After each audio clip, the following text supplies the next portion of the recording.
Testing, testing. Are we here? Test.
Another one. I think they should be right now. If you can hear me through there, you should be all right. Definitely should be hearing me. What up, guys? We'll be around here shortly.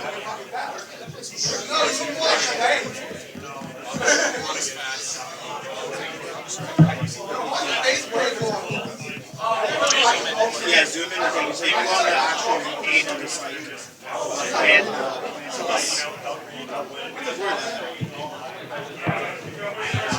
Yo, Chief, these are the actual pairings? these are currently the parents which everybody entered in, so probably be fine. These are final pairings? Likely will be final. All right. These are checks everybody's in. Yeah, make sure everybody's in. And we should be on the loop. What is going on, guys? Welcome to the Jazz Club. 1 second. Yeah, I'm just kidding. Let me know. Let me know when we're live to actually like start speaking. So that way we know. I don't want to just start saying random stuff.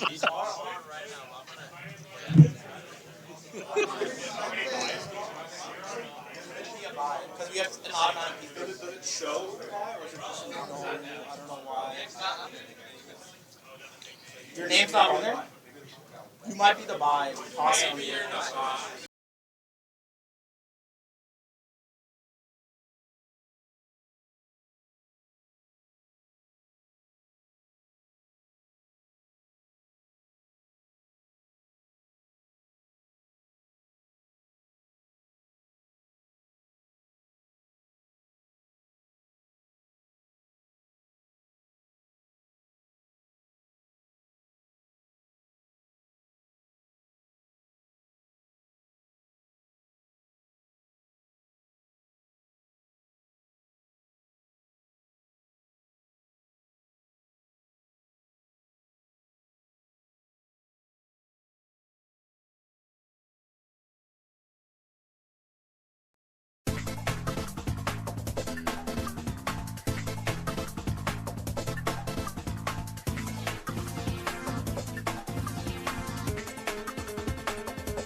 Yeah, but don't say that. They're not smart.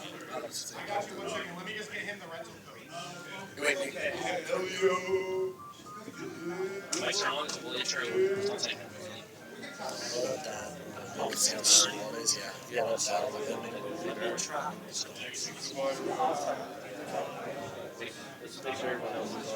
Where's the mouse?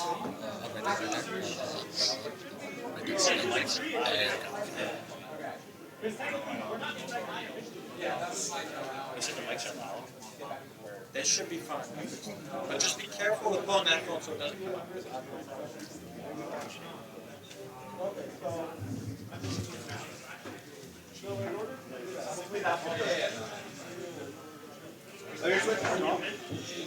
Yes. Just put it on and I want to see if it's not What's up?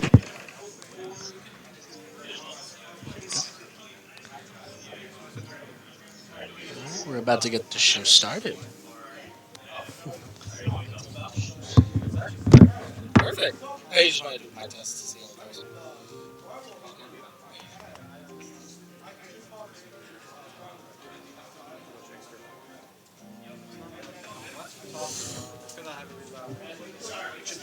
It is the best.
Kevin, do you know what rule set is? 3? 3. Okay. Thank you.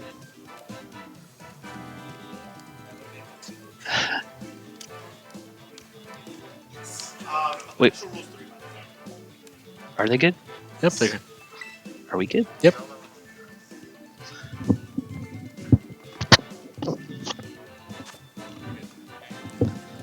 All right. Hello, everyone. Welcome to the Rutgers Scarlet Classics Regulation I Grassroots Tournament.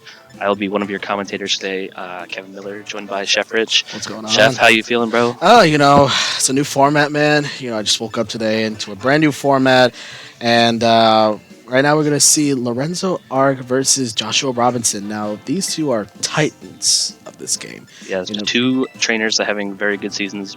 Will be very shocked to not see both of them at Worlds this year. The matchup we have on hand is we have the Maridon Cali Ice Core from Joshua Robinson with the Indeedee Female, Iron Bundle, Smeargle, and Urshifu Rapid Strike. And on Lorenzo's side, we got something very interesting. I know Lorenzo runs really creative teams. We have Koraidon, Ho-Oh, Raging Bull, Fluttermane, Incineroar, and Amoonguss. Now, Ho-Oh, I've seen over the years, in the last 10 years of me playing this game, and Ho-Oh is a very, very, very special defensive mon. Very powerful, and also with the Sun Boost, it's going to be going off the rails as well. Yeah, Sacred Fire, a great fire move exclusive to a couple Pokemon. But in the Sun, the Sacred Fire is going to be doing a lot of damage. Joshua's Calyrex Ice, very importantly, not running the Terra Fire, very acceptable to burns from potentially the Ho-Oh this game. So interesting to see if Lorenzo goes with that core in the Sun and try to put the pressure on. But Ho-Oh doesn't like to see Maridon. We have not seen Ho-Oh a lot in the past Regulation G. Maybe not the restricted you want to carry your entire team, but certainly here in Regulation I, when we were running 2 restricteds, can definitely be a threat. Exactly. And, looking at also Lorenzo's team, it's a Sun-based mode with Raging Bull. And above all else, if Josh Terra Water's here, that Raging Bull could also go to town here with those Thunderclaps, Thunderbolt, especially with Volt Switch, too. And you also got the Fluttermane as well for speed control.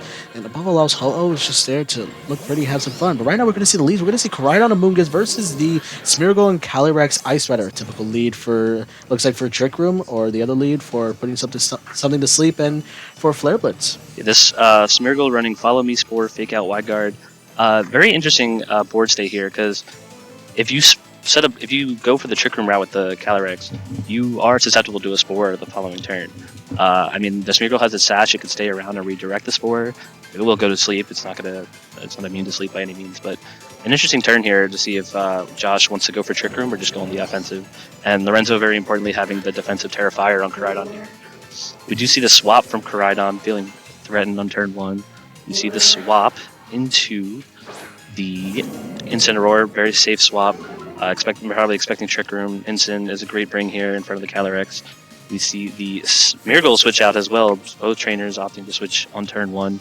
We have the nicknames are awesome. We have the Maridon on turn 1, preventing this, very importantly, eliminating the threat from Spore on turn 1. That's a great switch, because right now, looking at Josh's position here, he's preventing Amoonguss from putting the Calyrex to sleep is a great turn. But also the thing is that Incineroar switching in, which means you can't intimidate anything, but you also next turn are susceptible to a fake out going on the next turn. But right now the plays are going to go on. We're going to see some Terras going to be going out. It's going to rock and roll with some Terras. We're going to see Terra Water from Calyrex Ice, and we're going to see Amoonguss probably going to be tearing into the Water type as well. So both Water types now on the field, and I believe if there is a Glacial Lance coming out, there's not going to do that much damage as well. Glacial Lance is going to be coming out, not going to do anything.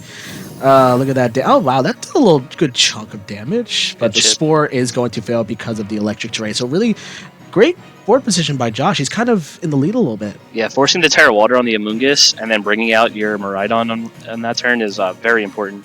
Obviously, is susceptible to fake out. We do see the Indeedee F on Josh's team. Could potentially swap in, stop a fake out, get damage on this Amoonguss. So we also did see the Amoonguss is slower than the Calyrex Ice. It is for that Trick Room matchup, but with this combination of Maridon and Calyrex Ice Rider, you really protect this Trick Room team from Spore. It's really cool team synergy early in the Regulation I format. Yeah, and since basically Amoonguss is now Terra Water, it's very threatened by that Maridon. But Maridon's going to switch. It's going to switch out into Sage Genji, which is going to be the Urshifu Rapid Strike. We're going to see the Protect going from the Amoonguss here. But what did this Incineroar decide to do? Incineroar go for the parting shot into the upcoming Urshifu. So we're going to get -1, but Surging Strikes doesn't care about the -1s, which is going to be alright. But it's going to switch back out into whatever it's going to be coming in. I feel it's going to be the Koraidon, or are we going to see the Ho-Oh? This Urshifu is running the close combat, so the parting shot not completely useless against this Urshifu. It is holding the Iron Ball, however. This Urshifu is super slow. Hopefully, Josh will definitely want to be getting Trick Room up with this Urshifu in the field. We do see the Trick Room come up in front of the Protect and swap. And now Josh has this Iron Ball Urshifu. This Koraidon cannot Terra. This is a very good board positioning for Josh. Trick Room is very much threatening, and Electric Terrain is on the field to protect this team from Spore. I think Josh has the exact board state he was looking for in this game. Exactly. And right now, Josh has the upper hand here. Lorenzo is very threatened because you have a Miraidon in the back that can threaten the Amoonguss. You have coaching on the Urshifu with the Iron Ball. Yeah, this Iron Ball Urshifu is a very cool tech. Makes it so it's slower than the Calyrex Ice Rider. Can coaching before the Calyrex Ice Rider clicks Glacial Lands. And even though the Amoonguss is Terra Water, it's not threatening anything. You can coaching and click Glacial Lands pretty freely here. Basically, but also you cannot intimidate it when Incineroar comes back in unless you get rid of the Clear Amulet. But Incineroar is going to come back in and just intimidate the Urshifu here. But what Koraidon decided to do, Koraidon does go for the Protect because Trick Room is now up. So basically, Lorenzo has to stall the turns of Trick Room and also basically have to stall the turns of the Electric Terrain. But a coaching is going to go up. So we're going to see +1 on that Calyrex Ice Rider. And I wonder what's going to go on here. Glacial Lance is going to go and hit the Incineroar. I wonder for how much damage. This is +1. No Intimidate, no burns, not at all. That's going to do a good chunk. It's in the yellow. I think maybe one more because now it's going to be at +1. Or it could live. Either way, Josh has the upper hand here right now. Yeah, this Incin I think this Incineroar has to go for Fake Out into the Ice Rider. It has to get some damage on the board. Koraidon switches out. Good defensive play. Yeah, Lorenzo is just trying to stall these Trick Room turns. You see Zeus come in. That is the Raging Bolt no Ho-Oh brought to this game. This Raging Bolt can switch in pretty freely if the Fake Out goes into the Ice Rider, which it does. But Joshua went for the coaching. This Ice Rider is +2 attack and defense, and there are still turns of Trick Room to get through. This Raging Bolt is the Assault Vest, cannot protect, cannot stall through these Trick Room turns. Fake Out is off the board. This is, I believe there's 2 turns of Trick Room left. I didn't see what Josh just showed us on screen. But you know what, also, this is crazy too, because the Electric Terrain is up for the Raging Bolt, the Sun is up for Raging Bolt. That Raging Bolt, even with Trick Room, it could still hit for a ton of damage into that Calyrex. Remember, Calyrex has his defenses boost, not his special defense boost. So now Lorenzo might be thinking, if I click Thunderclap, will that get the knockout? Regardless of what could be going on here in this turn. But we are going to see the switch out from the Urshifu, and it's going to go into the Smeargle. So another Fake Out turn is going to be coming in, and we're going to see a switch out from the Incineroar as well. So it's going to go into the Amoonguss again. A Terra Water Amoonguss is going to go back in as Protect from the Calyrex. Does not want to take a Thunderclap. And we are going to see it's going to be the Thunderclap, going to go into the Calyrex, or better yet, into the Urshifu. But honestly, whatever yet, it still failed to move, but the Sun does fade. And the terrain. These boosts that were on the Raging Bolt that you were talking about are no longer existing. And I believe this is the last turn of Trick Room. Amoonguss can protect here to stall, but this Raging Bolt cannot. Something either has to swap in, like the Incineroar, or, which I think at this health it's at, will not live a +2 Glacial Land. So we do see the Follow Me from the Smeargle, redirecting a potential Thunderclap. And we see, yes, Thunderclap go into the Follow Me, does not work, and this Amoonguss will go first, go for the Spore. It does work, the Electric Terrain is no longer there. This Calyrex will get a free +2 Glacial Lance into both these targets. I do not expect this Raging Bolt to live, and let's see how much it does to the full health Amoonguss. That is going to do a ton of damage, 50% HP, while that Raging Bolt is going to get KO'd here. So, in an instance, Trick Room is over, so you have to think to yourself, that Calyrex is at +2 defense. Your only special attacker just got knocked out. You have to make some calls here. Otherwise, it's not looking good for Lorenzo. Yeah, this Smeargle is asleep, cannot protect the Calyrex Ice Rider, but you can always just swap in the Miraidon again and get your terrain back and prevent this Ice Rider from going to sleep. We do see the Miraidon come out, and like you said, +2 defense, almost full HP Calyrex Ice Rider. I think it is sitting pretty comfortable. I don't know if you need your Miraidon at this point to like even do damage, which is a crazy statement to say. This Ice Rider is +3. I think you can just swap in and get the electric terrain, but Lorenzo sees no way out, and Joshua Robinson takes game 1. Yeah, that was a tough one for Lorenzo, because it's like that. He let the Calyrex just set up for free with the coaching, with the Trick Room. Josh had a lot of tools to stop Spore, to stop like the Indeedee from, like, not Indeedee, to stop the Amoonguss from doing what it needs to do. But also the fact is that +2 defense, and you knocked out the Raging Bolt. There was not much that Lorenzo could do here, especially when you have redirection as well. You have redirection from the Josh switching in the Smeargle on that turn to get the redirection for the Calyrex Ice Rider to make sure it doesn't die to the Thunderclap, which Terra Water Sun boosted in the terrain. That's I don't know the exact damage calc, but I've played against that. That will kill. That will definitely. If you see like a happy Terra Water Calyrex on the field, thinking I'm not gonna be knocked out by a Thunderclap, with those boosts, you're talking a lot of damage. But the thing is also, I wonder if Lorenzo's going to bring Ho-Oh, because Ho-Oh could actually help in this situation, because Ho-Oh is Terra Grass, and Sacred Fire could burn the Calyrex, because if you burn the Calyrex, that Glacial Lance will be doing like less damage, maybe like about 20%, even if it gets a boost. But the thing is that over time, it's going to dwindle down health because of the burn. But also you have Sun, so you can't be affected by the Urshifu as well. So I think Lorenzo has to think, like, how can I really adjust in this game? Because that Calyrex is going to take over the game, and also the Miraidon is just going to come and set up the field. So I think Lorenzo has to think, how can I attack this this Calyrex? Yeah, Josh kind of just like got the perfect board state that he wanted last game. He prevented the Spores from Amoonguss with Electric Terrain, got the Urshifu in Trick Room for coaching boost. Lorenzo, I think, did well to stall Trick Room, but it wasn't enough, and the Calyrex swept. So let's see what the adjustments here. We have the Amoonguss and Instant lead for Lorenzo, and the double restricted lead for Josh, the Calyrex Ice Rider, and Miraidon. This is what we're here to see in Regulation I, the double restricted lead. It's a small world after all, because we got the classic lead of Incineroar and Amoonguss, but the thing is, like, Incineroar and Amoonguss not really, like, threatening Spores, or, like, it is threatening a Fake Out, but it's not threatening that Spore going off into the Calyrex, which is basically what you want to do. You want to, like, make sure that Calyrex can't do anything in this turn. But hopefully we see maybe something different from Lorenzo. Hopefully maybe we might see Fluttermane come in, or maybe we might see, you know, Ho-Oh, or, like, I know Koraidon probably definitely in the back, but we're going to see a Terra. Terra's going to be coming in right now. Another turn 1 Terra. This is turn, we love the turn 1 Terras. That's going to be Terra Water again onto the Calyrex. Yeah, not really wanting to taking a Flare Blitz or a knockoff from this Incineroar. Just playing it safe. Amoonguss obviously can't Spore, but it can still redirect in this matchup. There is no Fake Out on the board we see from the Incin. It is. We see the Electro Drift. That's going to do a good chunk as Choice Spec. That's going to do 50% to the Amoonguss because of that. Knockoff's going to go off onto the Calyrex, going to knock off the Clear Amulet. So that means that next turn there might be a Parting Shot coming in.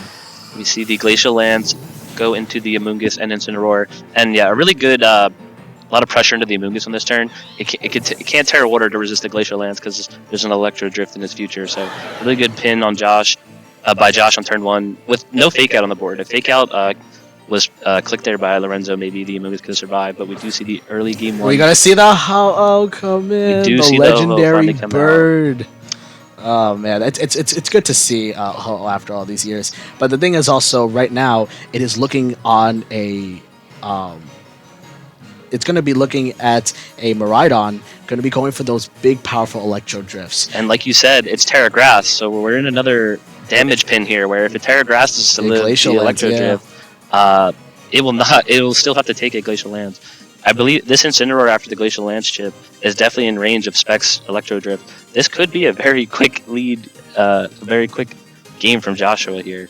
I don't know what Lorenzo defensively here. I'm excited to see what he does. He is in a rough situation. Both these Pokemon are very much threatened by the Miraidon. Yeah. You do see the Terra here from Lorenzo. Probably going to be Terra Grass. I would guess it would be the Terra Grass on. It is going to be Terra Grass on the Golden Bird himself, Terra Grass. Probably going to see Sacred Fire or Brave Bird, but either way, you probably have to go for that Sacred Fire, or we might see a Tailwind. Tailwind would be interesting in front of a mon that can potentially check Trick Room. We do see the Drift into the Incineroar. No parting shot coming off here. This Incineroar goes down. Ring that This bell. Ho-Oh has Terra Grass in front of a Calyrex Ice Rider. We'll see if Joshua goes for the Glacial Lance or the Trick Room. The We're gonna see Sacred Fire, Sacred Fire. Is it going to get the burn? it goes into the It's gonna get Calyrex, the does get the burn. burn. Oh. This Calyrex is +1, however, though, so still going to be doing decent damage. Single target Glacial Lance into a Terra Grass Ho-Oh, who's not known for its great physical defense. Oh and my it still goodness, that hits up. still gets the knockout.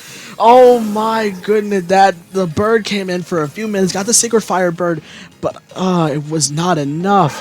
But I wonder now, the last month should probably be the Koraidon. It should be the Koraidon, but the Koraidon is fighting an uphill battle at this point. Joshua Robbins has taken out all 3 Pokemon in 2 turns. The Koraidon comes out to the field, sets the sun, but for nothing to take advantage to it. It's all on its own. It's the double restricted that just took the game over versus of like the other lead.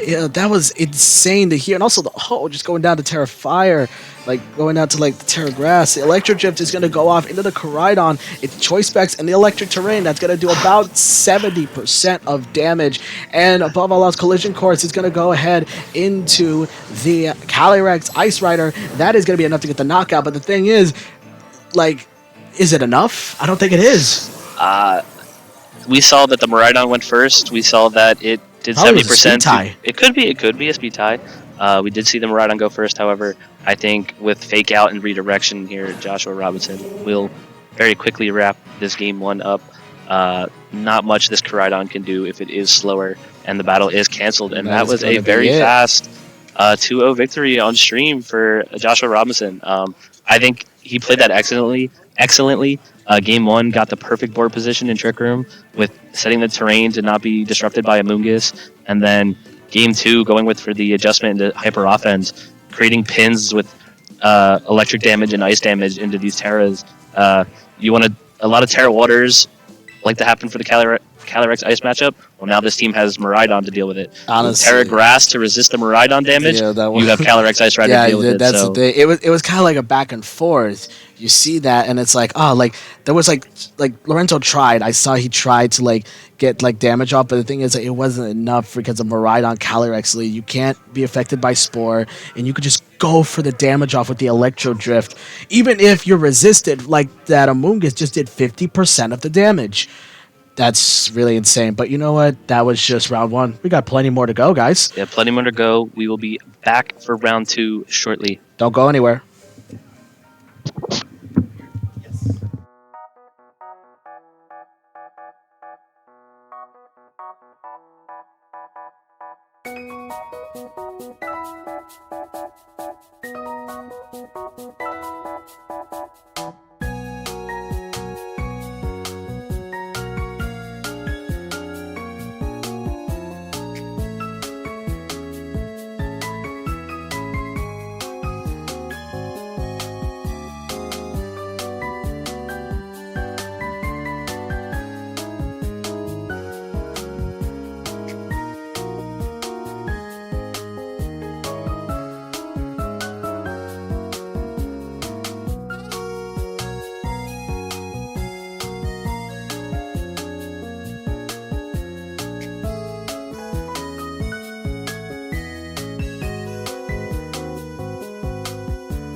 All right. A little quick update before we start round two. Just wanted to show the round one matches and who won. We have a couple 2-0s, couple 2-1s in theirs, a couple notable players that showed up today. We obviously showed Joshua Robinson versus Lorenzo on stream, the 2-0 win. We have Mateen. I believe Mateen and Lorenzo are running the same team today. Yeah. And he gets a 2-0 over our normal Rutgers TO Arvin. That was a notable matchup. Andrew Wilson with the 2-0 over the Battle of the Andrews. That was a notable stream matchup we were looking at. I also took a little peek at our boy Richard Wan. It was a very interesting game. I saw that Chi Yu just get whammed by a by the Zacian. I now know that Crit Behemoth Blade one-shots Chi Yu. Yeah, I know that too. Now I'm like, if I ever run Chi Yu, now I got to be careful because if that crit ever happened, I'm gonna be like, wow, all because of Richie. I learned that. But honestly, like, this is like a really good tournament because it's practice of Reg I, so we could we know what to expect for the format. Yeah, And- Milwaukee is on the horizon. This is Yeah, good a lot. preview. It's a lot happening here. We're seeing Koraidon, Miraidon, Lunala, Groudon, Ho-Oh. We're seeing a lot of things like take shape for the double restricted. We're seeing like pairs that like have good synergy together, actually do great like as a whole for the team. Like Miraidon, Calyrex we saw in round 1. I saw Lunala and Zacian. You know, like old pairings like that. Like I haven't seen in a long time since the last double restricted, which was basically in Sword and Shield. Yeah, it's very cool to see the way that players go about choosing their restricteds. Like, obviously, Joshua Robinson picked 2 of the most broken restricteds in any format. Like, they were both able to like carry themselves in Regulation G. But then there's other restricteds like the Ho-Oh, like the Zacian, that you just don't see as often on their own. But now in this format with 2 restricteds, these niche picks can be more dominant and fill roles that they couldn't before. Exactly, and also especially like you see a lot of like really good synergy together when choosing these restricteds. You have a good like time because also it's also about comfortability. If you're comfortable with one mon in Reg G and you want to use it again, by all means go ahead. Yeah. But we are also about to start round 2. Yeah, these are once again the round 1 results. We will be pairing round 2 momentarily, and we'll be back with another stream match. Got it.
Alrighty, guys, welcome back to the Scarlet Classic Rutgers University Tournament. My name is Chef Rich, and I'm joined by my boy, Mr. Kevin Miller. How you doing, buddy? Good. Excited for round two. We have Let's get to another good one for everyone. We have Richard Wan versus Max Legrand, both very good players. Excited for this one. See what they're cooking in Regulation I. I gotta say, went in the kitchen and decided to come up with a really interesting team. Right out, we got Raichu, Roaring Moon, Amoonguss, Ogerpon, Kyogre, and Zacian. So Swordfish, but with a twist. Swordfish with a twist. Interesting to see the Ogerpon Water on this team. Normally that's a Pokemon you throw on your team to counter Kyogre, and now it's working with it, which is really cool. We have Raichu as the anti-Miraidon tech, Roaring Moon maybe as the anti-Cali Shadow tech. I love Roaring Moon. And the classic Kyogre Zacian brings me back to Dynamax, man. Oh, man. Good times. Very dominant core in the Dynamax team with Zacian and Kyogre. Both opting for Terra Grass. We have an Amoonguss. We have Ogerpon Water with Redirection. A whole lot of anti-Amoonguss on this team as well. Raichu running Faint Nuzzle. Really cool. Wide guard, Yeah. preventing the wide guards, yeah. And just by looking at this, it's so like matches well with the rain. But we'll get to Max in just 1 second. Let's discuss Richard Wan. That's our boy right now. We got something good coming up. Richard, a notorious water spout spammer, is not running the Kyogre team today. He opted for the Miraidon Lunala combination with Whimsicott, Chi-Yu, Iron Hands, and the Urshifu Rapid Strike. It's giving Arabega vibes with the Lunala on it, which is very cool. Just kind of replaced the Farigiraf with the Lunala. Yeah. I remember him saying to me that this team gets hurt by priority spam. I'm not surprised when you replace the Farigiraf with Lunala on the Arabega team. Yeah, that's true. But it's still a cool ad. But we have the Lunala running the Electric Seed. It is literally a Farigiraf swap in with the Electric Seed Lunala, Moongeist Beam, Psyshock, Trick Room, Wide Guard. Another Trick Room setter, but another with a Wide Guard option on this team now, something the Arabega team didn't have in Regulation G. Yeah, but honestly, also looking at this too, Lunala with the Trick Room as well. So it's a center for speed control on two kinds of speed control on Richard Wan's team. You have Trick Room from Lunala and Tailwind from Whimsicott. But also you gotta look at also on Max, he has two types of speed control with the Nuzzle from Raichu and Tailwind from the Roaring Moon. And by looking at this, it's basically Rain versus Arubega kind of team, but by looking at this too, Rich has to also think too, Miraidon, can it do a lot of damage onto the Kyogre? Because the thing is also Zacian. Now Zacian can outspeed the Miraidon. That's the one thing that you also have to look for. If it's Jolly, that's outspeeding the Miraidon, and that's going to get a ton of damage with that player off, or especially if it Terra Fairies, that Behemoth blade is going to hit like a truck. Yeah, and I imagine that the obviously Richard has Prankster Tailwind. I assume the Roaring Moon is booster speed with Tailwind will outspeed all of Richie's team outside of the Whimsicott setting up Tailwind. Roaring Moon feels like a bad lead into Miraidon typically. It gets hit with a Dragon move, it gets hit with Spread Dazzling Gleam, so it'll be interesting to see if Max tries to play with or without Tailwind. Definitely going to look to Terra Grass this game, I imagine, in front of the Miraidon, whether it be the Kyogre or the Zacian. I think Amoonguss has to come in this matchup to offer redirection, but we shall see. And also the thing is too, Max has the range, so even if you bring Chi-Yu, that Heat Waves or Overheats are not going to do that much to Kyogre or Zacian because of the rain being set up. So weather-wise, Max kind of has the advantage when it comes to a fire type. But the thing is also, what Richie has is his Urshifu Rapid Strike with that Terra Stellar. So taking advantage of the rain is going to be very crucial. As we already see the leads, we're going to see Raichu and Zacian versus the Miraidon and the Iron Hands. Classic lead from Richie's side, while a very different lead from Max's side. I mean, it makes a lot of sense, right? Like, this Raichu will protect the entire team from electric moves with Lightning Rod. We see a little delay here on stream, but we are ready to go. The Intrepid Sword notably goes first before the Hadron Engine. This Zacian is faster than the Miraidon, according to abilities proccing on the field. But yeah, this Raichu has Fake Out Pressure over the Iron Hands, and it protects the team from electric moves. So very strong lead. I imagine that is what the Raichu is here to do Exactly. on this team.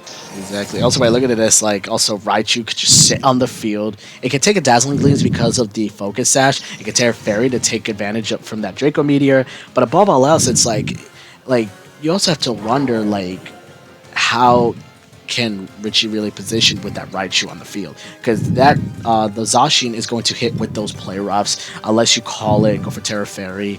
But for right now, we're going to see the switch out. It's going to go into the... Oh, we like the nicknames here. Ooh, it's going to be the Lunala coming in. But Lunala has the Electric Seed, so that's +1 defense. So it's not going to take...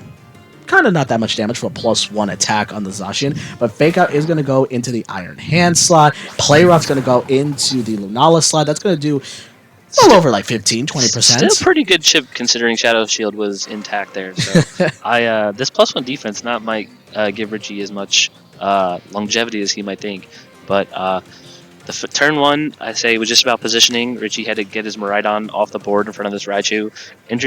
Interesting to see how he tries and maneuver around this Raichu. This is not something I'm sure he's ever played before or is versed in playing, so I'm sure he's learning the matchup on the fly and will be using game 1 to figure out what he needs to do. But yeah, let's see what Richie locks in here. I think this Zacian is just putting on so much pressure. It is. But also, you got to worry about, too, is that Lunala can set up the Trick Room.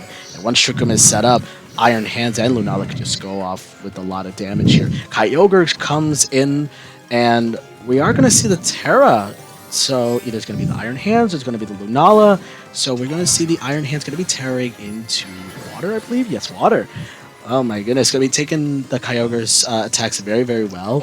And also, like, going to be neutral to those play roughs. As you're going to see the Behemoth Blade's going to go off into the Lunala slot. That's going to do, ooh, that's good by about like 40% of damage. Drain Punch goes off into the Kyogre. That does 50% because of the Cork Drive. Oh my god. I wouldn't call that a crazy turn, but that was kind of insane because we just saw a lot of damage being put on the field. But Trick Room is going to come up, so now Iron Hands could go first. But the real question is, how is this Kyogre trained? Is it trained for under Trick Room, or is it trained to be faster? I would say this Lunala and Iron Hands are in a very good position. Lunala's base speed is definitely faster than Kyogre, but with the Trick Room option on this team, like we said, replacing the Farigiraf, if I had to guess, I would say it's trained slower than this Kyogre, but we will see the speed interaction on this turn. But this Iron Hands is in a great position to start putting on offensive pressure, and I think Max has to start stalling through these Trick Room turns.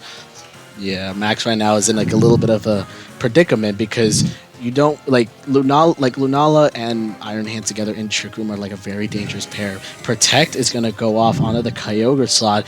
Zacian might do the same. Yeah, we're stalling one turn of Trick Room here, but it has to be enough to stall out all the turns so that way Zacian and Kyogre could go in and sweep. But like I said again, the speed turns of Kyogre and Lunala could be different, but also we notice that Iron Hands is not carrying an electric type move as well, so it could just hit with those low kicks, which is going to do a ton of damage to Kyogre or also to Zacian, and also could do a lot of damage with Drain Punch too. I think what Max is trying to do is trying to restore as much health as possible so that way he does not get KO'd by a Drain Punch, but low kick, that's a different story. Yeah.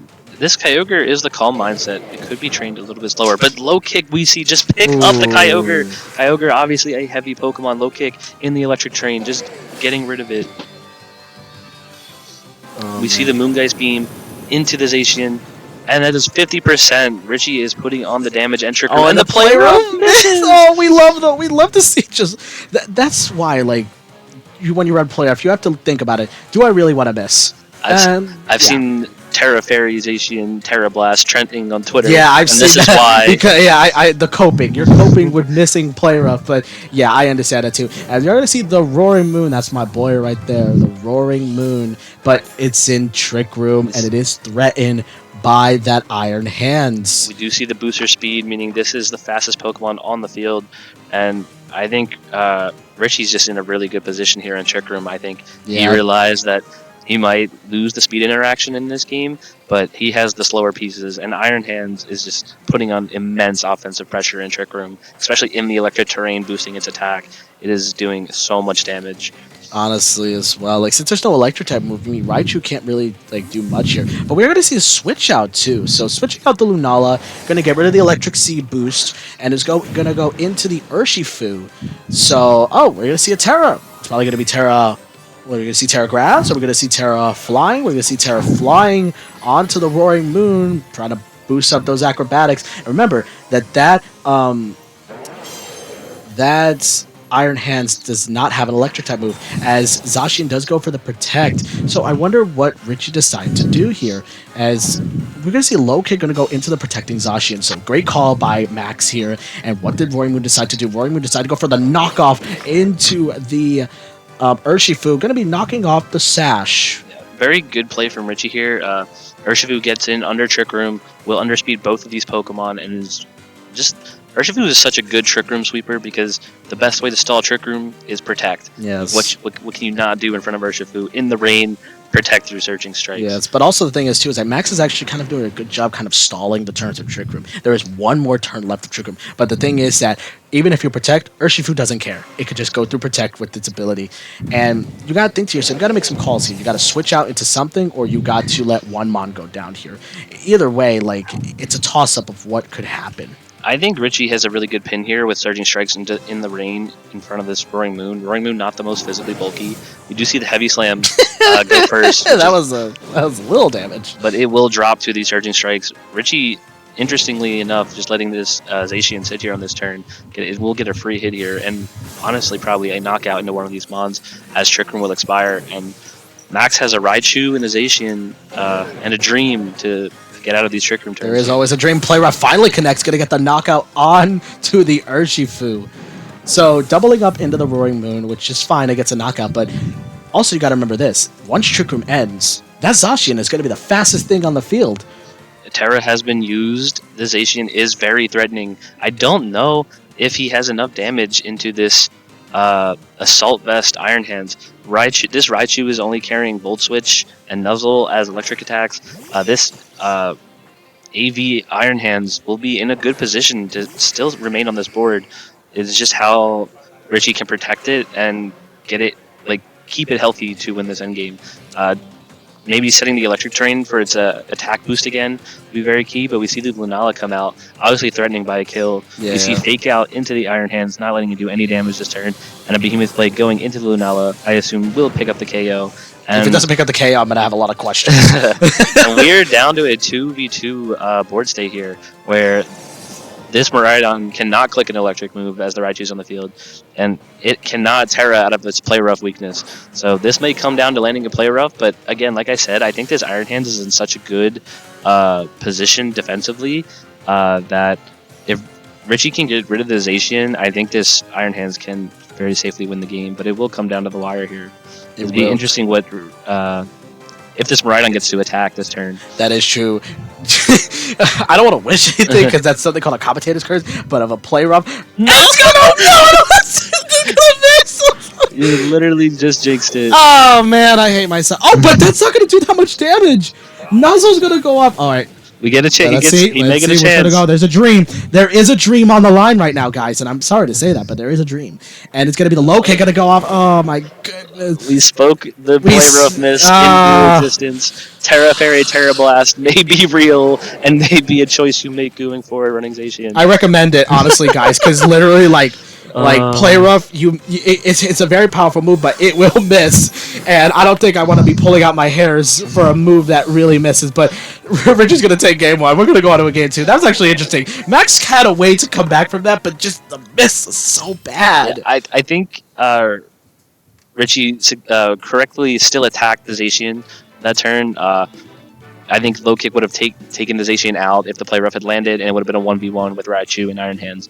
This Iron Hands is obviously Terra Water, will be weak to the Volt Switches, but I think with the Assault Vest, Iron Hands would have still won that in the game anyway. We see Richard Wan take game one, and we move into game two. What do you think? I'm going to put you on the spot here, Chef Rich. What do you think the adjustment for Max is here? Oh my goodness. Well, the thing is, Max did a really good job of stalling out the turns of Trick Room, right? He had Zacian still alive, and was able to, sacrifice the Kyogre, which was okay. But in the sense that Zacian was still able to kind of do some damage a little bit with the Behemoth Blade and try to hit with Play Rough if it hits. But also, I think for this, for what we have here, maybe Ogerpon might come in, Amoonguss, because Amoonguss does have Rocky Helmet, and above all else, for Richie, the same thing could apply. It could actually do good for him. But Raichu is also a good spot here too, because like you can't go for the Electro Drift like you want to. Amoonguss could also put like a lot of like some damage too because of the Rocky Helmet, but also under Trick Room, it can outspeed too and do some. It could even put like Mons on a timer with Sludge Bomb if you get the poison off. But right now, like this is an interesting game. It's Rain versus what should I call it? Arubega. Well, I was gonna With a say twist. I was gonna say Aru Lunala. That's what I was gonna call it because like without a Farigiraf, but like I mean like. I think it'd be interesting to see if Max does bring the Ogre Pawn or Amoonguss here. I think Redirection and Trick Room will very much help him get more damage on the board. We saw no Redirection and him just having to go for Protects and kind of seeing what got targeted in Trick Room and see what he was left. Like, he didn't get to dictate what tools he had in the end game. It was kind of Richard doing all the dictating with the Trick Room turns. But we're going to see the dual restricted of Miraidon Lunala versus the Raichu and Kyogre. Raichu Kyogre is a classic lead back in 2016 because he'll just fake out and go for Water Spout. But in this case, the Kyogre on his team has Calm Mind. So we could see a setup option here. We could see Calm Mind with Terra Grass. We could also see the fake out going into the Miraidon. Anything goes right now, and whatever goes, Yeah, this will be a very interesting turn to see what happens here. This Kyogre is very much protected on the field right now. It is probably guaranteed a Calm Mind in front of these two special attacking restricteds. I think a very good adjustment by Max here on this turn one. The Miraidon has to switch out again with the pressure from Raichu. We see the Iron Hands swap in. We'll get Fake Out pressure on the board next turn, and let's see what these restricteds click. Will it be the Trick Room? Will it be the Calm Mind? We see Fake Out. Go into the Iron Hands. That's going to be Calm Mind. That's right. We're going to see that Calm Mind going to be going up +1 and +1 all around for special attack and special defense. But I wonder how he's going to take low kicks. Yes, this Trick Room does go up. This Iron Hands is in the electric terrain in a very good position to hit this Kyogre for super effect. Not super effective. It feels like super effective. It feels damage it because of the amount of with low damage. kicks. You think it's super effective. With this, notably, Lunala does have Wide Guard. It is protected from the Origin Pulse. So Richard not too threatened. This Kyogre will be...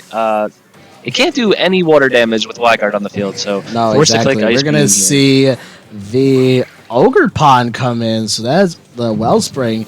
As we are going to see a Terra going to be going on. I feel this is going to be probably from Richie's side. Yeah, it's going to be the Iron Hands tearing into a water type. But the thing is, like, Trick Room is still up, but Iron Hands is now water type, which means that Wood Hammer from the Ogre Pond, I could just feel the pain coming from it. But Drain Punch, that's going to do a ton of damage. That's 70% of damage. Oh my goodness, did Richie double up into that slot? Because that means that the Moon Guy's Beam is going to go off into the Ogre Pond. That's going to get the knockout. But what did Ogre Pond, what did the Kyogre decide to do? Did Max fear the Wide Guard and not click the Origin Pulse? We see the another Calm Mind. Opting to not play the guessing games with Wide Guard and just get the +2 special attack, +2 special defense. And this Kyogre is set up, but it has to be protected. Like, the Follow Me Mon just left the field, and there's many turns of Trick Room to stall in front of this Iron Hands. Well, keep in mind, too, we have another redirection, too. If you could see the Amoonguss. Yeah. That would be very interesting to not see the... Well, that would be no Zacian, and that would be very interesting. That would be interesting. We've seen weirder things. Yeah, we have. You asked me what weird things I've seen. I'll tell you, I've seen a lot of weird stuff. But also, if you bring in Amoonguss, like, I think Kyogre could be the one Mon to actually help out in this game. But also, we could see Zacian come in. Well, maybe Roaring Moon, if we're lucky, but I know Raichu might come back. Yeah, the Raichu can come on the field and exhibit Fake Out pressure. We do see Max finally make his decision and bring back the Raichu. Fake Out pressure is back on the board. Feint pressure into the Iron Hands would also stop a Wide Guard, but this Iron Hands is a Assault Vested Terra Water. It is now resisting these Origin Pulses. But this Kyogre's +2. These damage calcs will be very interesting. Plus, we're in the rain too, so even if you are a Terra, +2 with weather. This Lunala does importantly have Psyshock, which is completely negating the special defense boost from this Kyogre, which is very important. we see the fake out go into the Iron Hands and the Moongeist Beam going into this Raichu, breaking the Focus Sash. Kyogre is free to attack this turn or set up again. We'll see if it goes for the Origin Pulse. Ice Beam to break the Shadow Shield, I believe, yes, doing good damage into the Lunala. Ooh. No freeze. Ooh, Very important. I was about to jump out of my seat if I saw that. Oh my goodness. But also, like, I think there's like 2 more turns up the Trick Room. So, like, you just have to keep stalling. Otherwise, this Iron Hands is just going to keep taking over the game. Raichu switching out again, does not want to take another Moongeist Beam. I wonder if this is going to be the Zacian. Switching into Zacian very freely here is an interesting play. If Richie clicks any damage into this slot, it will do a lot unprotected. This Kyogre probably... Oh, it does not protect. Low kick into that slot. Oh, it critical hit! Oh, that is so... The +2 Calm Mind setup Kyogre just to go down to 1 low kick from Richard's Iron Hands. Moongeist Beam goes into the unprotected Zacian, and the Raichu comes back out with 1 turn of Trick Room to stall, but that crit might have just sealed the game. Oh, that crit is so... I don't think that would have knocked out. No, it does. Like I said, it looks like it's super effective damage, but will not one-shot without the critical hit. Sometimes I always think crits are like really bad in this, but like also, like in this case, that literally effective in this game. Fake out again. It's gonna go off into the Iron Hands. Max is trying to dream for trying to get something. Moongeist Beam is just gonna go off into the Raichu slot. And then we just have a Zacian on the field left, and I think Trick Room is over. Trick Room is over, but I believe once again this Iron Hands is in too good of a position to lose this endgame. It is a 4v1. It is a 4v1 in this endgame. That crit being very, very influential, and I think we'll see Richard Wan pick up his second win. Oh, he has a dream. Play rough. The play rough land for the culture. We see the Moongeist Beam go into the Zacian. Is it enough? It is, and Richard Wan takes game 2.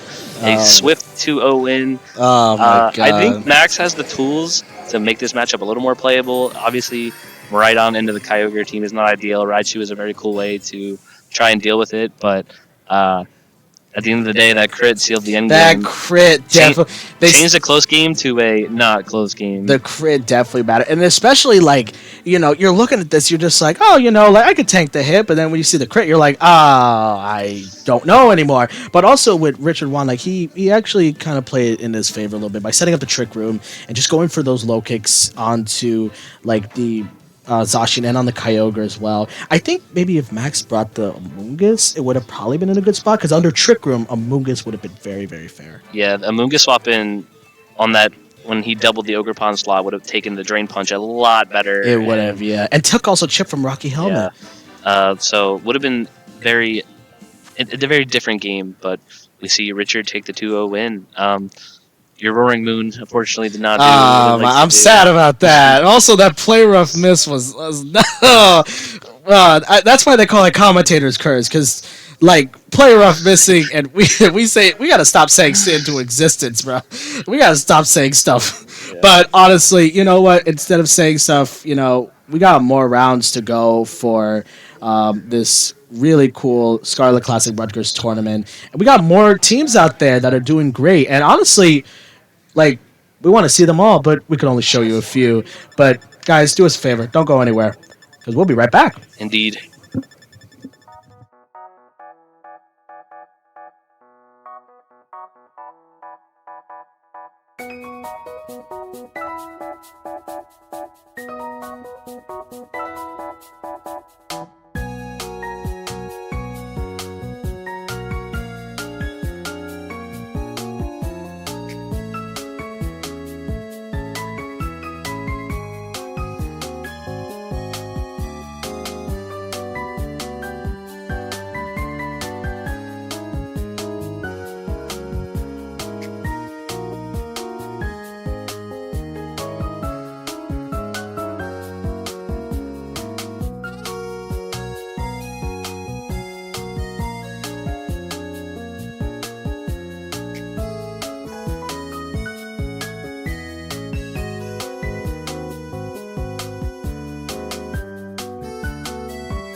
I am with your winner on stream, Richard Wan. Wait. Okay, we are with your winner from stream, Richard Wan. Rich, how you Wan. feeling? Richard Wan. My apologies. How you feeling about that win? Oh, pretty good, pretty good. Definitely the play rough misses is definitely like hard to see, but yeah, overall pretty good set. Yeah, You- and then the crit. Yeah. You said just, you don't think the crit mattered, correct? But it is always cool to Yeah. see the restricted go down in one yeah, blow. yeah, especially like +2 combine, just like boop, and then Yeah. Especially, the whole game was he centered around game two. The adjustment was getting the call mine set up on the Kyogre, and then it just got erased Yeah. from the board in one. Yeah, move. I wasn't really afraid of like Kyogre because like Iron Hand Terra Water with like Lunata next to it, like With you either wide guard pressure as well, exactly. And then like no matter what, two locate die, you can get like +10 combine. Two locate just kills, and then yeah, so I wasn't worried about that much.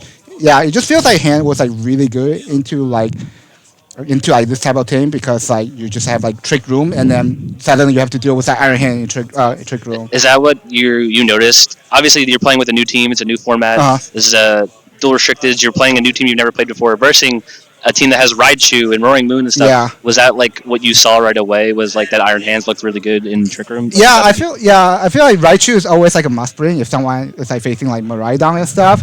So I guess my plan was just like, all right, if you leave, I mean, I'm never going to click like Volt Switch or something like that, and then I'm just gonna use it as like a bait, and then to help me to set up Trick Room.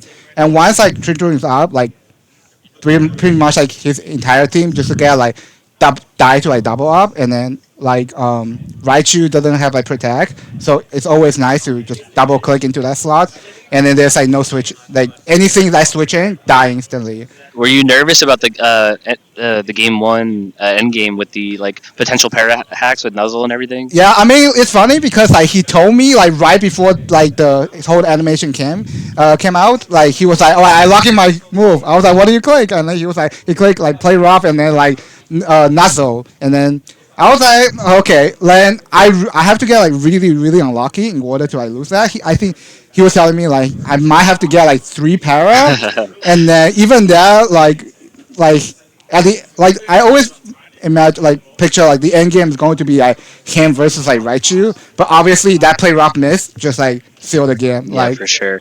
I guess about the team. What made you want to run this team for the local today? I feel like it just like overall it's like really a good thing. It's like We a were talking about it. It's like Arabega, but you swap the Frigoraph. yeah, exactly. For the Lunala. Yeah, for sure. I mean, I have like experience running like Vega with like Miraidon before, but obviously I didn't stick to that. And then I like Kyogre is obviously something I look at first, but it's like with Zacian, there's just like too many misses. I do not want to experience that. And then I was like, yeah, like it just like cover each other really well. Yeah, and then it's like I really like having like the tail room mode. It's like maybe I throw someone off and like tail wing first, and then like trick room the next game and stuff, which is like yeah, I feel like just like really good. And then just like again, like Iron Hand just feels like a third restrictive in the team. Yeah, it looked like a third restricted Yeah, in that end game. yeah. I believe that's all I have. Congrats on your win, Thanks, and we're moving to round 3. All right, let's go.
All right, we are back with the recap of round 2.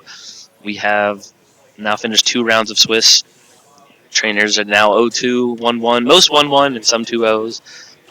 There was a lot of screaming and coming from one corner because I think there was one intense game 3 set between what I was seeing our friend Blake Fall versus Mateen Moradi. That looked like a very intense game. Yes, apparently there was a. It shouldn't have even went to game 2, but there was a crit that forced to game 3, and then Mateen pulled out a very close game 3. We see these standings here. These standings are not updated. They are all at 1-0 still. Here we go. Okay. There we go. We have 6 trainers at 2-0. Some familiar names, some new names. These are the round 3 pairings we see here. But quick scroll through notable trainers at 1-1 and 2-0. I believe there are 5 rounds of Swiss today, so I think it was like 5, 6. There's 6 6 rounds rounds of today. Swiss. Yeah, there's Wow, 6 we got rounds. enough trainers So for we 6 got rounds of a Swiss. stacked day today. You think that 5 rounds is going to cover it? Shoot, that's not going to be. But we have like some players that are 2-0, like our Richard Bwan, Joshua Robinson. Both of our winners on stream. Yeah, of course. Mateen Moradi, Helen Da Silva, and Liam Cotter. We also see like Andrew Wilson as well at 2-0. So Yeah. we got a lot of players that are trying to hit their stride for Reg I. Yeah, Milwaukee is on the horizon. I'm sure a lot of these trainers will be attending. Andrew Wilson, fresh off a almost cut of the Atlanta Regionals. I heard he was running very something. Yeah, I think a popular strategy going into Regulation I is taking your Regulation G team and seeing which one you can swap for a restricted. Like what restricted fills a similar role. I wish it was that easy. I would the team that we built for Atlanta. I would have literally just replaced one mod and been like, "They're done. That's it."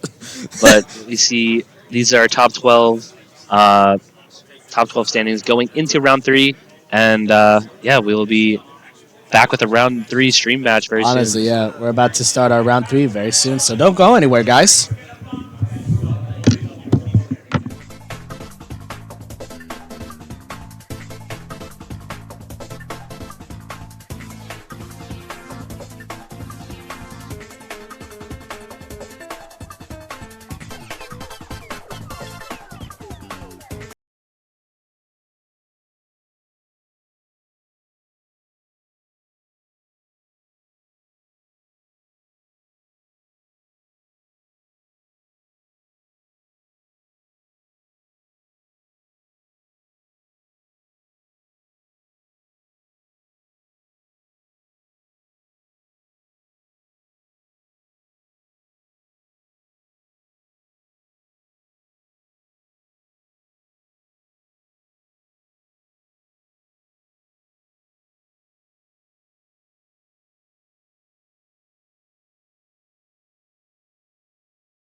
All right, welcome back to the Rutgers Scarlet Classic Regulation I Grassroots VGC tournament. I am one of your co-commentators, Kevin Miller, joined by the one and only Chef Rich. Chef, are you excited for round 3? You flatter me. Of course I am. We got two interesting players here. We got Tanish versus Arbin. And I gotta say, it's pretty interesting right now. We got Arbin, a really amazing TO. We love him to death. Amazing player, too. Don't underestimate his playing ability as well.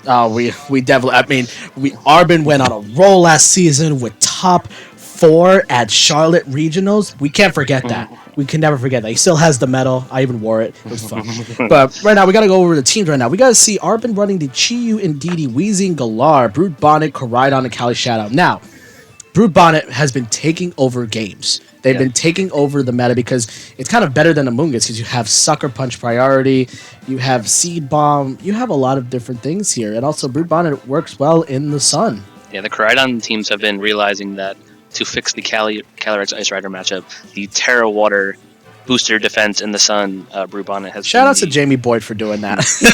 But we see the Zacian Lunala, Ndidi, Whimsicott, Ogerpon, and Urshifu team on the other side. This will be a very interesting matchup. I think Weezing doesn't have the best matchup in the Zacian. Don't want to take a Behemoth Blade, even at neutral. But we'll be interested to see how Arbin navigates with his Weezing and ability Shield Koraidon. Oh my goodness. And also I think his Weezing is kind of annoying because Weezing shuts off all abilities. It can shut off Shadow Shield, shut off the Intrepid Sword, shut off Prankster. You know, you have a lot of things that it can like get off that it won't be able to have. Like you shut off Intrepid Sword, Shadow Shield will be non-existent. Unseen you can Fist protect in front of Urshifu. Yeah, you can actually protect in front of Urshifu now because of Weezing. But right now we're gonna go into the game. I wonder how like Tanish is actually gonna do here. But we're gonna see Koraidon Chiyu, so no Weezing, and we're gonna see the Whimsicott and Lunala. Now Weezing could always be in the back. It can always swap in and remove abilities when it comes in. Don't underestimate them. Yeah, we believe this is a Scarf Chiyu? This is a Scarf Chiyu, but the thing is now it's threatening the Lunala with Dark Pulse. Indeed, this Lunala is very threatened. It has the Terra Fairy. Could be a very early Terra option. Going for this, Lunala does not have Trick Room. It is Expanding Force, Moongeist Beam, and the Meteor Beam. Very interesting to have Expanding Force. Oh, never mind. I ignored me. I didn't see the Ndidi on the team sheet. We do have. I was like, wait, Expanding Force, no Psychic Terrain, but we do see the. No, but that is true. But also, like with the Meteor Beam, like you could potentially just get the one-hit knockout on the Chiyu. But we are going to see the switch out. It's going to be the Koraidon switching out into. Is it Weezing? Is it Weezing? Are we going to see the Weezing? It's going to be the Weezing. It is the Weezing. Shadow it's Shield the play is not Dark in Pulse play. into the Lunala. No Tailwind. Oh, it just but clicked Heat Wave. It's going to miss the Lunala. Oh, and the Whimsicott is going to get one-shotted. There is no Tailwind on the field. Oh, ring that bell. Ding, ding. That's one hit KO. Yeah, Weezing stopping the Prankster. Anything the Whimsicott wanted to click with Prankster. We do see the Lunala lock in the Meteor Beam. Is this into the Chiyu on this turn 1? We see Power Herb, Meteor Beam go into the Chiyu. That is for sure a one-hit knockout. So. That's ding, ding. That's a knockout right there. I mean, a good play by Arbin getting rid of the Tailwind user, but like the thing is, like it was kind of back and forth. You could either do Heat Wave to knock out the Whimsicott, or you could do Dark Pulse to potentially kind of knock out the Lunala because you get rid of Shadow Shield. Tanish really boldly not defensively terroring this Lunala in front of the Chiyu, saying, hey, you got to click the Terra Fairy is very obvious. You have to lock in a move here. I'm going to force you to click a dark move when I could Terra Fairy. Yeah, exactly. I think in that instance, Tanish was just like, you know what? I'm just going to go for the damage. If he clicks Dark Pulse, oh well. I mean, maybe I'll have something in the back. But switching out into that Weezing, like getting rid of the Tailwind setter is kind of a little bit problematic for Tanish because now this Koraidon is just going to outspeed and do a ton of damage with the with the Flare Blitz and with Collision Course as well. But we are going to see the Terra. It's probably going to be that Terra Fire going into the Koraidon, and we're probably going to see a big sun boosted Flare Blitz into, I don't know, One of these the targets. Ogerpon or Lunala. We see the spiky shield come in from the Ogerpon on this turn, protecting itself from that Flare Blitz. We see Flame Charge actually clicked, and it goes into Lunala. No Shadow Shield is active because Weezing is on the board, and that does almost 50%. The Terrifier, Koraidon does get the speed boost. We see the Expanding Force at +1 go into the Weezing, and that is a one-hit knockout. Oh my Abilities God. A lot of are things back are getting on one. the board. Oh, that's so 2 Pokemon down, and Arbin is down to his last 2 Pokemon. The Sun is still up. The Moldbreaker's still around, and also Lunala is still alive. But the thing is that Koraidon is still fast on the field, and there comes the horse that we all know, and I don't know if we love it, but it's Calyrex Shadow Rider. It is the Life Orb Calyrex Shadow. Wide Guard is on the board with this Lunala, and Arbin has all the speed control. He may have lost 2 Pokemon, but he has his 2 Restricteds at full health, and they are both the fastest Pokemon on the field. So maybe all the momentum in his board position right now. Yeah, this horse is just going to be the fastest thing in the stable going for Astral Barrage. But the thing is that Lunala does have Wide Guard. But, if Tanish clicks it and if Arbin goes for the Astral Barrage, it could spell a little bit that Ogerpon could go for some damage here, or we could see a Terra from the Ogerpon. But right now, it's kind of like, what will Arbin decide to do here? As we are going to see the Protect go from the Calyrex. Okay. Arbin playing a little defensive here, seeing what Tanish wants to go for. We see the Collision Course from the Koraidon, obviously into the Ogerpon. Let's see how much this does. The Ogerpon takes it well. A very bulky Ogerpon. The Ivy Cudgel goes into the Protect. And Lunala did not go for the Wide Guard. Let's see what the Lunala locks in here. We see the Moongeist Beam +1 into this Koraidon, doing big damage, and it almost knocks out. The Koraidon holds on and will fight another turn. That was a lot. That was, Hangs on very crucially for Arbin. It gets to click another move here. Clicking a Flare Blitz on any turn will remove this Koraidon from the field, so Arbin has to play very carefully. But again, he does have this Calyrex Shadow at full HP. It's just will he be able to do anything with Wide Guard on the board? The Wide Guard mind games are very potent right now. I see that, Wide Guard and trying to go for the attack is very crucial. But also, I see the play here of if you spike his shield and Arbin decides to attack into that Ogerpon, that's a knockout on there, and then Arbin will be left with his 1 Mon, which is going to be that Calyrex Shadow Rider. Ogerpon does decide to go for the spiky shield, and Lunala, I saw it clicked Wide Guard, which is kind of interesting because you don't want to get hit by Astral Barrage, but also you don't want to get hit by the Flare Blitz as well. We're going to see the Flame Charge. It's going to go into the Ogerpon. Will the Koraidon hold on from the spiky shield damage? It will be close. I think that was enough for it to go down.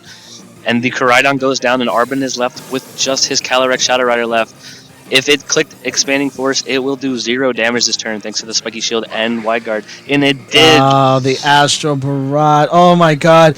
I thought Tanish was in a down position after he lost to Whimsicott, but now Tanish is starting to become it's starting to get into a really good spot here. Yeah, I for one will not count out this Calyrex Shadow Rider. Arbin gets 1 turn correct, calling maybe a non-Wide Guard or something, and could be in a really good spot. You do see no Terra still, and just playing it safe with Wide Guard. This Calyrex has Encore and Astral Barrage. Another Astral Barrage! Arbin's not giving up on the Astral Barrage, but also Tanish is not giving up on the Wide Guard too. Correctly predicting that Astral Barrage to go into both of these slots. Ivy Cudgel in the Sun. That is going to do a 1-hit KO. Ring that bell again, and we're going to a game 2. Wow. Yeah, honestly, Tanish just got every call right this game. I think Arbin had most of the momentum and just kind of let it slip away from him. I think a turn right here and there, and that game could have gone way differently. I don't know if he needs to adjust that much. I think the turn 1 of game 1, getting rid of the Tailwind Setter, was a very good play. Maybe just maybe overreading a little bit. Tanish never terra'd a single Pokemon. He didn't terra a single Pokemon. No, he didn't. Lunala sat in front of the Calyrex Shadow Rider. Sat there, yeah. Sat in front of the Chi-Yu. And he didn't see his last Mon too. Yeah, I think what Arbin was trying to do was trying to play a little passively, instead of actually just going for the all-out damage. I mean, with the Chi-Yu play, Heat Wave was actually a good move. It could also lock in the Dark Pulse, but I understood why Arbin went for those type of moves as well. Encore, like you said, also would have been a very, very good defensive option to keep Moongeist Beam, to keep Wide Guard like operational because it can't go for Moongeist Beam. But also you have the threat of the Ogre Pawn as well. You know, just getting those call rights with Wide Guard of either going for like it has expanding force, but since there was no psychic terrain on the field, expanding force would be a single like target attack, and it honestly would have played well for Arbin. But we're gonna get into a game too. I think there's gonna be some adjustments here. Weezing kind of did something. It was able to block out all the abilities, but it just went down to the expanding force really, really heavily. Yeah, Weezing does not like the combination of Iron Head and Expanding Force from these Pokemon, and using your Terra just so Weezing survives on the field a little longer. I don't know how important that is when obviously other Pokemon want a Terra too. Like the Terrafire Koraidon makes a lot of sense in this matchup. Play Roughs on the board, Expanding Forces on the board, a lot of damage. So we see the Chi-Yu Koraidon lead once again, and the Indeedee Ogerpon Heartflame lead from Tanish. So a small adjustment on this on the board here for Tanish. Very interesting too, because also the thing is this, like if you have Lunala in the back, Lunala could go for Wide Guard if Calyrex is on the field, and Calyrex cannot touch anything on the field. Can't go for Expanding Force, it cannot go for Astral Barrage, because everything will be a spread type move. So I wonder what will Arbin do to really adjust in this game here. Chi-Yu is threatening the Indeedee with a Dark Pulse, and above all else, you know, like this Koraidon's really threatening the Ogerpon very heavily with like a Flare Blitz. But I wonder what's going to happen here. We are going to see the Terra. It's probably going to be Terra Fire onto the Koraidon. Yeah, we do see the early game to Terra. We have Koraidon, like you said, going for the Terra Fire. This Koraidon and Chi-Yu combination are putting on so much damage right here. Let's see how Tanish can get around it. We see the Follow Me from the Ogerpon. Going to redirect a single target move potentially from the Chi-Yu. And it is overheat. The overheat in the sun. Will it get the one-hit knockout? It does, and now this Koraidon has a Terra Fire move in the sun ready for this Indeedee. Will it be the Flare Blitz in the sun? It is. Will this be the one-hit knockout to stop Trick Room from going up and pick a double KO? Here we go. And oh my goodness. Arbin picks up the double KO on turn 1. 2 pieces for Tanish gone. No Trick Room. And a much better start to this game. So now we have 4v2 right now. And looking at this, Tanish has his restricteds left.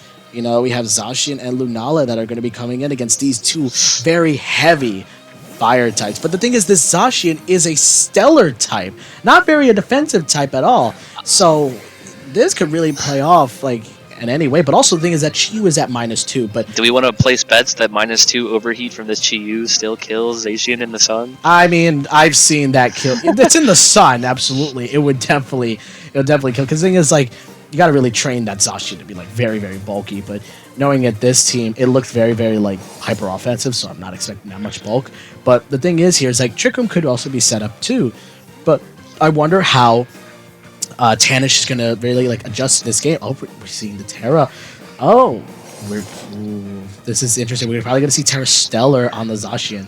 Have you ever seen a Terra Stellar Zacian before? I haven't seen many. No, I mean this is a very new format for Zacian to be. We will see a lot more Zacian than we did before. Yeah, like Zacian was like not that like popularized in Regulation G, but in Reg I, since you know double restricted, you want something that can hit hard, you run a Zacian. If you want something that's offensive that can hit hard, you can run its brother Zamazenta. But we see now, the overheat. It's gonna miss the Zacian! Oh my goodness! Behemoth Blade gonna go off. That's Terra Stellar. How much is this gonna do to him? Oh, let's see, it's gonna go. Not enough for the knockout. Oh man, Flame Charge is gonna go off into the. Oh, it's gonna go off into the Lunala slot. Oh, that is so interesting. Speed Rise as well. Meteor Beam. Oh, very interesting. If the Lunala went for Trick Room that turn with the speed boost from the Koraidon, both of Tanish's Pokemon would have been slower, but instead opting for the Meteor Beam. That would have been a crazy play, but Meteor Beam is going to get the one-hit knockout onto the Chi-Yu. Wow, that was...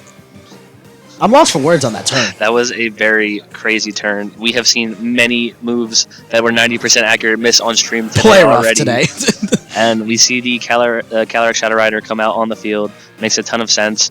Wide Guard is obviously... Like, we were just playing Wide Guard mind games. Yeah, we are. But the thing is also the Psychic Terrain is still up. So that means that Wide Guard could just go off and just play around. You know, you don't have to, like, worry about getting hit with Astral. You don't have to worry about getting hit with Expanding Force, but you do have to worry about that Koraidon that could just hit you with a Flare Blitz now. Yes, But it can knock itself out.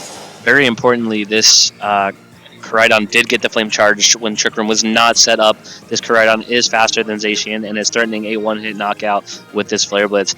I think you force this Lunala to click wide guard every single turn with the board state right now. So I think you can very freely just target the Zacian with the Koraidon and force this game 3 if you're Arbin.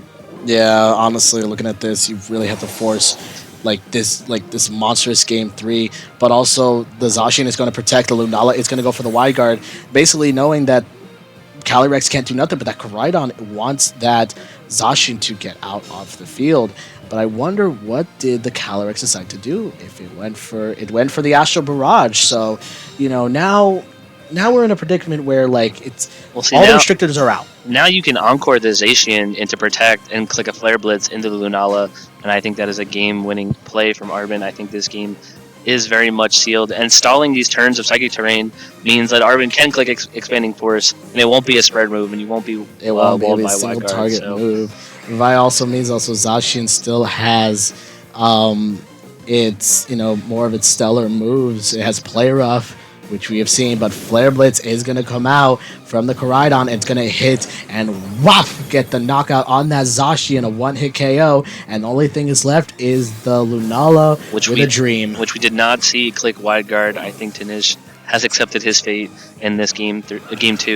And we see the Koraidon go down to the recoil, and I think we are one move click away from Arbin taking this to game 3. I wonder what Arbin clicked for this. We're going to see the Astral Barrage that is going to absolutely annihilate. Yeah, it's going to secure, because it's I just looked right now. It's Life Orb. I've seen some Lunalas live Astral Barrage before. Some. I say some. Not all, but some.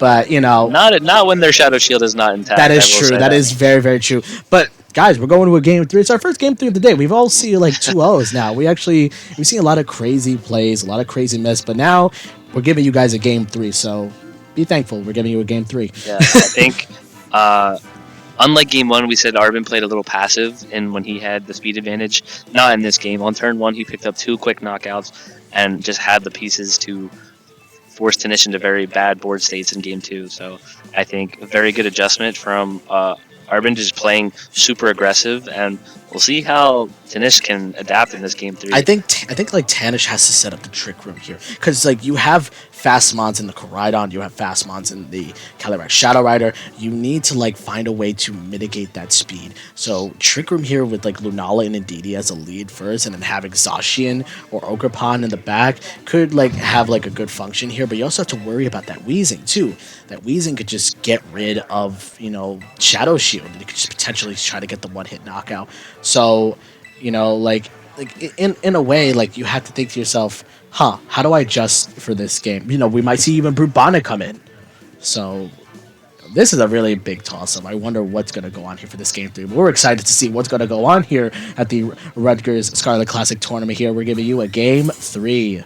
It feels weird to say that's our first game 3 of the day. Our stream matches, even this game has gone very quickly, very crazy. Our last match involved a Play Rough miss, but enough of that. We see the same leads of you see Indeedee Whimsicott up against the same lead from Arbin, which is going to be the Chiyu and the Koraidon. Very interesting. Tanish does have Prankster on the board, can potentially get the Tailwind up, but we could see the Weezing swap in again and get rid of Prankster. This Whimsicott is not Focus Sash. It will drop to a one-hit KO here, so very interesting to see if that Weezing is in the back and how the speed interactions play out after this turn. Yeah, this is honestly very interesting because, Trick Room could be set up as well, or Tailwind could be set up. But the one thing is that, for Tanish, he has the special defense boost because of the Psychic Siege, so Overheat may or may not get the one-hit knockout like we've seen, or we might see Flare Blitz. It all depends on what Tanish decides to lock in here, but also decides what Arbin decides to lock in. We could see that Weezing come back in and get the neutralizing gas also to affect Whimsicott getting a Tailwind up, but also we could see Trick Room go up. But we are going to see the switch out. It's going to be the Koraidon. It's going to switch. Are we going to see Weezing? Oh, wow. You hear it first. It's going to be the Weezing coming in, getting rid of the Prankster. I think this is probably going to be a Heat Wave. Oh, we're going to see a Tailwind.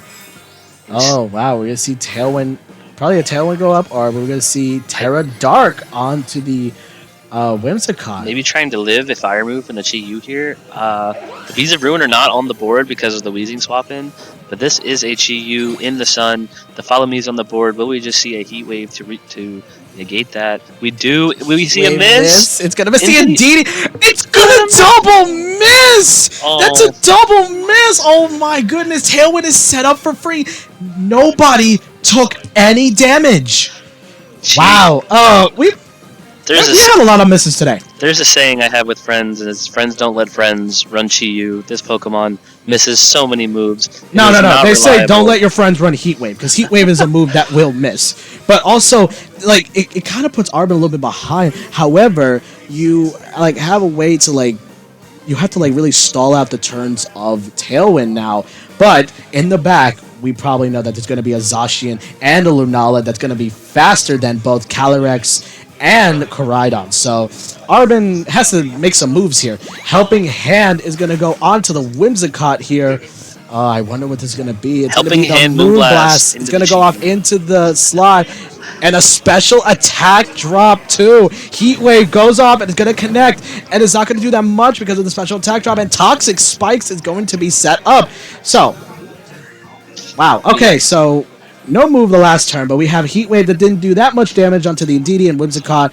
But now Toxic Spikes is set up, so we're going to play the game of Poison. Yes, that Toxic Spikes will very importantly break the Shadow Shield of Lunala when it does get poisoned. But Tanish got Tailwind up, but doesn't have a lot of offensive pressure on the board. This Indeedee does not have a Psychic move to threaten the Weezing. It is running the Alluring Voice. As we saw, the Helping Hand was Moonblast and the Chi-Yu not even do 50%. He did get the key special attack drop on the Chi-Yu, which means this Whimsicott, I think, potentially can hang on for another one. So, which maybe works out for Arbin. Tailwind is up, but there's just not enough offensive pressure on the board to make use of it right now. So I don't think Arbin is necessarily in a bad spot, despite of the double Heat Wave miss on turn 1. Exactly, but by all of that, Lunala is going to switch back in, and I wonder, it's going to be poisoned though too because of the Toxic Spike. So now Lunala is on a timer. Heat Wave connects onto both slots. That does a good chunk to Lunala. Alluring Voice is going to go into the Chi-Yu slot. Not going to do that much. A Poison Gas goes off into the Lunala, but it's already poisoned because of the Toxic Spikes. But Indeedee is going to be poisoned now. Yes. Lunala taking that pretty well, but lost its Shadow Shield, is poisoned, will be slowly racking up the damage. It is... I mean, you'd much rather have the Chi-Yu locked into a Heat Wave than a Dark move in this moment, but you are still taking significant damage, and you don't really have free swaps in to take advantage of this Tailwind. Arbin very much punishing the lack of offense on the board right now. I think he's pretty safe to just stay in and keep just whittling away these Tailwind turns and whittling away HP for this endgame. Mind you as well, also the thing is Expanding Force is also an option to get the knockout on this Weezing, but also Meteor Beam is a factor as well, because the thing is you don't want anything else to get poisoned here, but Indeedee is going to switch out. It's going to go into the Zacian. So taking advantage of the Tailwind turns and making sure that they get secure knockouts. Lunala is going to go for that Meteor Beam. It's going to probably go into the Chi-Yu slot. Yeah, Zacian can swap in freely if you do land this Meteor Beam into the Chi-Yu. Obviously, Zacian threatening by the Heat Wave, but with Meteor Beam coming out into the Chi-Yu, the Zacian potentially can switch for free, and the Chi-Yu does go down. This Zacian is in a very good spot, and I think we'll have one turn of Tailwind to hopefully take advantage of. The Strange Steam does go into the Zacian. Will we see a confusion amongst all the crazy things we've seen today? We have not, and this Lunala goes below half HP with the Poison Tick. Oh my goodness, the Tailwind Tailwind does gone. expire Okay. too. Man. So also the thing is too, we have to think about too is Koraidon speed at Jolly is 205. Jolly for Zacian is 220. So the thing is, if Tanish is Zacian's Jolly, that will outspeed and go for the play rough and try to get the KO. However, there's another chance that you could set up Trick Room now. but Lunala's at very low health, and is there enough time to even set the Trickerman to even attempt to get some knockouts here with +1? So it's very tough right now. Yeah, this Weezing on the board is stopping the Zacian from getting its +1. However, this Koraidon kind of is in a weird spot because I think it wants to like damage both of these Pokemon on this turn. And you can only pick one. Koraidon, as strong as it is not known for having very much spread damage threat. So we will see which threat Arbin assesses is the biggest here with the Koraidon. We also have to look at the speed tiers as well. We're going to see the Terra go off. It's going to be into the Koraidon, so it's not going to take any play rough, but it is going to be taking a very powerful +1 Moongeist Beam if Lunala could get it off. We also got to see if Zacian will stick around too. We see the Protect from the Weezing, very smart play. That way, if the Koraidon picks up a knockout here and the Whimsicott comes in, Prankster Tailwind will not be on the board. Oh, so we do the speed tier. Zacian is faster than the Koraidon. And we see, I believe this will be a Terrifier Flame Charge into Lunala, getting the KO, which puts Arbin in a fantastic spot. That was a great play from Arbin, assessing the threat. Getting the knockout into Lunala, being +1 speed now with Koraidon, threatening the Zacian. And if Whimsicott comes out, it cannot set up Tailwind freely with the Weezing still on the board. An excellent play from Arbin to put himself The thing in a is very also, good position Indeedee here. is still alive, so redirection is also now an option still. Yeah.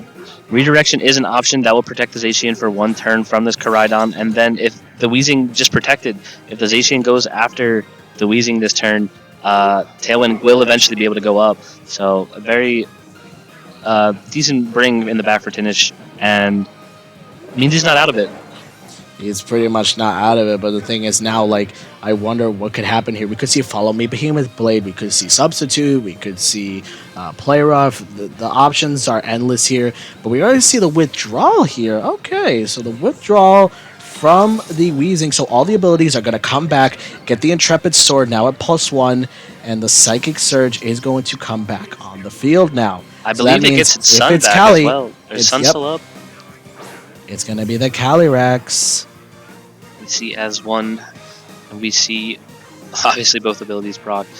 We see the Follow Me from the Indeedee, protecting the Zacian from what this Koraidon's about to click. It is +1, it is Terrifier, it is another Flame Charge into this Indeedee. This Koraidon is getting super fast. Oh, The but it doesn't Indeedee knock out, hangs but the on! poison will KO it though. That is a bulky Indeedee, and the Zacian gets a very big substitute up. Oh my goodness, that is a very free substitute. It's just gonna be just sitting there going for, just sitting there basically. That's what it's gonna do. It's just gonna sit there. But the one thing though is that Calyrex does have Encore, so you can Encore through substitute. It is a sound-based move. You can Encore these substitutes, so that way Zacian could just keep going for substitute. But Whimsicott, Terra Dark Whimsicott is going to come back here and get poisoned too, which is bad. This Whimsicott is able to come in and set up Tailwind, but Arbin very much now, there's no more wide guard threat. This Calyrex is finally unleashed. This Zacian can pick a target. It is +1, but I don't know if it can wipe the board like Tinish needs it to do. I think this Zacian is very much threatened.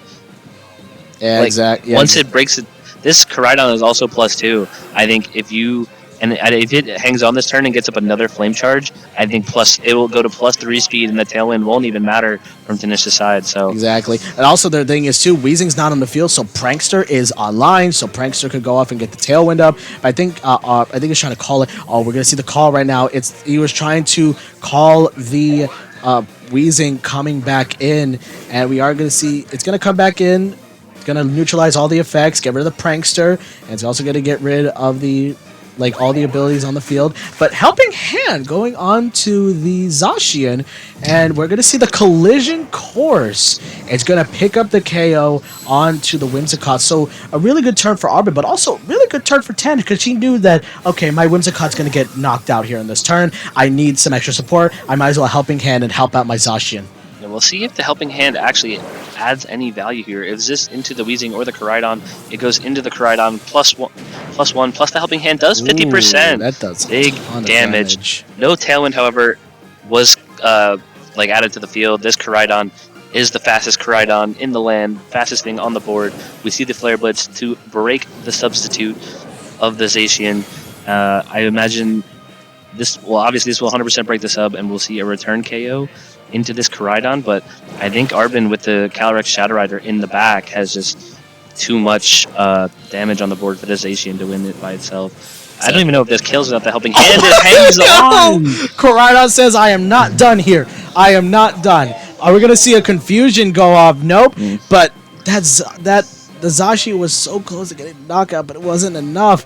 Oh my god. And also at +2 speed, like everything here, it's not like enough to get the KO. That Zacian still hanging by a thread, but Flare Blitz will go ahead and finish off this Zacian, and that is it. Taking game 3 will be Arbin as your round 3 winner. Yes. What a crazy game. Yeah, finally got a game 3, and it was a very good game 3. I think both. I think game 2, Arbin took the very aggressive route, and game 2 then went back to the Weezing swap. I think Weezing being in the back, switching in, preventing abilities was so important in this in game 3. No, Whimsicott never got to click a prankster move. It was forced to click helping hand to get any value, and the Koraidon still hung on the end in the end game. So I think like in this position, like Arbin game 1 played a little passively. That had Tanish go in and said, you know what, I'm just gonna take the KOs because of Flame Charge, and none of my mons are getting knocked out here. And then game 2 with the miss of Heat Wave,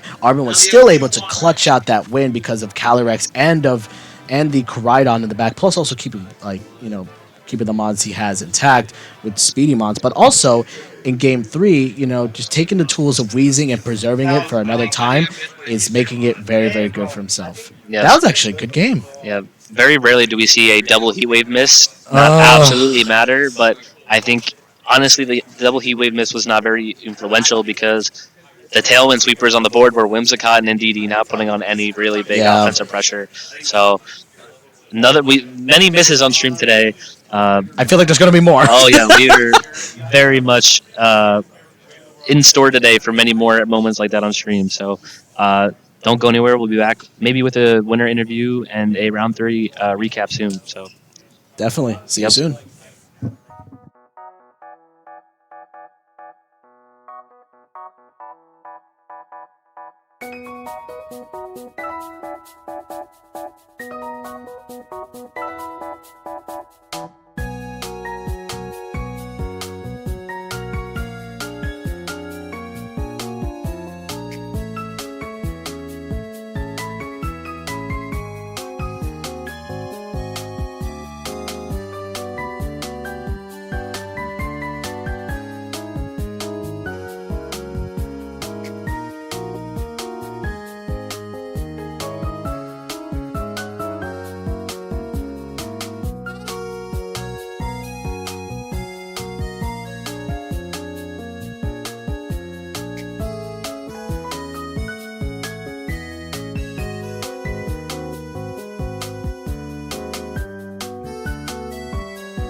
Camera. What is up, guys? My name is Chef Rich, and I'm joined alongside your winner of round 3, my favorite TL, Mr. Arbin. How you doing, buddy? Hello, I'm good. I love Chiyu. Chiyu's a good Pokemon. Oh my god, bro! I gotta tell you, how did you feel about that Heat Wave miss? Which Heat Wave miss? Oh the double Heat Wave miss. That we were talking about that. That's crazy because like I've only rarely see that, like not always, but like Honestly, it funny enough benefited me because I kept his both 2 passive Pokemon on the field. He didn't get a free switch to Lunala or Zacian, so I'm like, wow, I saw down the turn of Tailwind, two of his passive Pokemon are on the field. This is actually good for me. Did. How did you feel about the matchup when you saw it? How did you feel? I do not like looking at Lunala. That mon is really annoying. Just being super bulky, having access to wide guard. Shadow Rider does not like that. I spread moves Shiyu does not like that. So Especially also I Calyrex wasn't doesn't looking like it forward to either this. too. Yeah. Oh my god. Like another thing too. Like I saw like in game one, like you knocked out the Whimsicott, which was actually good. But like I saw you play a little passively. What changed your mind for game 2 and 3? Honestly, I just realized. Actually, wasn't that I changed my mind. It's rather, wow, my play in game one is. Why did I do that? This is dumb. Just play better. Just play more aggressive. So that's what I just did. And game two, when I saw that he led that, I'm like, they're dying. Honestly, yeah. But you came back in game 3, preserving your wheezing for the end game, right? And Yeah. how like you're able to use the tools for that, right? You had the tools to actually keep wheezing alive. Yeah, And I just were you afraid of like wide guard? the entire set or Well, like during that game, because like you oh had Astro. The thing is, like the second terrain was up, yeah and wide guard just affects Calyrex yeah because of expanding force. yeah. So I just want to keep preserve Weezing just so he doesn't get any tailwind advantage because if he gets Lunala and tailwind, it just E forces and Moongeist all over my team. I'm like, this is not good. So I had to do as much as I can to prevent any of that from happening. That's good to hear. You having a fun time today? Yeah, it's pretty good. It's pretty fun playing Reg I. I think I enjoy this way more than Reg G. Because Reg G feels I just I can't wait to match up Roulette into a Calyrex Ice or whatnot. But now I have two dummy restricted. That is true. And at least that makes it more fun. That is true. All right, before I let you go, you got any shout outs? Shoutouts to you, Rich. I appreciate you, bro. go. Thank you. Well, guys, that was my interview with Arbin, and we'll be right back. Oh, also, I want to give a shout out to the Showdown mod that banned me on Showdown because I had an inappropriate alt name. I don't know why. I had that alt for 2 years, and I got IP banned, and I got name banned, and that just killed my practice and my motivation to play ladder on Showdown. So shout out to that guy. You heard it here first, guys. But you know what? We'll be right back with round 3. Don't go anywhere.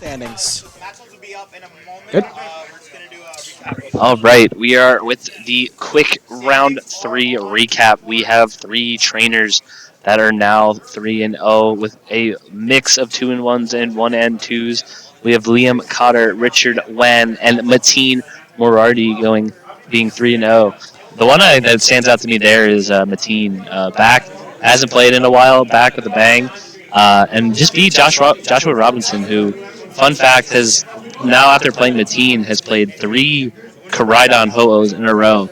Beat 2 of them like we saw one on stream, and then Mateen was able to find the difference in the matchup and go 3-0. So very cool for Mateen there. It shows the fun of Reg I. You actually got like a lot of like really cool like team creativity, but like also it shows you that you know what, I like this composition. I'm gonna stick with it.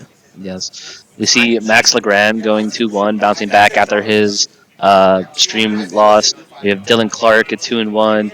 Andrew Wilson, who was previously 3-0, now 2-1. Whole lot of good players. There are 13 people that are above at least 2-1, and the trainers at 1-2 aren't out of it yet. That's for sure. That's not, but we're about to get ready for our round 4. Yeah.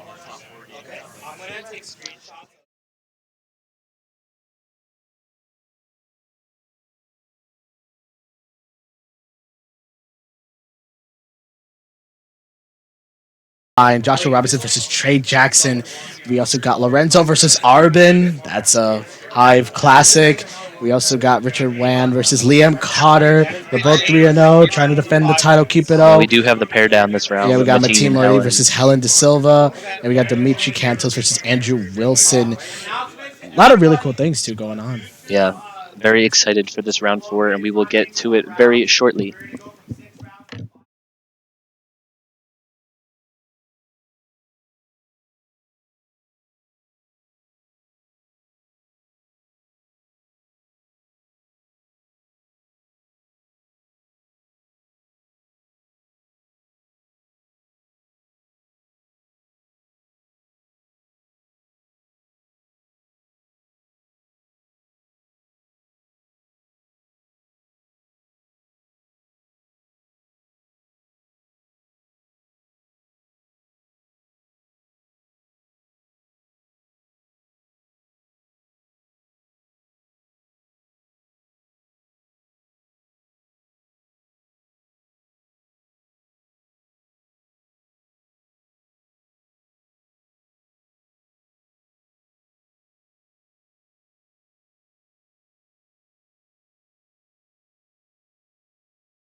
What is going on, guys? Welcome back to the Scarlet Classic Reg I Grassroots Tournament. My name is Chef Rich, and I'm here alongside my co-caster, Mr. Kevin Miller. And I gotta say, we're not here for fun and games, guys. We're here for hard-hitting Pokemon combat. And today we got two Titans. We got Dylan Clark versus Jonathan Lin.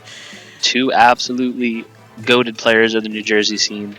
Both have represented New Jersey in multiple team tours, and it's going to be a good round four. We have, I believe we have the sun versus the rain, the weather, good old classic restricted Good old weather wars. setters, yep. So right now we're gonna see from Jonathan's perspective. Jonathan is running our boy, our favorite Mon, Zamazenta. We get our first Zamazenta Yeah, on we got stream. Zamazenta. Yay. Zamazenta is running the body press and the behemoth bash, not the heavy slam. Oh my God. We have Terra Dragon on the Zamazenta. We saw the swordfish, the Kyogreization earlier. Now we got the shieldfish. Yes, The running wet Yep, dog. it I is. don't know. We need an archetype name for Yeah, we do. Zamazenta. But we also Kyogre, have but- Kyogre, Torn, Lando, Indeedee, and Chen Pao. And on Dylan's side, we got another Ho-Oh. We got Ho-Oh with Koraidon, Fluttermane, Raging Bolt, Ogerpon, Cornerstone, and Umbreon. Yeah. So Both these second, trainers- second Ho-Oh today. Yeah, both these trainers taking comps we've somewhat seen in Regulation G. This Zamazenta team looks a little familiar to both of us. Yeah, you know, A couple similar pieces. Yeah, you know, except replace the Kyogre with an Amoonguss and replace the Indeedee with, I believe, an Urshifu. Urshifu. Yeah, and then there Yeah. you go. It's our Reg G team. This is very similar to the Umbreon team that top forward the one region, the San Antonio. Yeah, it was regional? San Antonio Regional. Yeah, yeah, it was like the Umbreon team with the Entei, and like instead of Entei, it's going to be the Ho-Oh. So very similar matchups, but you know, Dylan has the Sun and Jonathan has the Rain. So I wonder how this matchup's going to really go into it, because you know, there's only one Sun setter on Dylan's team, and that's going to be the Koraidon.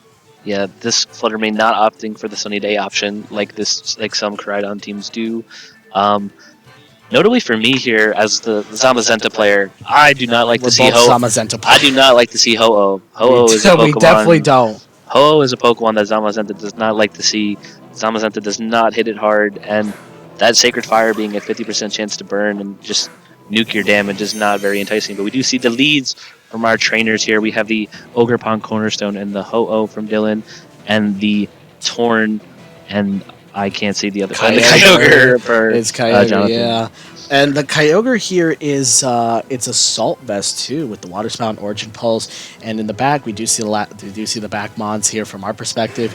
But the thing is, the Rain is set up now, so and also Torn here does, I believe, it does have Rain Dance, but also it does not have Bleakwind Storm, so it opted to run Hurricane right now. So either way, something's going to take a lot of damage here, as we are going to see our first turn 1 Terra, as we've been seeing. It's probably going to be the Ho-Oh, and it's going to Terra into a Grass type. Now, this is different from what we saw on Lorenzo's side. Lorenzo had Life Orb. This is Clear Amulet. Yeah, Clear Amulet, very cool. A lot of Intimidate in the format. Makes a lot of sense on the physical attacking Ho-Oh.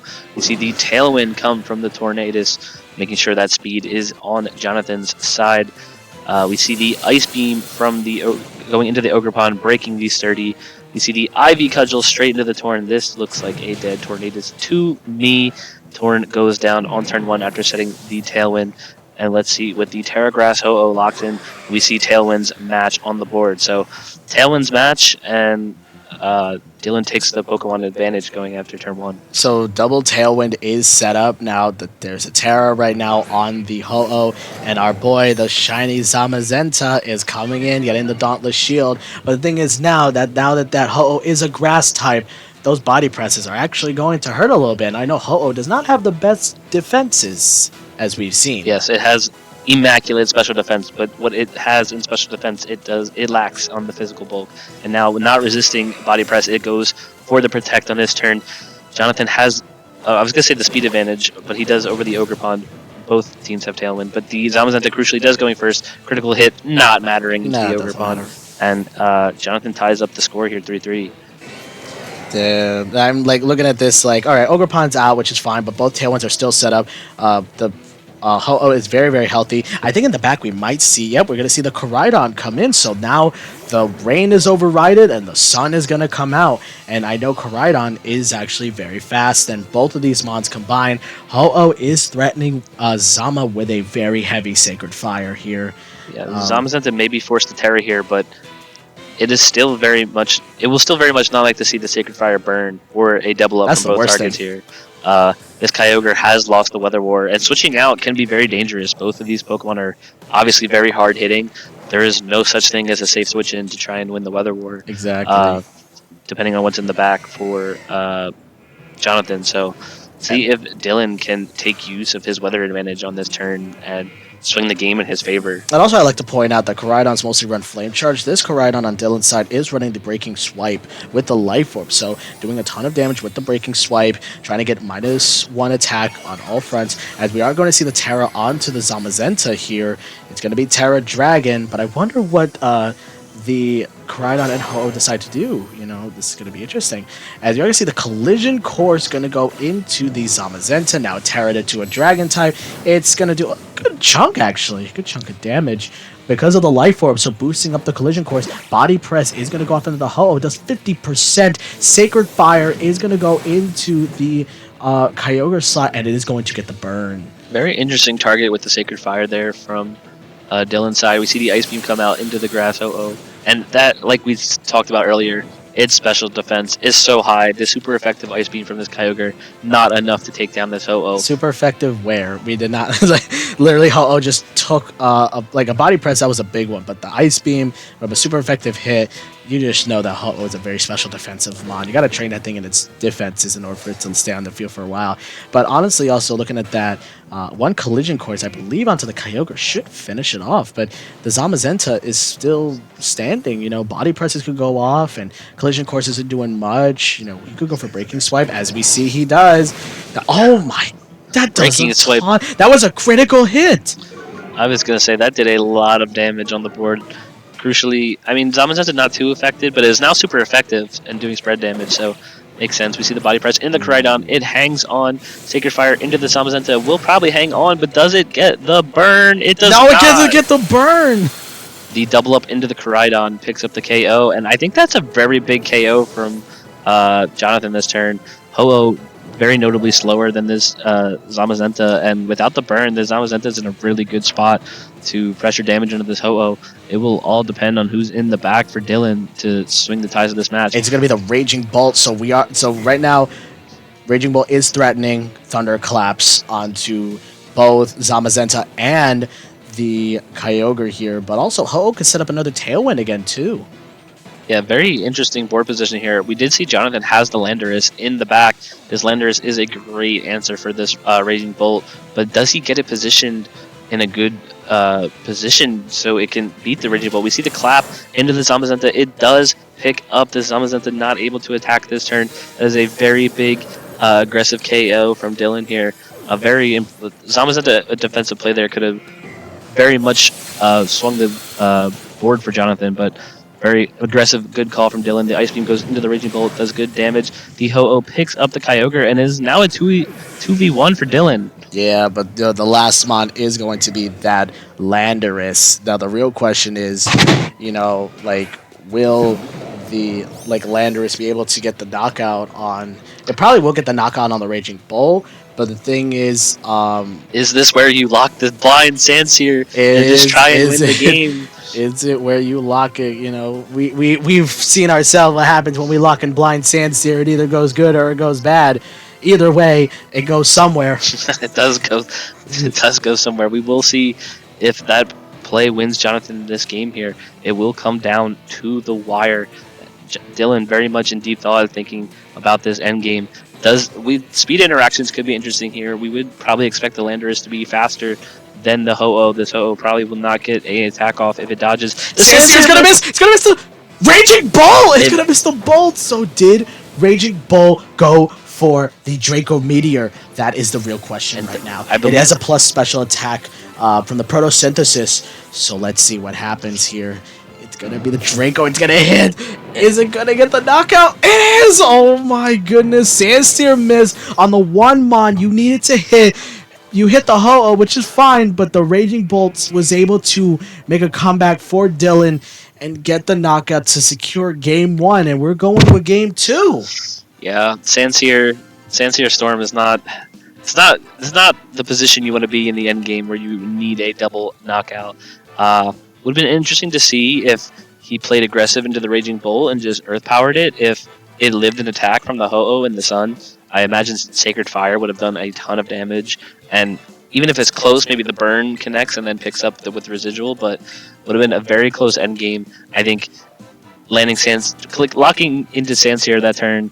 Not always you don't always feel the most comfortable, but I do understand why the selection was made. Obviously, on this team with Rain Dance Torn and obviously just Kyogre, the goal is to click Sanseers in the rain. But with now in double restricted, a lot more teams will have the Sun and will not always be guaranteed that you get it set up in that board position. So how many times have you clicked Sanseer and we're not happy with the result when it misses when you don't have the rain? I will say, in my Atlanta regional run, I did not click a single Sanseer that was not in rain, and it felt really good. I had to click at least 2 Sanseers to just keep me in the game, but it was stressful because once you click it, you're sweating that it will hit. Otherwise, you are in trouble here. It is safe to say when you are clicking Sanseer not in the rain, you are not in a good position. That is a position you are not happy to be in. You got to make moves here. You got to make some moves. It is a last-ditch effort, but our opponents move into a game 2 here.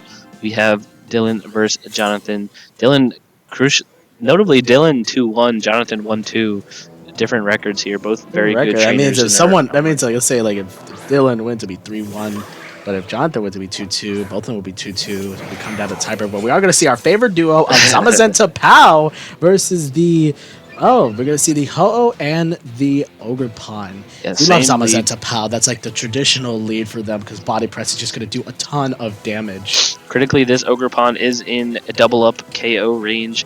Very interesting to see if Jonathan plays aggressive into it. Dylan obviously could Spiky Shield, expecting to double up into the Ogre Pawn Cornerstone. Very, I think, good adjustment from Jonathan. Tailwind maybe not the most necessary. This Ho-Oh might not feel pressured to set it up this turn, but we will see what our trainers lock into. We have a turn 1 Terastallization. We have said that many times today. This is a Terra from the Zamazenta on Jonathan's side. Makes a lot of sense. This Terra Dragon is putting in a lot of work for Zamazenta in this set. So much fire damage on the board that Zamazenta wants to resist. We see the Spiky Shield from the Ogre Pawn, expecting to double up into it. We see the ISO Crash into the Ho-Oh. From Jonathan doing big damage. And Body Press. That's not enough. Does it get the flinch?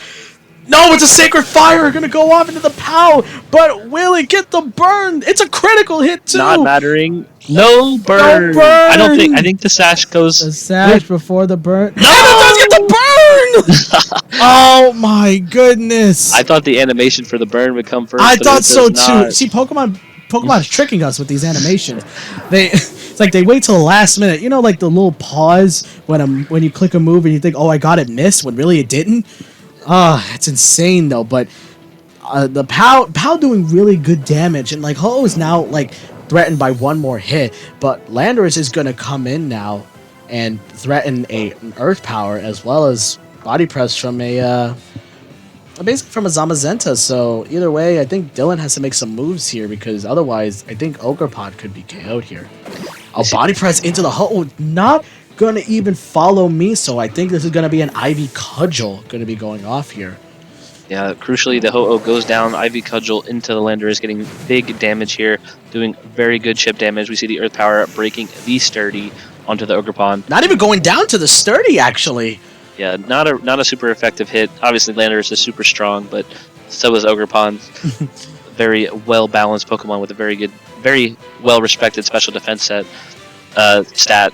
You see the Koraidon come out for Dylan. There is no speed control on the board, and this Koraidon is now the fastest Pokemon on the field. Exactly, sure. But the thing is that for Jonathan, he does have the Kyogre in the back, so you have to think to yourself, I could knock out the Ogre Pawn and bring in Kyogre later, and I would win the Weather War.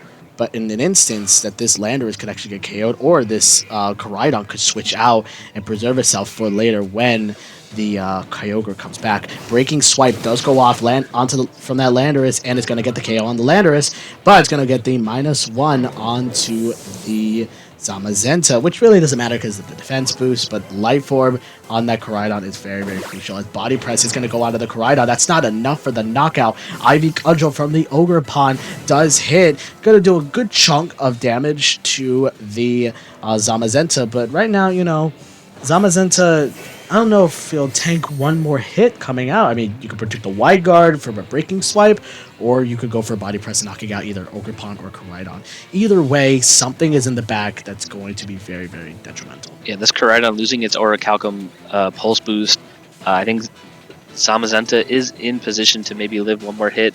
Kyogre winning the Weather War for now. Will the Koraidon swap out to preserve it on Dylan's side? Will be very important to see.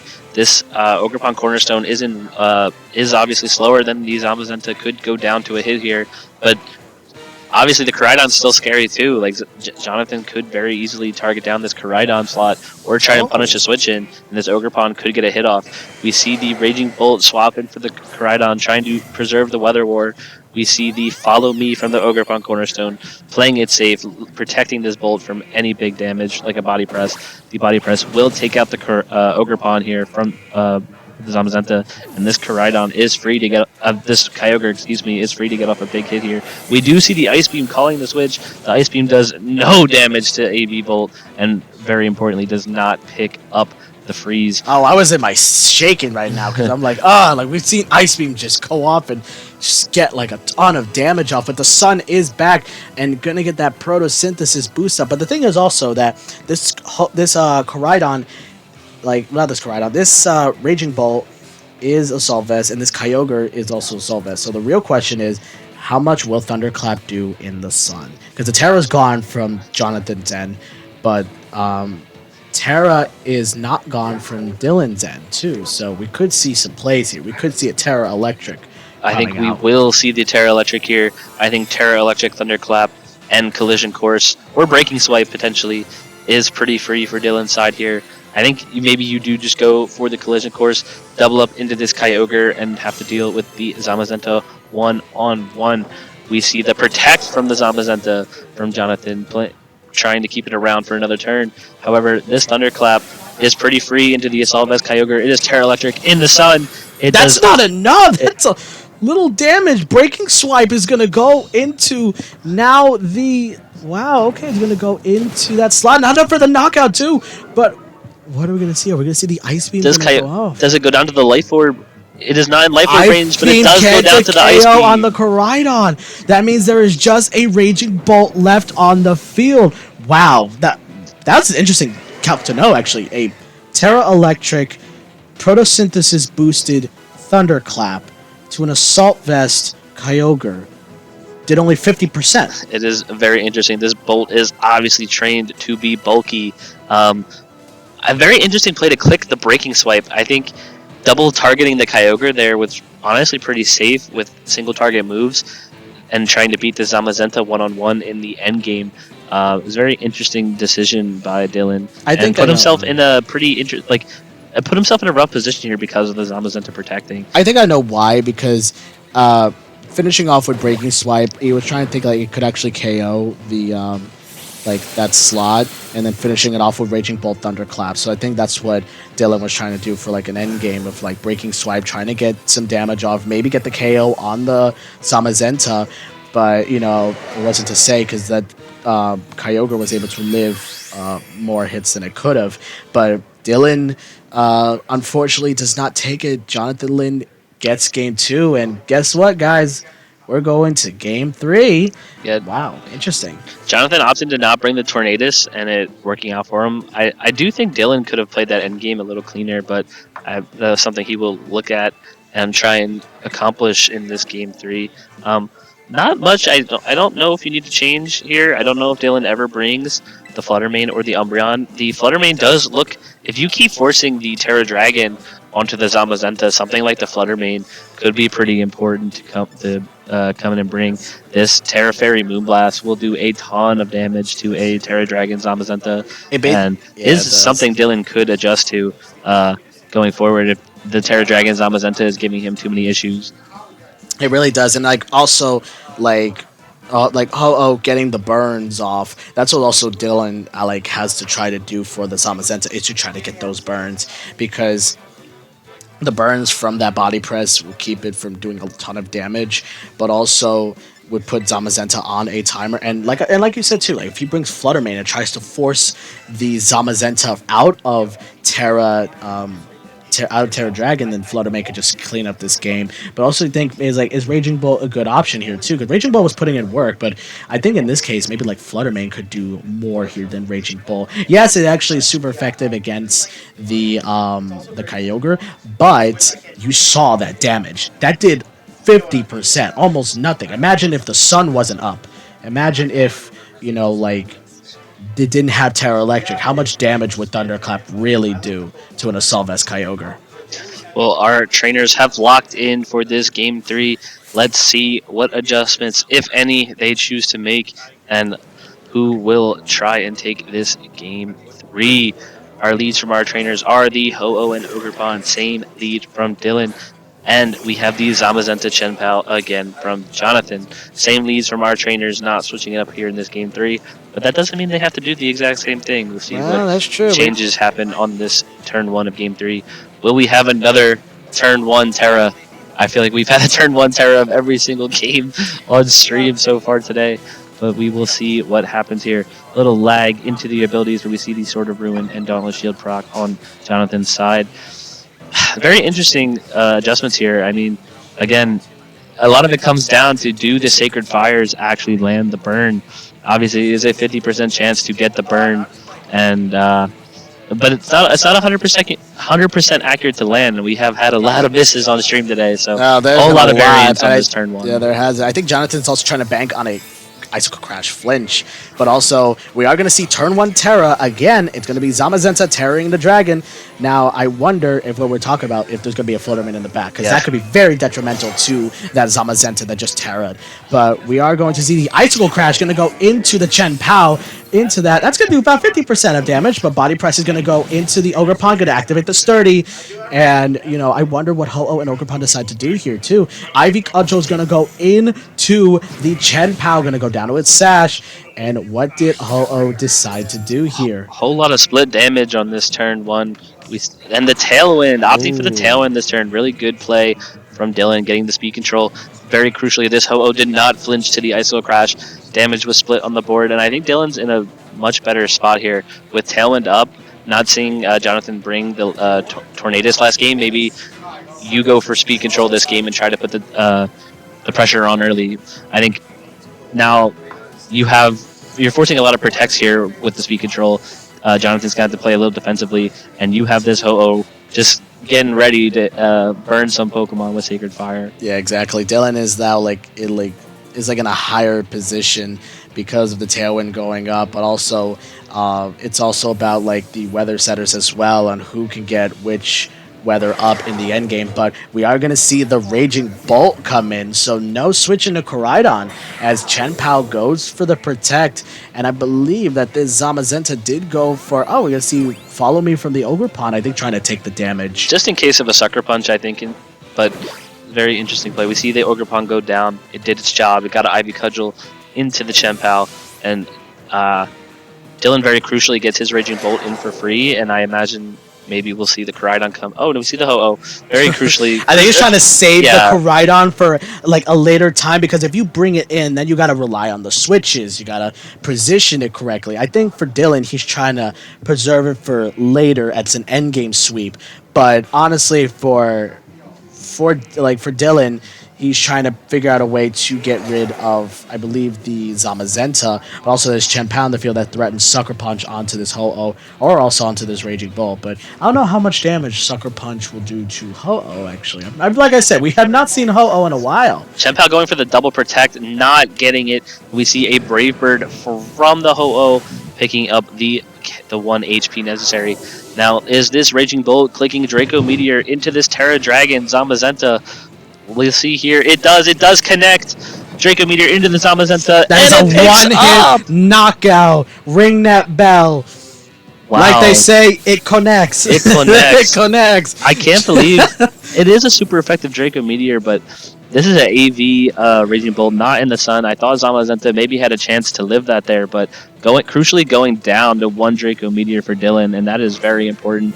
Jonathan is down to his final 2 Pokemon, and crucially Dylan can very safely win the Weather War once Koraidon comes in. I think in this turn, right, in this instance, like, because of the Raging Bolt hitting the Draco Meteor onto the Zamazenta. Also, the thing is too is that some Zamazentas, it has special defense, but if it's not trained that much in special defense, it will go down easily. Like I've seen a lot of Zamazentas go down to a very, very heavy special attack that it won't be able to take, even if it doesn't Terra. But also in this case, this is a super effective hit from like I said, an Assault Vest Raging Bolt that wasn't doing that much damage, but in an instance, that was able to actually get the 1-hit knockout, a very super effective hit. Also, Raging Bolt's very high special attack stat. But Koraidon comes in and is going to set the sun. So no more rain is going to be set up. Ho-Oh goes for the Sacred Fire onto Landorus. That is almost enough for a 1-hit knockout and gets the burn. Luckily for you, Landorus is not a physical attacker, it's a special attacker. Earth Power goes into the Koraidon. That is a lot of damage going into it, and Ice Beam is going to finish off the Koraidon. Koraidon swapping in just to take the KO, but I think that's okay for Dylan. You win the Weather War, your Raging Bull can come back out in the sun with his special attack intact. Thankfully, you landed the Sacred Fire into this Landorus. It is on a timer. You don't have the speed control anymore, but you do have priority with this Raging Bolt always. This Landorus very crucially you can't click Earth Power into this Ho-Oh. It has to be Sludge Bomb. It's weaker attack. This Ho-Oh can pretty freely attack this Landorus and protect. Although the Landorus will be faster than the Raging Bolt, it will be very interesting to see if this Landorus can win the game for Jonathan here. It will come down to very fine margins in this endgame. We also have to point out Dylan still has Terra. He still could go for the Terra Electric Thunderclap in the sun against the Assault Vest Raging Bolt. We did see the damage on how much it did, so maybe we could see something, a different kind of damage output here. But it all depends on what Dylan decides to do. We're going to see a Thunderclap, no Terra at all, but see how much damage that did, around 45%, as Earth Power going to go into the Raging Bolt, and that is a 1-hit. That's a critical hit, too! Oh my goodness. Oh, we've been seeing crits. We've been seeing misses. Oh, what kind of day we've been having? Well, we're going to see the Origin Pulse is going to go ahead and do a little bit of damage in the sun, and Tailwind is going to be set up from the Ho-Oh. So it's just Ho-Oh versus the world now. Yeah, this Ho-Oh does have the Tailwind set now. It can protect, and potentially this Landorus could go down to its own burn. This Kyogre not known for its large physical defense, so this will be a close endgame here. We see the protect from the Ho-Oh. I didn't actually see how much the burn chip did to the Landorus. It will be close whether or not it dies to the burn damage here. We see the Sludge Bomb go into the Ho-Oh's protect and the Origin Pulse as well. Ho-Oh protected in the sunlight. Let's see if this Landorus does go down to the burn. And it does. It does. That means it's Kyogre versus the world. And I think that this one Brave Bird should be enough to knock out the Kyogre here. This single target is Clear Amulet, though, not Life Orb. It will be close if this picks up. Ho-Oh not the most physically offensive piece here without Life Orb. It is holding the Clear Amulet to stop Intimidates. We will see if this is enough to pick up. It does have the speed advantage in Tailwind. We will see how this game will end on this turn. The Brave Bird recoil will put it in range of any move that Jonathan clicks if it lands. So let's see Sacred Fire instead. We're gonna see Sacred Fire gonna go off into that slot. Origin Pulse is gonna go ahead and not enough to knock out the Ho-Oh. But the thing is there's a few turns left. But also the thing is that Kyogre cannot go for Protect as well. I think Dylan tried to take advantage of these Sunshield, but Brave Bird is going to go ahead and finish off the Kyogre, and that's going to be it. Dylan's going to go ahead as 3-1, and unfortunately Jonathan will be 1-3. But Jonathan put up a fight. I gotta say, he put up a lot of stuff today, and was able to kind of counteract the Weather War with the Sun, like against Sun, but also do a really good job with the damage too. Yeah, very crucially, Dylan going for the Sacred Fire. It's very risky. You never know. It's very risky. He could have missed getting the chip and not taking... That is true. Sacred Fire can miss. He did not want to take the Brave Bird recoil. Could have went down to, like I said, would have went down to a move that Jonathan clicks. But very crucially landing the Sacred Fire, getting the chip damage, keeping your HP bar high, and then ending the game with the Brave Bird. I think why he did that, because I think in his head maybe he's like, oh wait, maybe Brave Bird doesn't get the knockout, so I will be in range of something, or I'll get the recoil. So I think Sacred Fire was like an extra precaution that Brave Bird at the end game will get the chaos. I think the play makes sense. It is your quote-unquote smartest play, but this is Pokemon, and we've seen a lot of moves missed today. Was very much not a locked endgame there, but Dylan. But it was good to see Ho-Oh versus Kyogre as an endgame. That was actually kind of fire. Yeah, Koraidon, Ho-Oh, Kyogre, Zamazenta, maybe 2 restricted pairs to keep an eye out going forward. I think, despite Jonathan's performance, he showed that the team is strong. I think would be interesting to see maybe some item changes. The Assault Vest Kyogre not being able to protect in certain moments was definitely to his downfall, I think, in moments. So, but yeah, Dylan proves that Sun beats Rain in this matchup and moves 3-1. And yeah, very good match. And I assume we'll have more good matches later in round 5 and into cut. So stay tuned. Definitely will. That was close.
Groudon Kyogre. No, Groudon. We're gonna go to this. Mike's off. So Mike's are active right now. All right. All right. I am Kevin Miller, joined with our winner from the last round, Dylan Clark. Hello. Dylan, Yo. good win on stream. How you Appreciate feeling? it. That was my first matchup against Rain today. So I wasn't sure wasn't sure how much I had to play the Weather War, but it luckily worked out. Yeah, very much. In that game 3, at least, we're able to get the Kyogre next to the Landorus and was able to just win the Weather War. Koraidon had to sacrifice itself to win the Weather War, but Yeah. once you won the Weather War, you felt all Yeah, right. luckily that burn on the Lando was key too, because obviously I was able to protect and burn off that to take out the the Lando. Yeah, but yeah. What was the thought process with running the Koraidon Ho team? So, I think obviously a mon that stands out as could be a good splash move restricted is Zamazenta, and when I really haven't looked into any Ray Eye until a few days ago, but I was chatting with some people and then Ho-Oh came up and I'm like, what's interesting about Ho-Oh? They're like, yeah, it's good in the sun, it's bulky. They're like, yeah, Zamazenta can't do anything into him. I'm like, oh wait, it can't. Yeah. So as, like, yeah, as a Zamazenta player, I was looking at the team sheet and I was like, oh no, this is not going to be fun. yeah. Ho obviously completely walls what Zamazenta wants to do for the most part, and the chance to have the 50% chance to get the Sacred Fire burns are just yeah, is lethal. Especially we saw in game 2 or 3 the Chempal get hit with the Sacred Fire, yeah, game 2. and you just completely negate the focus sash because of the burn. Yeah, Sacred Fire is a funny move. So, Especially in the sun. Oh yeah, We saw some of the like with the clear amulet on the Ho-Oh. I think it's a good item choice. Obviously, Incineroar and Intimidate is prevalent, but in a matchup like this, you kind of miss out on the damage a little bit. I exactly. think. Yeah, I mean, like I was also playing around with a more aggro like other mons and like having like Umbreon Ho-Oh more support with like Rocky Helmet and Life Dew. That was another one I was trying out, but I figured like the damage with like the more damage and like would be like better for it because it's already so naturally bulky. It has that like decent balance to it, and like I feel like this meta like it's pretty aggressive. So if you could just like have that one extra turn to either stall Trick Room, stall Tailwind even, and then, like I can see it just work. Especially plus with Regenerator, it has a good combo of like benefits to it. Something we were talking about as like an adjustment after the game 2, you were obviously very much forcing the Terra Dragon every turn into Zamazenta with all the fire damage and collision course damage. Did you ever consider bringing out the Flutter Mane to punish the Terra Dragon on the Zamazenta? The Flutter Mane was like it was a potential, it was an idea, but like I just figured like if I like would bring Flutter Mane, I like more often would have to lead it because I feel like Flutter. Although he was bringing like Lando in the back, I thought like maybe there'd be some like adjustment with that where that could have been good in the back having Flutter and Koraidon. I just part of me felt like I might have like been mispositioned whereas if I have like the sturdy Ogerpon and then Raging Bull, I just felt like those would have like been able to cover as well. And I feel like because he was Terra Dragoning immediately, I felt Raging Bull would have done the job. I was honestly very surprised to see the Assault Vest Draco Meteor pick up the Zamazenta. He's not in Sun. Like, there was no damage amplifiers, and it just won't. Yeah, no. If there's one thing I'm not the best at, especially right now, is like certain calcs, and that was definitely something I didn't like have calced. So I was just like more like a hoping that because it was really only like EV to like I guess technically the second special attack bump with like 100 EV. So I was like curious. I would want to look that up if that's like a roll or something, but. Yeah, very crucially, did pick up the KO, and you moved to 3-1. I don't know if that is safe for today, but looking forward going into cut. Gotcha. We will hopefully see you for another round in cut, and good luck in your next round. Appreciate you, commentator Kev.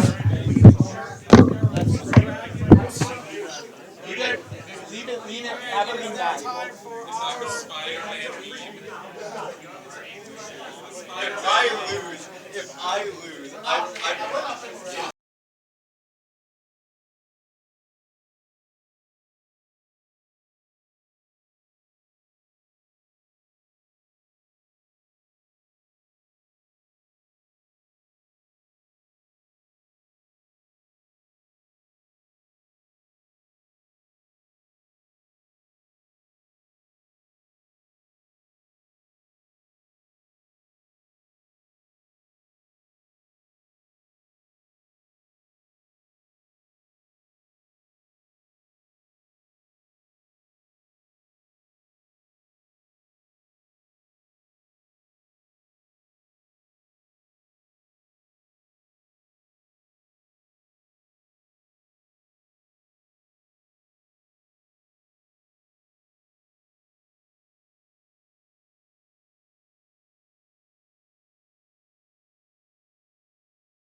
Welcome back, guys, to your final round here at the Scarlet Classic Reg I Grassroots Tournament. My name is Chef Rich, and I'm joined alongside my co-caster, my buddy here, Mr. Kevin Miller.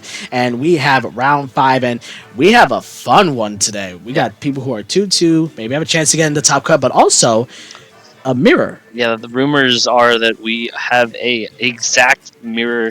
These are two friends paired into each other in the final round of Swiss. One of them to make potentially top cut.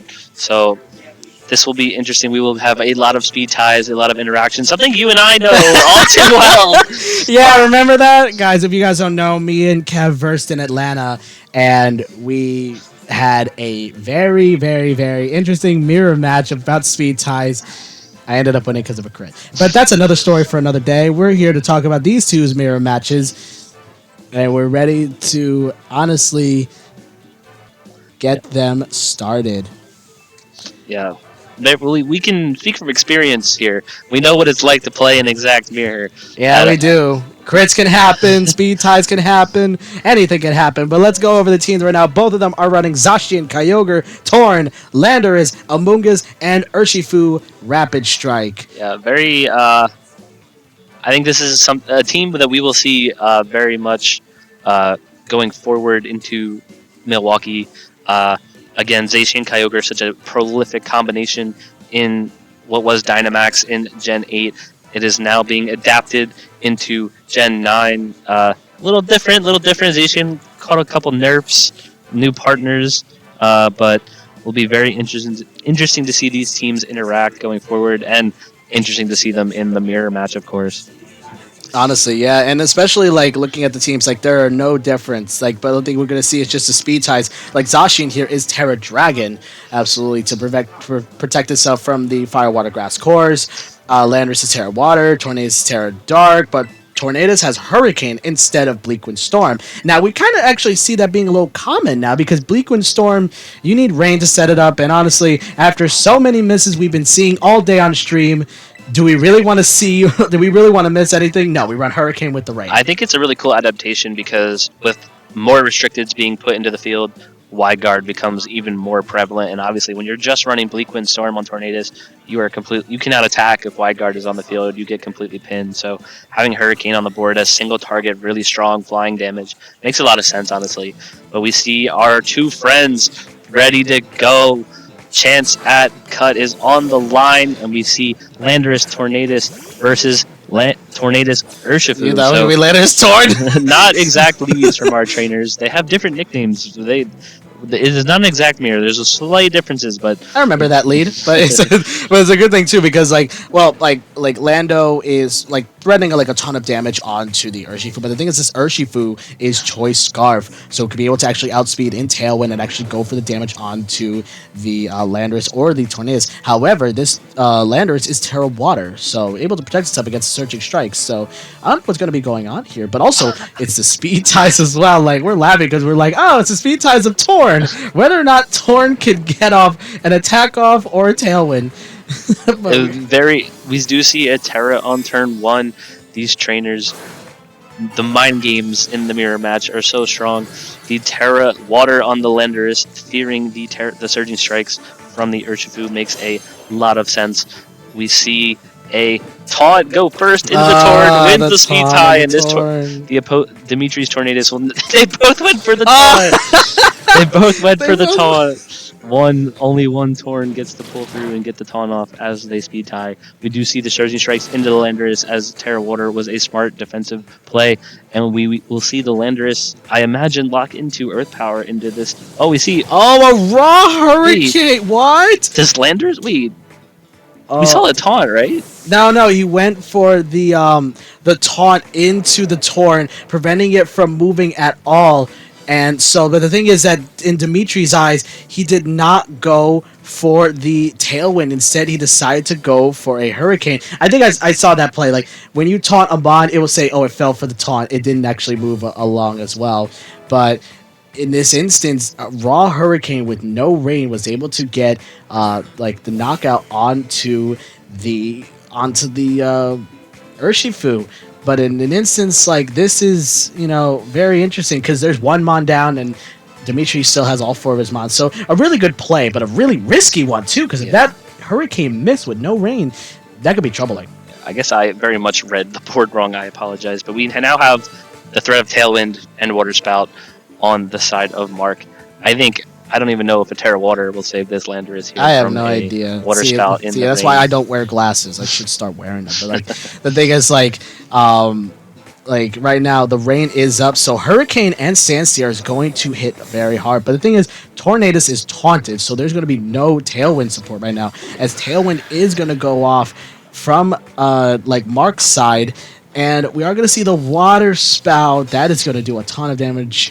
And it's going to probably get... Yeah, it's going to get the knockout onto this Tornadus. Who am I kidding? This Water Spout's so powerful in the rain. It's going to go ahead and get the knockout. Okay, Landorus is freshly off of Protect. The Tornadus goes down. And Mark has 3 turns of Tailwind to play with here. No, we're going to see his own... we can see his own Kyogre too. So we have Landorus and Kyogre on the field. But also the thing is too is that Mark did not Terra yet. Dimitri has his Terra used up already from the Terra Water on the Lando, and both Kyogres are Assault Vests. So I wonder how this is going to play out. Maybe you could go for a Thunder onto the Kyogre or onto the Tornadus, or better yet, go for an Earth Power, try to whittle down some damage. But either way, this is it's kind of tough to see what could go on here. Yeah, very interesting targeting on this turn. We see the Tornadus click Hurricane into the Assault Vest Kyogre, doing pretty decent damage actually, and picking up the Confusion. We will see if that matters later on in the game. We see the Thunder from the Kyogre lock into the Terra Water Landorus, and it does pick up the KO. Thunder, a move you only really see on Kyogre on Assault Vest course, so really cool to see it work here for the Kyogre. We see Dimitri's Kyogre go to attack through the Confusion potentially. We see the Lucky Duckies. Does it go through? And it hits itself in Confusion. Oh, that's not... we can also hear the cheering because it's like, oh man, these two friends. They're running the same team, but the last one is going to be the Zacian, but there is Tailwind still up, and also that Kyogre is still at full health. Oh my goodness, that Confusion kind of mattered a little bit, because then the attack would have probably went off in the Tornadus, or probably would have went off into the Kyogre as well. But oh my goodness, this is a tough one. And there's 2 more turns left of Tailwind. 2 turns of Tailwind. There are no defensive Terras on the board for Dimitri, I believe. As long as there are no funny business and double protects, this Zacian will take a very strong water spout from this Kyogre. We do. Oh, it's faster. Go for the play up, and that's going to be a lot of damage. Water spout's only going to do a little bit of damage. What? What did we just see? The Zacian is faster. The Zacian is faster than Kyogre. Just go for the Thunder into the Kyogre. That is insane. So let me explain what happened here, guys. So what happened was this, right? Kyogre Zacian outspeed a Kyogre. Some Kyogres with Assault Vest are not actually faster than the Zacian. Now, I think the Zacian is Jolly, so it'd be able to actually outspeed 220 speed. I think Kyogre only hit maybe above 180 or 190, or maybe hit just 200. But the Jolly, the Jolly Zacian was able to just come in and say, you know what? I'm not taking it. I'm going to go for the damage, and was able to just get the knockout. That was absolutely insane. And that sad Water Spout only did just 1 HP of damage. Oh my god, that did nothing. That was an interaction that I was not mentally prepared for. I was not mentally prepared for that either. I literally went out of my seat I literally fell out of my chair. That was absolutely insane. But also, we see Mark hovering over the Terra Dragon onto the Zacian, so we could see something play out here. But the thing is, Kyogre is gone, but Dimitri still has his Kyogre on the field. We are going to see the Terra. It's going to be Terra Dragon now from the Zacian going off.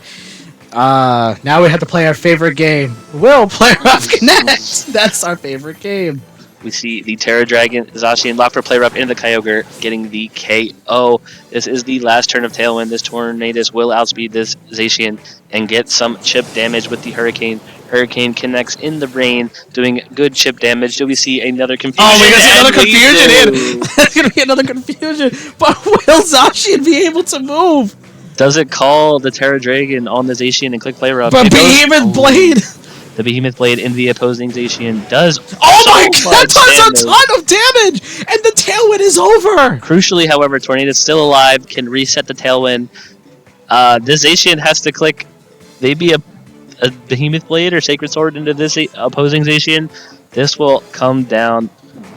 I mean, you will have the speed control as long as you get good damage off. I think Mark has this game wrapped up, but we have seen crazier things happen today. Well, right now we just saw like Kyogre thinking, oh, I could actually get the damage off, and then just gets completely obliterated.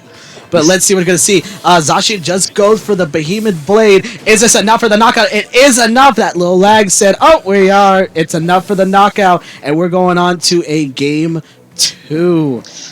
Wow, that was interesting. So the thing is also what we noticed is that Dimitri Zacian, or like the Zacian that they're both running, is Jolly. So that means in Tailwind, Zacian will outspeed the Kyogre always. So in an instance, that damage was really good on Dimitri's end because the Kyogre was actually a big threat from just going for damage and just knocking out like everything in its path.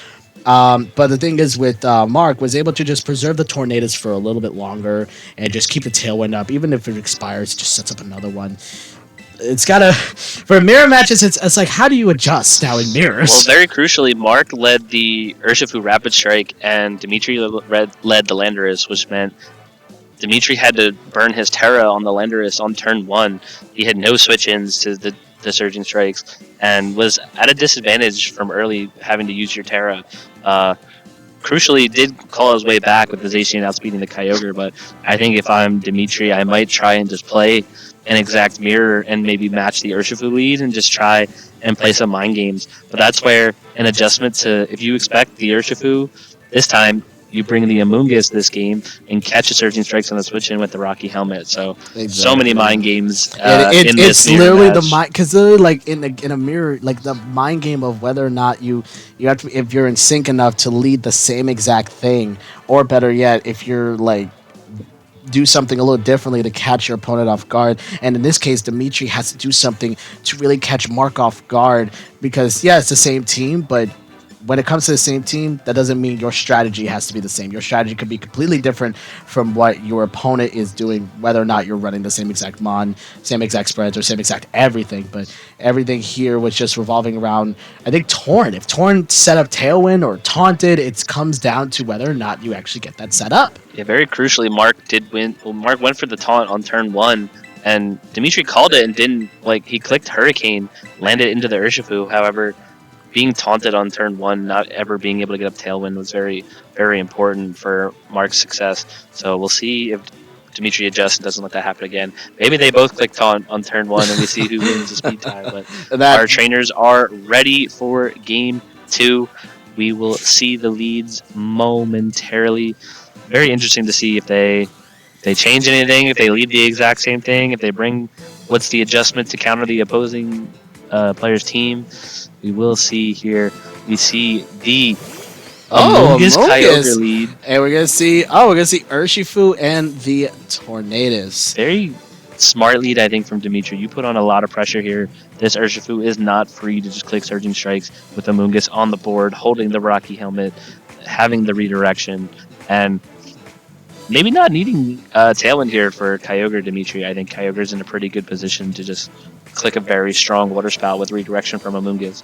Obviously, if you do click Rage Powder, there is the threat of just taking a Hurricane from this Tornadoes and losing your Amoonguss on turn 1, but I think Kyogre's in a much better position for Dimitri here. I think also like the Amoonguss is threatening the Urshifu, not in a damage sense, but like it is threatening in a way of like you redirect it, then you go for Surging Strikes. That Rocky Helmet damage is going to take a lot for it, but we are going to see Urshifu just go for the U-turn into the Kyogre here. It's going to switch out into, maybe we don't know what it is. It could be Zacian coming in, or it could be the Kyogre coming in. It could be anything. It could be anything that that this guy wants to do here, but we are going to see the Kyogre switch in. So I wonder what. All right, we're gonna see the Hurricane gonna go off into the Amoonguss. That's not enough for the one-hit knockout. No, and the Thunder goes off into the Tornadoes, and it's enough for a one-hit knockout. Crucially, the Amoonguss living the Hurricane, not redirecting the U-turn from the Urshifu, hangs on here and gets a Spore into the switched-in Kyogre. Really huge play from Dimitri. Amoonguss very much MVP living that Hurricane there. Hurricane single target, strong flying move. Not enough for Amoonguss. That Amoonguss is very, very like bulky. Was able to take that hit like a champion. But now that Tornadus is out, Dimitri, if he has Torn, can set up Tailwind again in the late game. I feel like there is going to be a Zacian in the back, but that Amoonguss was just coming in and putting on a lot of pressure. Now Mark's down to just 3 Mons. As Dimitri is down to just, well, he still has all 4, but that Amoonguss is about to get KO'd here unless, Dimitri makes a switch, preserving the Regenerator. And above all else, if Dimitri's Kyogre moves first, that's the thing. Or if, Mark's Urshifu locks in a close combat, but you don't want to get those attack Yeah, very crucially here, Amoonguss can Rage Powder anything protect its Kyogre from the Urshifu. You see the Urshifu click the Surging Strikes. 1 is enough, will only take 1 chip of Rocky Helmet, but this Kyogre has a mandatory turn of sleep, and Dimitri's Kyogre can attack freely here. Will it be the Thunder into the Urshifu? Will it be just spread Water Spout damage?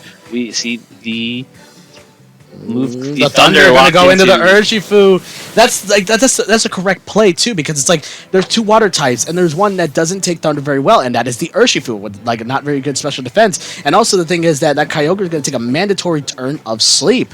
So now it's going to be Zacian and Kyogre versus Kyogre and whatever else is coming in. But the thing is, Dimitri still has 3 Pokemon left. We'll see if it is the Tornadus. Oh, it's gonna be the Torn actually. Wow. Okay. Torn, huge bring in for Dimitri, able to set the Tailwind and have the speed control for the rest of the game. Very crucially, this Zacian now going to be forced to Terra, I believe. You have to Terra Dragon this turn, as a Tailwind Water Spout is coming in your near future. I think coming to a city near you, but I know it's going to be coming here, as Zacian does go for the Protect, but I think this Torn decides to go for a Tailwind.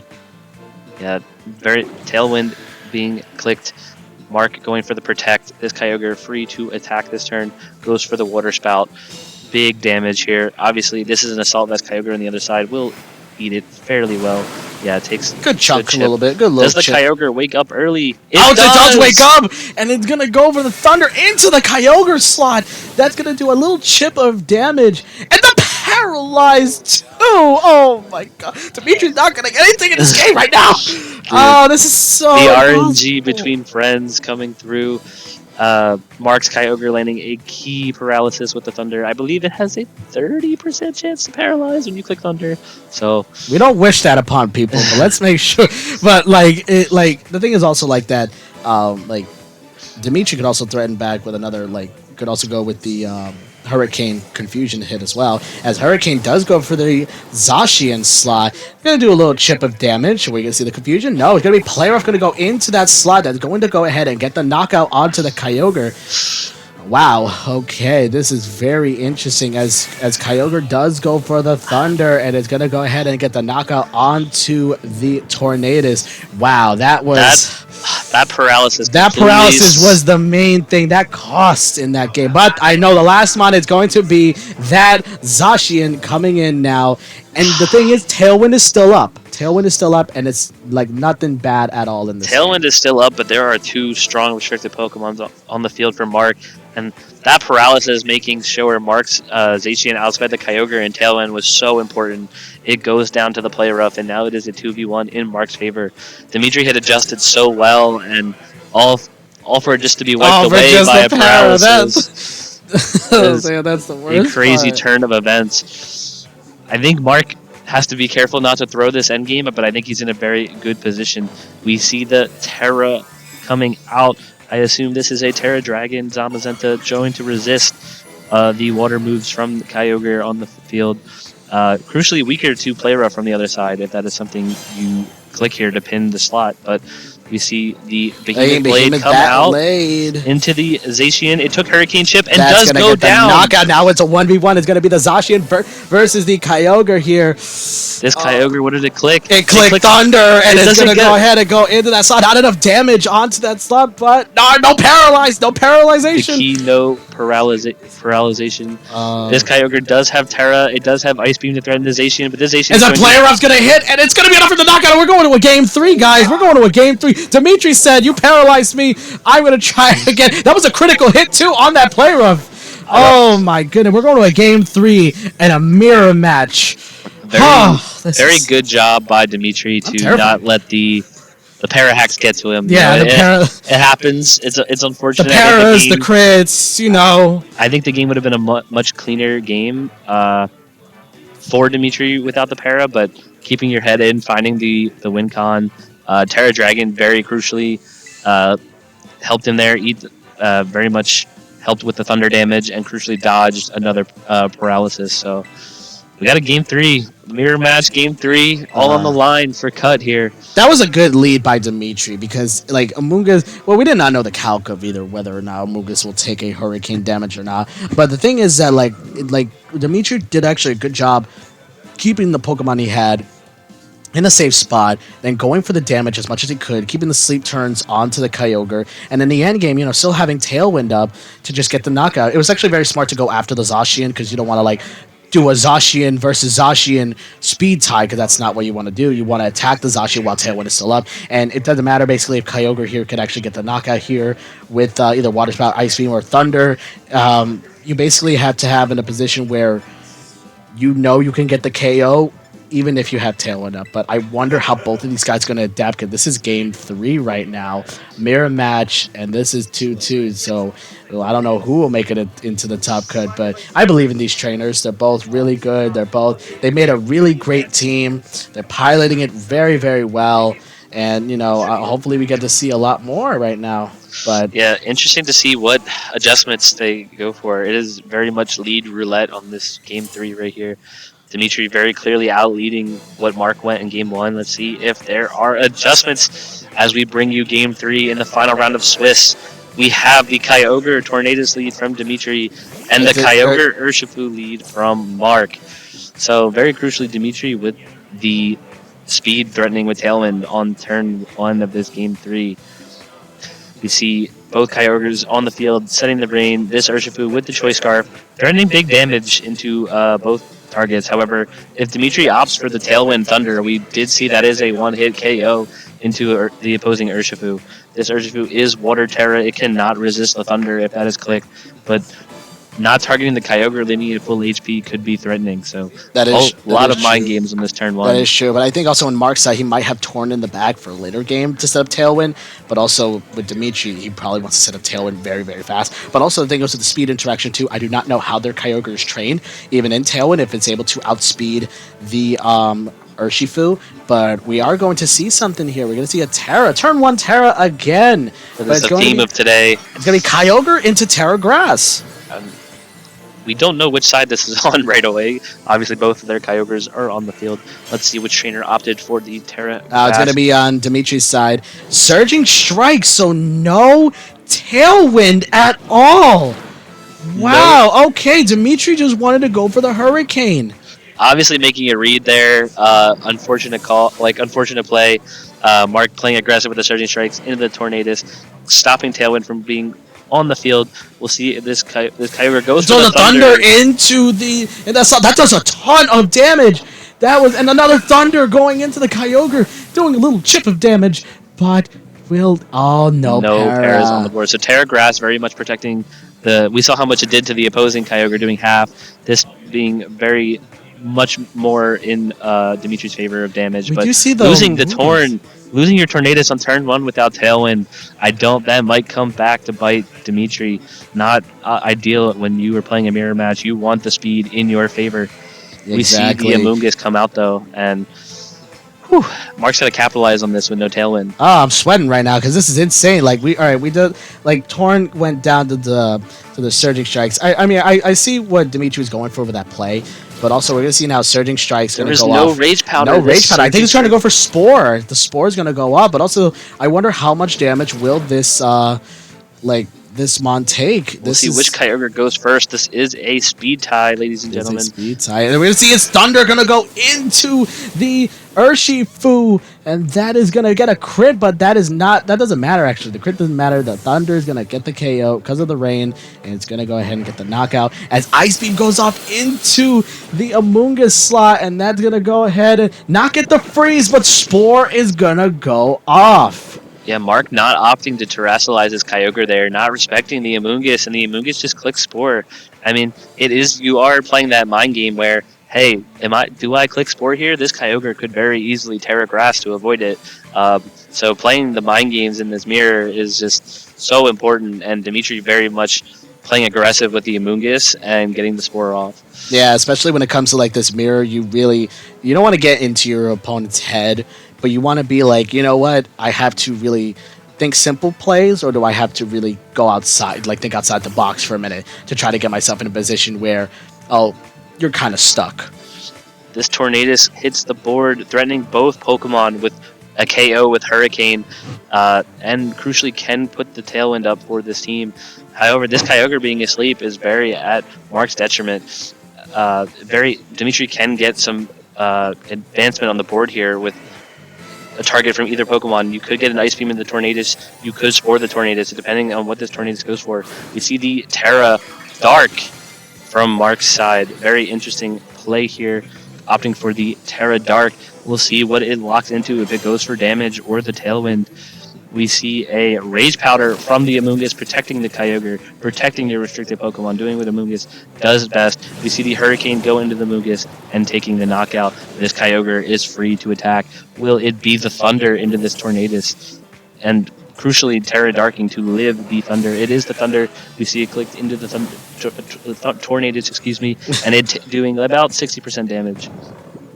Kyogre crucially is taking another sleep turn. Wow, I wonder, if, well, we're going to see Zacian come on in now from the back, but I wonder, does Kyogre take the Hurricane well from a Tornadus? It also depends on how Tornadus also trains. I feel like this Tornadus has to click Tailwind, or it's not going to get a Hurricane off. This Zacian crucially outspeeds Tornadus, forcing it to click Tailwind here. I think very much so Mark needs his Kyogre to wake up here and potentially land an Origin Pulse into the Zacian. Otherwise, you could be in trouble. We could be seeing a similar endgame to last game, but I think crucially you do need this Tailwind or the Zacian will win. Yes, we see the Tailwind from the Tornadus. Will the Kyogre on Mark's end wake up? We see... Oh, it's going to Spell Spear! We forgot the play round! It's going to go ahead and get the knockout onto the Kyogre! We got to remember, these speed tiers of Kyogre and that mod, but it's going to be the Torn, going to go down to the Origin Pulse. And the thing is, Tailwind is up, but it's now going to be Zacian versus Dimitri. Zacian and Kyogre, which is at very low health right now. Yeah, this Zacian critically only has single target moves, cannot do damage into both of these Pokemon, and Dimitri is threatening so much damage on the board right now. Both Zacians are at full health. It's going to be interesting with Mark's targeting here, and can you stall Tailwind to make this come down to speed ties potentially, but I don't know if you can. We see the Protect to stall. You need to stall this Tailwind. Well, the thing is, you have Tailwind up. You have Tailwind up, but the thing is, you want to stall the Rain, so that way you don't take that much damage from like Origin Pulse, or even better yet, have like Thunder not be 100% accurate move. Yes. So right now, I think Mark's trying to get in a position where if I could just knock out something and maybe get in a good spot here, I should be okay. Yeah, I think you might have to play for misses here with this Kyogre and go aggressive into the opposing Zacian. Maybe I don't think this Zacian can I don't think they can one-shot each other, but they will do a lot of damage. They do a ton, but they don't knock out each other. Unless we see the Fable critical hit. We see the Behemoth Blade from Zacian go into just opting to take out the Kyogre, not letting it do any damage, taking it out, and we will see a hit from Dimitri here into Mark Zacian. This will be big damage here. Mark maybe playing for the crit and endgame here. We see Behemoth Blade go into Mark Zacian, and it does a lot of damage. Oh, that is a lot of damage. I wonder how many turns of Tailwind is left. I think there's only let's see. We're gonna see the Behemoth Blade is gonna hit. Will it crit? Does it crit? Does it knock out? It is not enough for the knockout. And Dimitri is going to take this game and is gonna go to Behemoth Blade and get the knockout on the Zacian. That is it. Dimitri started off with a very rough game 1, came back game 2, and decided, hey, let me go ahead and take it back for game 3. What a game for a mirror. Dimitri losing game 1, staying strong, winning games 2 and 3 very crucially, and wins the battle amongst friends. Oh my. I know what that's like. That's insane. At least the game did not end on a crit. That would have been horrible. Yeah, if Mark got the crit with the Zacian, it would have been very interesting. I would have had flashbacks, but Definitely would have had flashbacks. But you know what? That was honestly a very, very fun game to watch. Both players played absolutely phenomenal. Like both teams were very powerful. It just shows the amount of like creativity, the amount of work you're able to do for this reg. And Zacian and Kyogre, a dynamic duo again from what we saw from Sword and Shield. yeah, for sure. Expect to see this team do very big things going forward, and maybe in our tournament, I believe that will secure Dimitri a top cut spot, and Hopefully it does. yeah, we will see what Dimitri does in cut. But that leaves us for round 5 of Swiss. We are done with Swiss rounds for today. Stay tuned for the winner's interview with Chef momentarily. Don't go anywhere.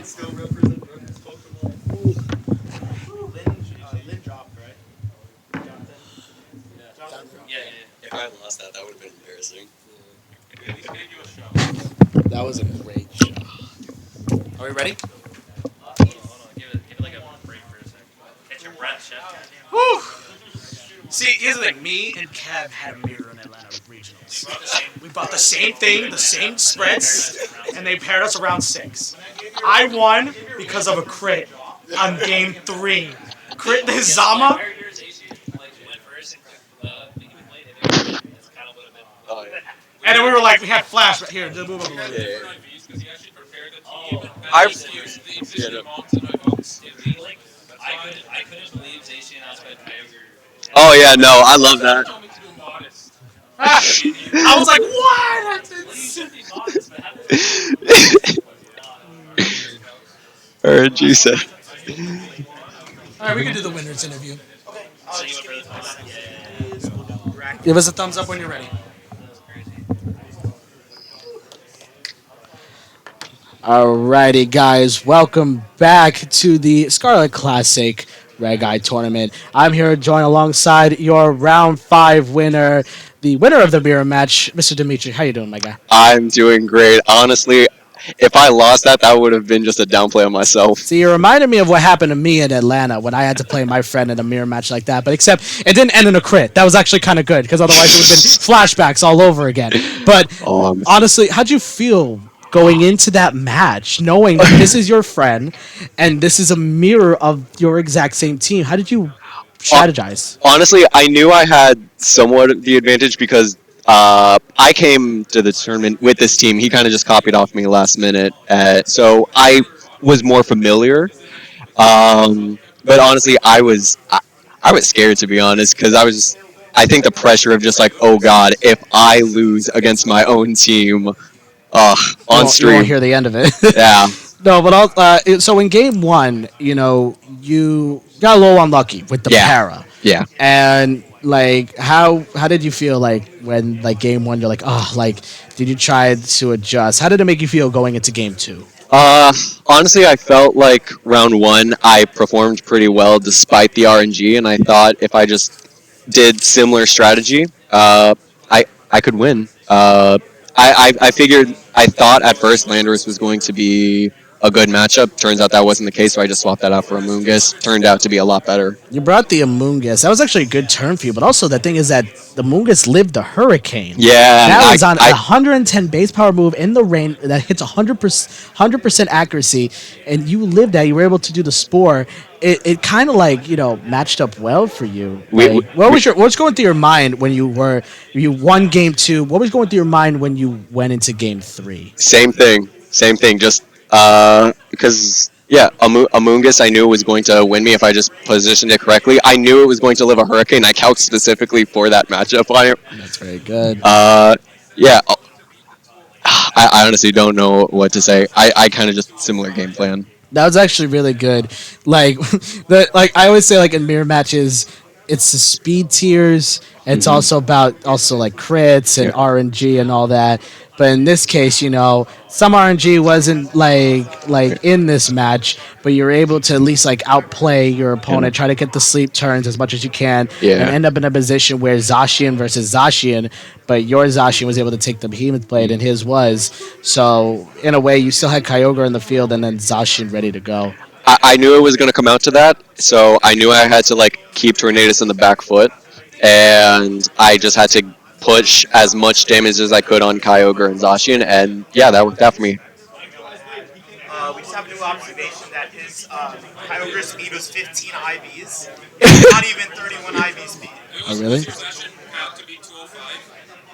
It was a calc to be 205, yeah. So his Zacian was faster. Oh, by one. So we just learned it here first, folks, that by one speed point, his Zacian, like Dimitri's Zacian, was faster. This. So that's what happens, optimizing your EV spreads, And honestly, if it was an exact mirror, it would have been Jolly Max Max, and that would have been a little. This match would have been so much more difficult if it was exactly. Would have been because then it's a speed tie as well. Because you have the speed of Zacian and you have the speed of Kyogre too. Oh my god! Also, I saw in Game 3, you went for instead of Tailwind, you went for Hurricane. We thought that was a little bit of trouble. What was going on? I knew that. I figured he was going to taunt me. It was a 50-50 shot if he was going to hit it. I just didn't want to play on the risk and just kill his Urshifu. I hear you on that one. Well, honestly, man, you're 3-2. How you feeling, man, after winning that game? I'm feeling good. I don't know if I quite made top cut. I think I'm just on the benchmark. They'll announce it shortly, but honestly, I'm just glad. I came in honestly just wanting to see how everyone was prepping for this new format. And yeah, I'm seeing a lot of different strategies. I'm seeing a lot of different players and what they're thinking of. And honestly, I just can't wait to see some of them in Oregon. Well, we will be expecting a lot from you. Expecting good plays, some good teams. Not a lot, but we'll be expecting to see you more often. Before I let you go, you got any shout-outs, anything to say? Shout out Eliana. I hope she's watching the stream. She's someone that I talk to a whole lot. I spam her with teams every day, every week.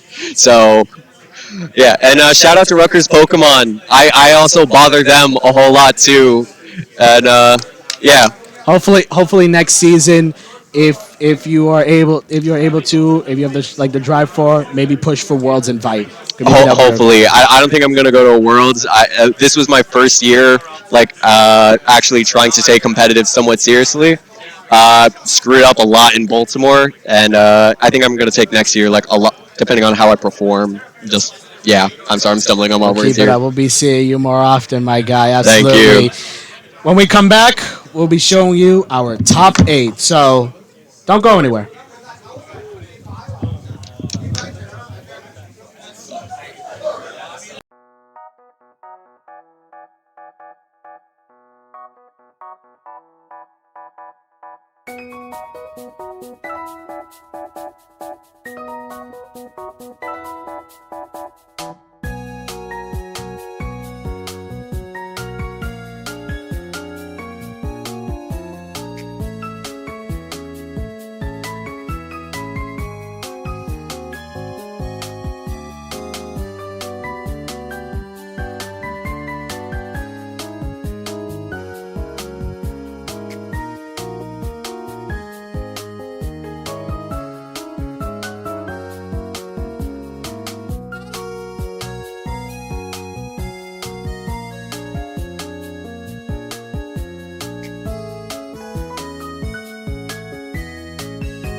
All right, we are back. We are here reporting our top cut at the Scarlet Classic Rutgers Regulation I VGC tournament.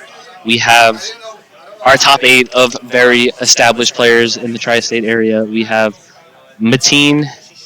We have I can't see the twos. We got Joshua Robinson. Josh, it's We Josh. got Richard Wan, Lorenzo Ark, Dylan Clark, Liam Cotter, Max Legrade, and eighth place is Andrew West. Unfortunately, Dimitri was a little shy. Yeah, of we thought it points. might be a winning in for We cut. thought he was, and but ninth place is nothing to be shy about. That was honestly really good, but we have a very stacked top cut here and a lot of things to look forward to.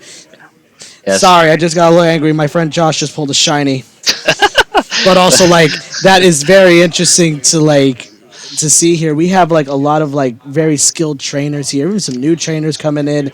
And they were like, you know what? Reg I, this will be our format. Yeah, very excited to get into cut. We have a lot of 3-2s not make it, unfortunately. It is what happens. I mean, when you have this many people come out, 5 rounds of Swiss, there will be X and 2s that unfortunately miss. Unfortunately, we don't have the regional format where you get a certain record and asymmetrical cut. The asymmetrical, that was the word I was looking for. Thank you. The asymmetrical cut, but still a great run from our trainers. Unfortunate to not make it. And yeah, excited for our top 8. Well, we're thinking also for our top 8 stream. We might are we going to spoil it? We going to spoil it, or should we leave it? Well, you know, should we keep it a surprise, or should we just I think we can keep it a surprise. All right, we'll keep it a surprise. Be back soon with our top 8 stream match. Stay tuned.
is going on? What is going on, people? My name is Chef Ridge, and welcome to your top cut here at the Rutgers Reg Eye Grassroots Tournament. My name is Chef Rich, and I'm joined alongside my co-caster and my good friend, Mr. Kevin Miller. Kev, we've seen a lot of stuff today. Yeah, we have finally made it to our top cut. We have 8 trainers after 5 rounds of Swiss in our top 8, fighting for the prizing that is offered today at our Grassroots event. We are starting Regulation I early, while others are still suffering in Regulation G. Yeah. But I've seen, I always see some locals that are like, Reg G, just start Reg I already. But we are here for our final. We have our 1 seed, Mateen Moriarty, versus our 8 seed, Andrew Wilson. Both trainers have dodged stream today. Mateen somehow going 5-0 and dodging stream today. But excited for this matchup nonetheless. And guess what we're going to have today? What do we have in Chev? Another Ho-Oh. It's like we can't avoid the Ho-Oh today. Apparently Ho-Oh is trying to make a name for itself right now. Like we talked about, a lot of these restricteds can't carry a team in Regulation G, but we get to do dual restricted, and these Pokemon have a niche. Ho-Oh is a great counter to Zamazenta. It doesn't overlap typings with Koraidon despite being a Sun team, so very cool synergy there, and not surprised to see it do really well today. So with that being said, we have Mateen with the beautiful Gouging Fire profile picture. Of course you would say Gouging Fire. With the Koraidon, Ho-Oh, Raging Bolt, Fluttermane, Incineroar, Amoonguss, similar to the team we saw earlier from Lorenzo. And what's Andrew running? This is a little crazy. Andrew's running what I like to call a version of the Billy Brown special. We got Cali Ice, Indeedee, Urshifu, Signal Strike. We got Smeargle, Lunala, and Ursaluna Blood and Moon. And when I say a little version of the Billy Brown special, because who do we know that kind of ran this team that we know very well and we love? Yes. Named William Brown. But the thing is, in this team, we have a Lunala on the team here with Power Herb, Terra Grass with Meteor Beam, Cali Ice with Terra Fire, and a Choice Banded Urshifu Single Strike. So basically, it's a Trick Room team, but it has a lot of components to it too to really set up Trick Room. Yeah, it will be interesting to see if Andrew opts to go for Trick Room here. Obviously, Mateen has this Amoonguss, and as we all know, Amoonguss loves to disrupt hard Trick Room. It is usually trained to be slower than the Calyrex, Ice Rider, and friends that like to do well in hard Trick Room. So I would not be surprised if that is the focal point of Mateen's strategy. But Andrew Wilson, he might not have to click Trick Room this game. We shall see. I think Koraidon, Instant, Amoonguss are staples of what Mateen needs to bring this game, and we'll see if he forces the Trick Room or doesn't force the Trick Room out of Andrew. It'll be very interesting to see this matchup. That is true, but also the thing is, too, on Andrew's team, there's a lot of things that could counter Amoonguss. You have Indeedee with Safety Goggles, Terra Grass Smeargle, Terra Grass Urshifu, Terra Grass Lunala. Basically, Amoonguss is going to have a hard time here trying to get something to sleep if one of these mons does not click Spore, or better yet, if Indeedee's around here going for Follow Me and avoiding the Spore. But we are going to see Ho-Oh, Incineroar versus the Lunala and the Smeargle. This Smeargle is running the moveset of Fake Out Spore, Decorate, Follow Me. Very common thing we see on the hard Trick Room teams. Decorate basically gives just a free weakness policy to a Pokemon. Yeah, that's right. And, looking at this Lunala, it has the Shadow Shield, so it's not afraid to get a Decorate up and go for those big Moongeist Beam, or better yet, a Meteor Beam onto the Incineroar or onto the Ho-Oh here. Both of these Pokemon do not want to see the Meteor Beam locked in their direction. No, they definitely don't. Especially the Ho-Oh, that's 4 times weak right there. Yes. That would be like almost a one-hit KO. Regardless of Ho-Oh's special defense, that is still going to do a ton of damage. A lot of our player here is trying to take their time on their moves right now, but we're going to see the Incineroar switching out. It's going to go into the Amoonguss. And we see the Amoonguss swap in, maybe expecting the Trick Room to come up. The Ho-Oh plays defensive with the Protect. Let's see what Andrew does on this turn. We see the Fake Out from this Smeargle. Will we see the Meteor Beam or the Trick Room from Andrew's side? We do see the Meteor Beam. This Lunala getting set up early will only do damage if it goes into the Incineroar slot into this Amoonguss, and we see the Meteor Beam proc. Will it? It does go into the Amoonguss, swapping in. Let's see how much this does. This Amoonguss takes about 50% from this Meteor Beam. Andrew not opting for the Trick Room, expecting the Amoonguss in the back to disrupt things.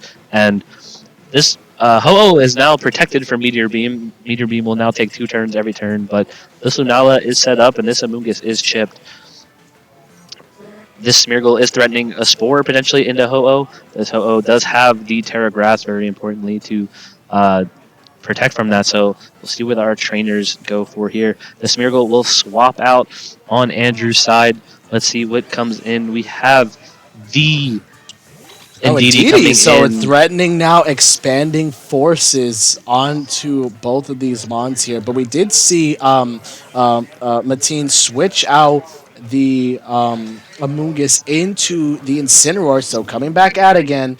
And I believe also we did see a terrestrialization, right?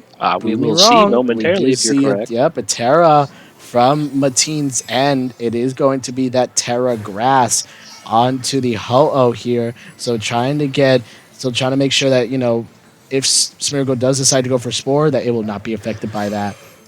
But I wonder what this Lunala decide to do here. As Lunala does go for the expanding force, how much does this do to the Ho-Oh? It's beyond me. It's a +1. That does almost 70% of damage. Sacred Fire is going to go on. That does a ton of damage too because of the Life Orb. So 70% of damage, but the thing is also Ho can switch out. It has the Regenerator ability. We do notice there that the Lunala goes first. This Lunala is faster than the Ho-Oh. Andrew will notice that and definitely not want to set up Trick Room going forward. This Incineroar swaps in pretty freely and is not threatened by any big damage on the board. This Lunala has clicked its Meteor Beam and only has Moongeist Beam and Expanding Force. This Indeedee only has Psychic. This Incineroar is here to stay. It could force a pretty big Terra here. It does have knockoff, so interesting to see what Andrew does in front of this Incineroar, but this Incineroar is in a very good spot for Mateen. You could go for the parting shot, try to get minus 1 special attack on the Lunala that already got a special attack boost. But you could also get the knockoff, try to knock out the Indeedee as well. But I wonder what else is going to be going on here. Moongeist Beam from the Lunala going to go into the protecting Ho-Oh here.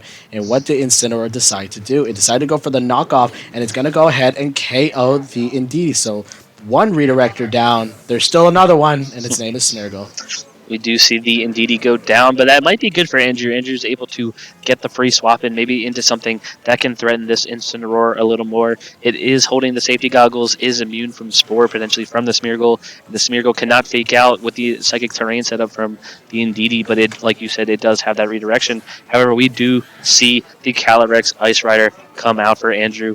This is the Terrifier Calyrex Ice Rider with the classic Clear Amulet, Glacial Lance, high horsepower. At least is threatening high horsepower into this Incineroar. This Incineroar not carrying something like Will-O-Wisp. It does opt for the Flare Blitz, which makes sense on a Sun team.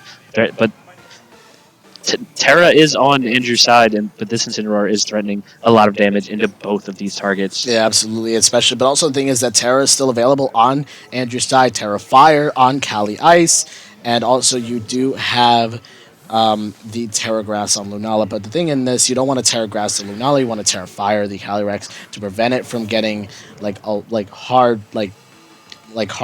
damage from the Flare Blitz, but also from a Glacial Lance that could be coming out very soon. But we are going to see a Terra. It is probably going to be that Terra Fire onto the Calyrex Ice Rider. We could either see a Trick Room, or we could also see a Glacial Lance just go for damage, or better yet, a high horsepower into the Incineroar slot. We see the knockoff go into the Lunala. It does have a Shadow Shield, so it takes decent damage. That the Incineroar going first means Trick Room is coming up here. Glacial Lance does go into the Koraidon. We see the Lunala lock in the Trick Room. So very good Trick Room from Andrew here. This Calyrex is now in a prime position, and this very in Trick Room now. Amoonguss is not on the field. Doesn't want to swap into a Glacial Lance, and Andrew has some momentum here. Definitely not. The match is definitely not decided, but very good Trick Room there with very good positioning with the Calyrex Ice Rider. And the thing is also for Mateen is that Amoonguss is still in the back. But the thing is also for Andrew, Indeedee is out, so no redirection from getting those spores away.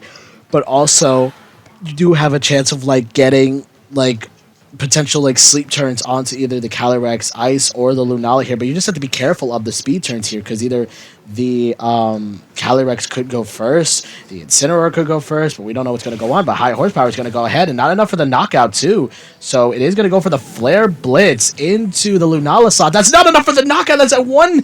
Oh, man, that almost lived. Lunala holds on. Incineroar does not hold on. After the recoil, this Lunala will get a free attack into the Koraidon, and it will go down. Very interesting decision, not going for the 4-time super effective knockoff. Obviously, it does not have an item, but that would have gotten the KO. Flare Blitz, absolutely. Opting for the Flare Blitz in the sun, maybe calling for a potential switch, but crucially not picking up, and Andrew picks up both KOs here. However, this Amoonguss comes out on the field, and Andrew does not have redirection. You can spore this Calyrex pretty freely.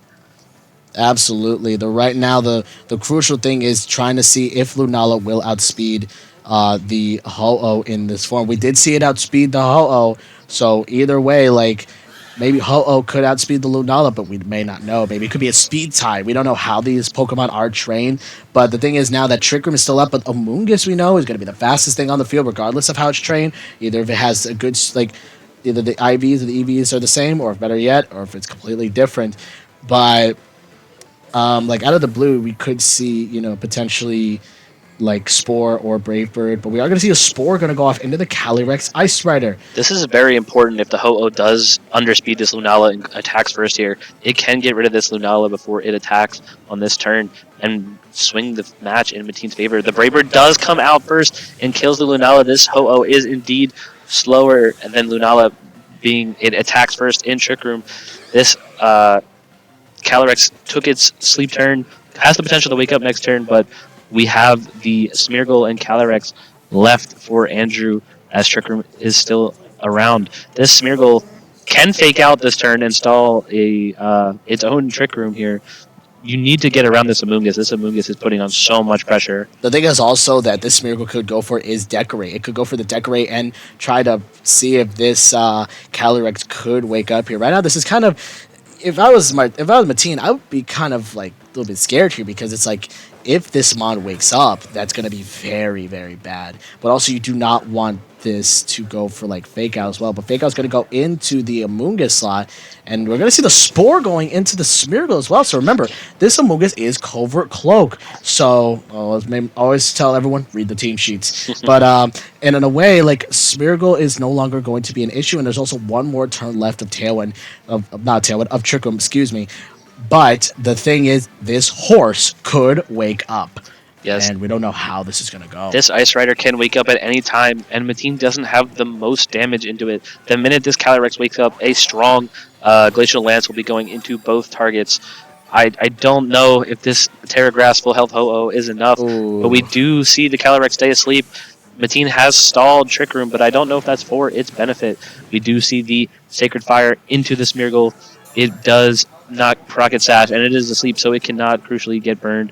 The Ho-Oh takes its Life Orb recoil. The Harsh Sunlight fades, and Mateen has stalled Trick Room. But I don't know if he has enough damage into this Terrafice Calyrex Ice Rider. That is the thing, though. Like, you need something to really hit that Terrafire Calyrex, because it's going to be tanking these Brave Birds. But also, a 3-turn sleep is very, very crucial here. We don't know if it's actually going to like live, or better yet, if it's going to wake up in the 3rd turn. That's the main focus here of how this matchup is going to go. We're going to see the Protect on the Ho-Oh, so trying to scout out for a wake up, honestly. Interesting enough, but Smeargle is going to go for the, it's going to be sleeping, but I feel like it just went for a Follow Me, as the horse does decide to wake up and go for the Glacial Lance. Will Glacial Lance pick up Mateen's Amoonguss here? I'm not sure if it has any boosts, but it took enough chip. This Amoonguss goes down. This Calyrex cannot be put back to sleep, and I don't think Mateen has enough damage to get rid of this Calyrex. I believe this game 1 will go to Andrew Wilson. Oh my god, Smeargle does wake up, and it's going to go for the Follow Me, going to redirect that Brave Bird, but Glacial Lance is going to be enough to get the KO onto this Brave Bird. Gets a knockout on the Smeargle, but with nothing attacking the Calyrex, this Glacial is going to hurt.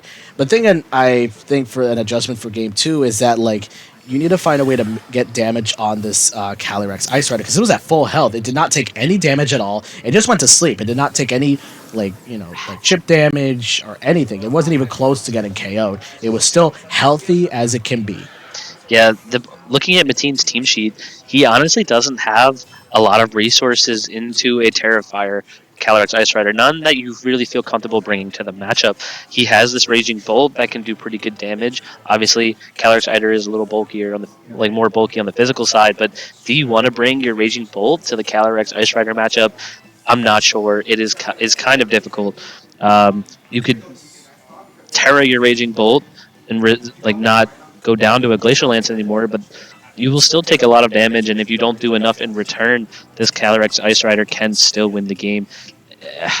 It is going to be tough for Mateen to find a way to get rid of this Terrifier Calyrex Ice. I'm not exactly sure what he finds. I think getting Koraidon positioned, doing big damage with Collision Course could be very important, and making sure it stays asleep with this Amoonguss, I think, could also be crucial.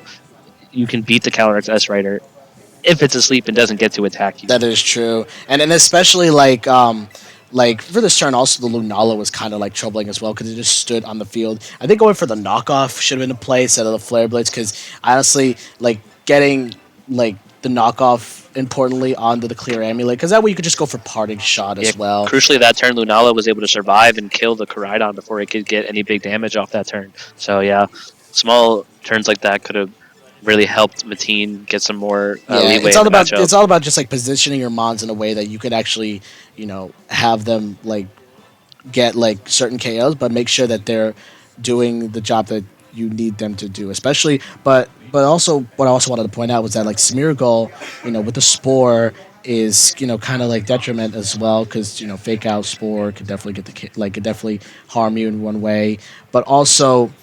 What I noticed too is that the Ho-Oh and Lunala speed matchup is that in Trick Room, Ho-Oh is faster under Trick Room, and that Lunala is faster. So that's a good thing to note in your head a little bit is that Lunala will outspeed a Ho-Oh, and that it will do a ton of damage with Meteor Beam if it's able to get it off. But also you gotta make sure that you get in a position where Ho-Oh could do a lot of damage. I think Andrew very importantly managed when and when not to set up Trick Room last game, make sure to not have Amoonguss disrupt too much when you set up Trick Room. But we do have the Indeedee female and the Calyrex Ice Rider lead for Andrew, and the Koraidon Incineroar lead from Mateen.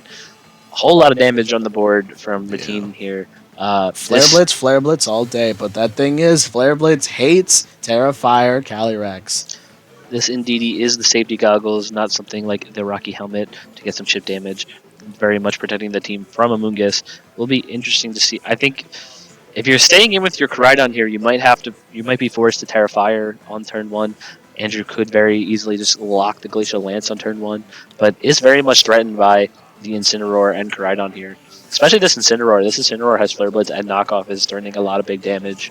That is very true. Especially I don't know how much damage a Flare Blitz will do to a Indeedee in the sun with Terrifier. Potentially could live, but we could also see a Terrifier Flare Blitz go into the Indeedee and maybe knock off. Because the thing is, you want to knock off the clear amulet as much as you can because that'll be good for you in the long run of the game. Just saving your Incineroar for Intimidate, especially onto a Calyrex because you can't burn it. You could try to intimidate it, but you have to get rid of its item. We do see the Terrifier from the Calyrex Ice Rider, and a helping hand from the Indeedee. No Terra from Mateen's side, but we do see the Protect. It will be intriguing to see what this Calyrex Ice Rider goes for with the helping hand boost from the Indeedee. Knockoff. Oh my goodness! That was a critical hit! Getting the one-hit KO, ring that bell. That is enough for a KO. And what did this Calyrex decide to do? It went for the high horsepower into the... Oh my goodness! It went for the high horsepower, helping hand into the Incineroar, but it was not enough for the KO. Whew, that was insane. Huge turn from both opponents there. I'm not sure... those are both damage rolls, but huge for Mateen picking up the Indeedee, and we see the Lunala come in for Andrew. Now, Trick Room's awkward here. If you like, obviously you want to set Trick Room in front of these Pokemon, but the Amoonguss can just come in and disrupt. You no longer have your safety goggles follow me redirection in the Indeedee, so this will be a big mind game. I'm sure Andrew has been in positions like this before, however, running very, being very comfortable with this hard Trick Room team. But Mateen's Incineroar, crucially living, may get another hit off this turn. We'll see if Andrew plays aggressive into it. It does threaten a ton of damage into these Pokemon. That is true. Mateen's doing a great job trying to keep himself in this game. As Collision Course is going to go off into the horse. He's going to do about a good 49-50% as Meteor Beam does go off, and it's going to connect either into the Incineroar or it's going to connect into the Koraidon, predicting the Terrafire. Oh, wait! Is it? It's going to miss! It's going to miss the Incineroar! As knockoff goes off. Oh my goodness, and Glacial Lance goes. It's not enough for a KO. It's not enough for the knockout. What a crazy turn. Oh, that was crazy. That was absolutely insane. Not only you broke Shadow Shield, but now next turn, this Mon is threatened by a big damage. Meteor Beam is always risky because it has that chance to miss, but at the same time, you use your item, right? So I never trusted Meteor Beam. I never did. You use your item, though, so knockoff doesn't do the damage it normally would, unless Lunala is able to hang on through Shadow Shield. Takes a lot of damage for its trouble, though, but still no Trick Room. The threat of Amoonguss in the back is large. We see the Koraidon hang on from the Glacial Lance, very importantly, and this is an important turn. Andrew has to keep his pieces alive this turn and not lose the match. He has not been able to set up Trick Room and is being threatened by this Koraidon, but we do know that this Lunala is faster than the Ho-Oh, so very important turn here. We will see this Ice Rider, it loves to be in Trick Room. It is threatened by so much damage. We see the Flare Blitz into Lunala that does pick up.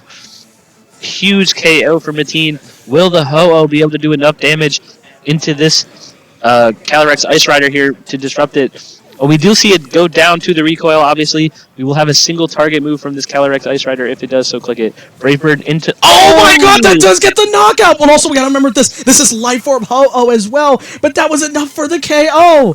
Oh my god, this bird is not messing around. From Heart Gold to here, it is not messing around. It is going for the big damage. And better yet, Mateen's last mon is the Amoonguss. I don't know what the last mon is going to be from Andrew's side. It's going to be the Smeargle, but that's all that Mateen wrote, and that is going to be enough for like game 2. And I believe we're going to be going on to a game 3. Wow, that was absolutely insane. Yeah. A miss from Meteor Beam, a crucial KO onto the Calyrex Ice Rider. Calyrex Ice and Lunala were the biggest threats to Mateen, and I think he was happy that he was able to get the knockout on both. I think Mateen he realized that in Trick Room, it's very hard to deal with this Calyrex Ice Rider if Amoonguss is neutralized. Therefore, you have to take full advantage of your turns with your restricteds outside of Trick Room. He was able to use his speed advantage and get huge damage onto the Calyrex Ice Rider.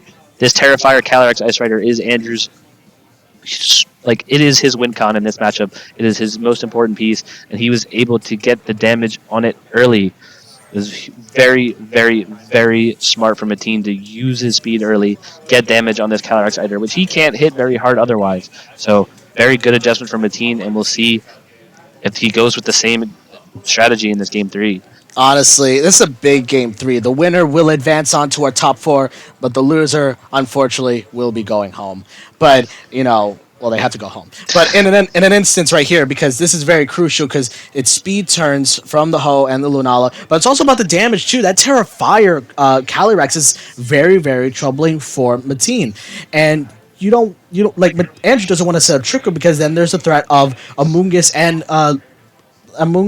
Incineroar just going off for knockoff and parting shots. That's like the main threat as well. But how Mateen chooses to adapt here, it could be very interesting. But also how Andrew chooses to adapt here. Maybe we might see the same thing, Indeedee Calyrex, we might see Smeargle Lunala, because you need your restricteds to help you out in this matchup. But I think for Mateen, you kind of want to dwindle down the Cali so that way you could take it out. Yes, this Smeargle in the back for Andrew, not really adding much value, but I don't know if you can bring the Ursula Blood Moon or the Ursula Single Strike in this matchup. Both feel a little risky if Trick Room isn't up, and this Amoonguss on Mateen's side does prevent Trick Room most. Andrew does not want to set Trick Room because of this Amoonguss in the back. We see the Amoonguss in the lead with Koraidon in front of the Smeargle and Lunala for Andrew. Andrew going back to that game 1 lead that worked so well. That is honestly really, really impressive here. That was also the game winning for game 1. He was able to just go for the follow me and also go for the meteor beam. But the real question is, to a lot of people, will it hit? That's the main thing. But also, you could go for the fake out and also go for expanding force onto the Amoonguss. We don't know how much damage those will take. Maybe this Amoonguss is trained to live a lot of special attacks, but we don't know. But we are going to see the switch out. It's going to be switching out Koraidon into the Incineroar. So we are going to have fake out pressure and knockoff pressure, and also an Intimidate drop on these. Well, not really mattering on this attack much, but we are. This fake out's going to do a lot less damage now because that Well, I think fake out's going to do something here. We are going to see the Terra Water on the Amoonguss try to prevent the expanding force from doing anything to it, but also we're going to see the follow me going off. But what did Andrew decide to do here? Andrew decided to go for the Meteor Beam. Now, the real question, did he target the Incineroar slot, or did it target something else? We are going to see the Power of Proc, and it's going to go into the Amoonguss slot. Amoonguss is going to go ahead and do about 50% HP as the Spore goes off. Yeah, very big Spore there. Terra Water covering, obviously, for a Indeedee swap in and just clicking Expanding Force. But I think Mateen's in a good spot now. Again, this Incineroar is untouched when the Meteor Beam from Lunala has been used into a different target. It is very free to sit in front of this Lunala, and with the Smeargle being spored, Mateen has a lot of pressure into this slot. This Lunala cannot protect. It is free to target a Spore and knock off into, and Andrew's got to get a lot of value out of this turn. I think you might have to get rid of this Amoonguss before it puts you to sleep. You cannot afford another Pokemon to go to sleep here. Exactly, but also the thing is, indeed, he could switch in, and we can just see a very big expanding force here. But also, like Amoonguss is going to go for the Protect here, not wanting to take any damage from a Moongeist Beam to an expanding force or anything from this Lunala. But we are going to see Moongeist Beam going to go into the Amoonguss slot. And I saw also that Martin decided to go for the knockoff into Lunala. Now it broke Shadow Shield, but I think another knockoff should be enough for the KO. Yeah, very safe play for Mateen there. This Lunala can't really touch the Incineroar, so it always makes sense to target the Amoonguss there. Mateen's safe to protect and click knockoff, break the Shadow Shield as the Smeargle takes its sleep turn. I think Andrew really needs an early wake up from the Smeargle to put on pressure here, but I think Mateen is in the driver's seat, threatening so much with these two Pokemon. These Incineroar and Amoonguss, known as the best support Pokemon in this format, but Incineroar is threatening so much damage here. You see the Amoonguss swap out, getting that Regenerator health back. We see the Ho-Oh come in, known for its remarkable special defense, able to take any move this Lunala wants to go for. We see the Moongeist Beam into the Ho-Oh switch in. Let's see how much this does. Is it +1? And it does over 50%, but this Ho-Oh hangs on. Flare Blitz into the Lunala did live last time, but crucially picks up this time. Now we get the KO now, and Lunala is out, so one restricted down. There is going to be another one, and that's going to be the Calyrex coming in soon. This matchup is still far from over. We saw how much work the Terrifier Calyrex did in Game 1. Trick Room is not up, however. With the Terrifier, this Calyrex is pretty safe. I think it is almost guaranteed that this Pokemon clicks at this turn, and I think Mateen is in a much better position to deal with it, for sure. This Smeargle, this game gets interesting if Smeargle wakes up, however. Exactly. Threatening Spore and Decorate, potentially. Exactly. The Decorate you really don't want, especially from a clear Amulet Calyrex Ice Rider, because that's going to be hitting so hard. Regardless of how much damage you do, it's going to be hitting like a truck. And you have no Wide Guard as well from this team.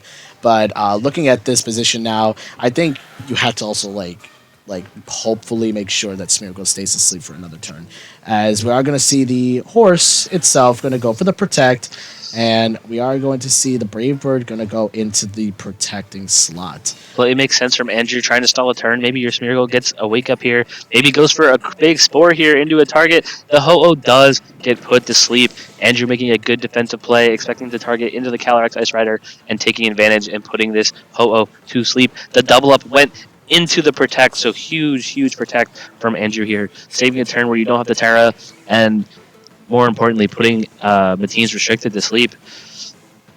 This Incineroar is safety goggles. It is free from Spore, but you have a pretty safe Terra Fire plus Decorate if you are Andrew here, and you can start doing big damage with your Calyrex Ice Rider. That is true. Or you could potentially just go for Glacial Lance and get the knockout onto the Ho-Oh.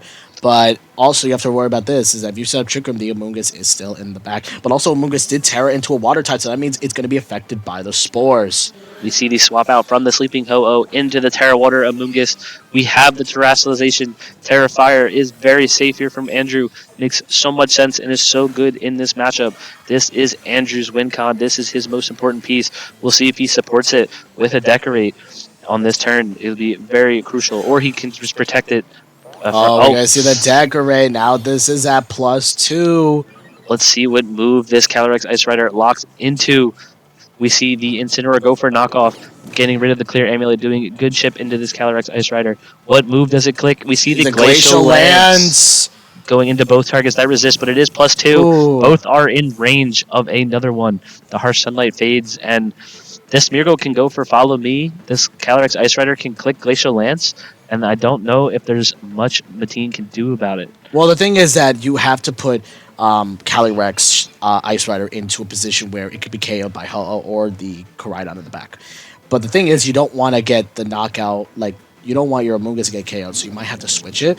But it's kind of tough to switch from a +2 Glacial Lance. So you really have to think to yourself, how can I get myself back into this position without being, like, completely, like, wiped out off the face of the earth with, like, Calyrex just going for the damage. I think what Andrew's endgame here is killing Amoonguss and then being able to get up Trick Room. Once this Amoonguss is gone, this Calyrex Ice Rider with a +2 from Decorate will sweep this entire team in Trick Room. We do see the Follow Me from the Smeargle will take one hit for sure. The Flare Blitz from the Incineroar comes in. Very crucially, it needs to not... Oh, it doesn't even knock it to Sash. Very big for Andrew. Damaged by the recoil. This Calyrex will go for the Glacial Lance. The Amoonguss did protect, but this will be enough to pick up Mateen's Incineroar. And this Calyrex is now +3.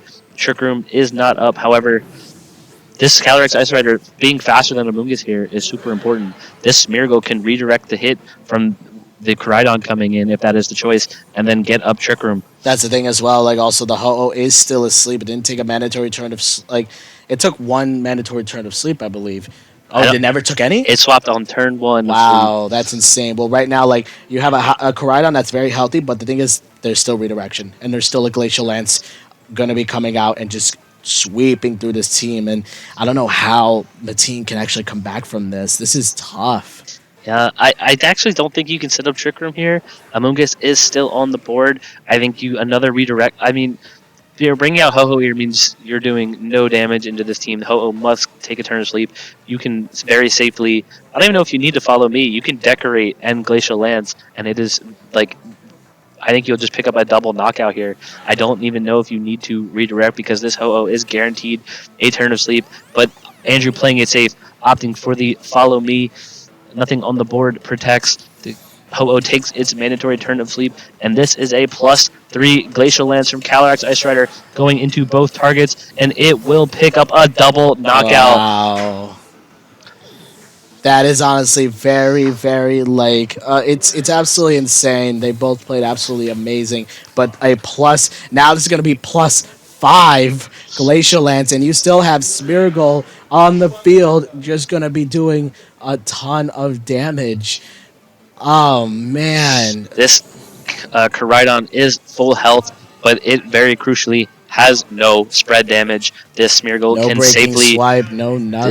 This Smeargle can very comfortably Follow Me, excuse me, and it will go down to the Glacial Lance, and we will have Andrew Wilson move on from top 8 into top 4, upsetting our undefeated Mateen Moriarty.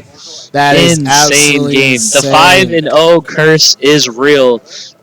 I fully believe going 5-0 at a local is always scary. You are always threatening top cut, and Mateen doing so well in Swiss falls in a very close game 3 to Andrew. And That Andrew's no slouch. Andrew's coming off a fantastic Atlanta regional, running a very similar Calyrex Ice Rider team, opting for the option in Regulation I to just change your team a little bit, add another restricted, and still be comfortable with it. So yeah, honestly, but that was great play also by Mateen as well. Like we saw Ho-Oh just come in and just do great things. It was absolutely fantastic just to look at, just taking advantage of the sun as well. And also he tried his best as well with the Amoonguss, with the Instant, but at the end Calyrex just came in and just swept because it was able to get the boost that it was able to get from the Smeargle. That's the most important thing with these Calyrex teams, that you have to knock out the supporters first before you knock it out. But the thing is, you have to make sure that they don't get anything up. Yeah, I think Andrew realized what his win con was with the Terrifier Calyrex Ice Rider. Lost to Lunella pretty early, looked a little scary. However, very much knowing his win con, preserved the Calyrex Ice Rider, and it swept the entire team with Glacial Lance. We get a quick sneak peek of our top four trainers here. We will have Andrew Wilson taking on Lorenzo, and Joshua Robinson taking on Richard Wan. Very exciting matchups, all very good trainers, all very good friends of ours, and it will be an exciting top 4. Tri-State is the best state. That's what we say. Tri-State is elite. Stay tuned for a quick winners interview and our top 4. Let's do this.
All right. We are here with the winners interview with Andrew Wilson. Andrew, 3-2, got paired in the undefeated, completed the upset within the top 4. How you feeling? Feeling good. It was a very close match. Mateen played really well.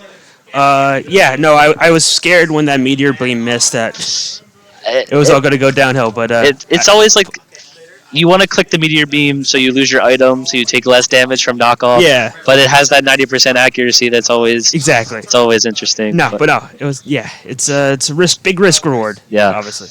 Looking at the matchup, it looked like Mateen had not a lot of damage to threaten Terrifier. Calyrex Ice Rider, was that always the game plan to get it set up? It's always a little awkward positioning it, because if you put it in Trick Room, then Amoonguss can always go for the Spore if you don't have like your proper redirection next to it. So exactly, it was always interesting positioning it, but that was the game plan going into the yeah, matchup. for sure. Like I recognize like he's got two. Most of his damage is fire type from Ho-Oh and Koraidon, and as long as I can just get the Cali set up well, I should be in a good position to win. Yeah, and that Amoonguss was really tough to play around. Like Terra Fire on the Calyrex Ice Rider, has that been important for your run today? I think a lot of people opt for different Terras on it. No, I like Fire. Fire's good. I mean, it's good to avoid Will-O-Wisps. It's been clutch today against Incineroars and Koraidons, so I've used Terra Fire in about, I think I've only used it in 2 or 3 of my matches today, but it's been clutch overall. True. Now, you brought something kind of similar to coming off the Atlanta Regionals. Was this like a quick adaptation of what you brought? This feels a fairly easy transition into Regulation I. Yeah, exactly. I saw someone use a similar team on the VR tour last week, and I saw that. I was like, all right, this is a good way for me to learn the format. It's kind of, I used Hard Trick Room at Atlanta, and I was like, all right, this is a variation of Hard Trick Room. It's a good way for me to, good first step in the format, I thought. So, what's your season looking like? What events do you have coming up? Are you going to Milwaukee or anything? I don't think I'll be able to make Milwaukee. I'll probably be at NIC. Okay. Yeah. Are you looking at Worlds or no? I don't know if that's realistic. Okay, with where fair I'm enough. at right now. Well, you got top 4 at a Rutgers local. Yeah. That's a big achievement. We always have like Tri-State always shows out. Exactly. Always have super strong locals, and they're in top 4 against. You just beat a very strong player that was undefeated. Yeah, You'll have another tough matchup now. I believe against Lorenzo and the same team. So, okay. Oh, really? Yeah, I believe they're running the same team. So it'll be a very interesting matchup. Yeah. Hopefully, Terrifier, Calyrex, Ice Rider does wonders for you again. Yeah. Let's hope. Yeah. Let's hope. Dude, good luck Right. and congrats on top 4. Right. Thanks, Kev.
All right, we are back with top 4 of the Rutgers Scarlet Classic Grassroots Regulation I tournament. Our trainers are getting into a game. We have Joshua Robinson versus Richard Wen.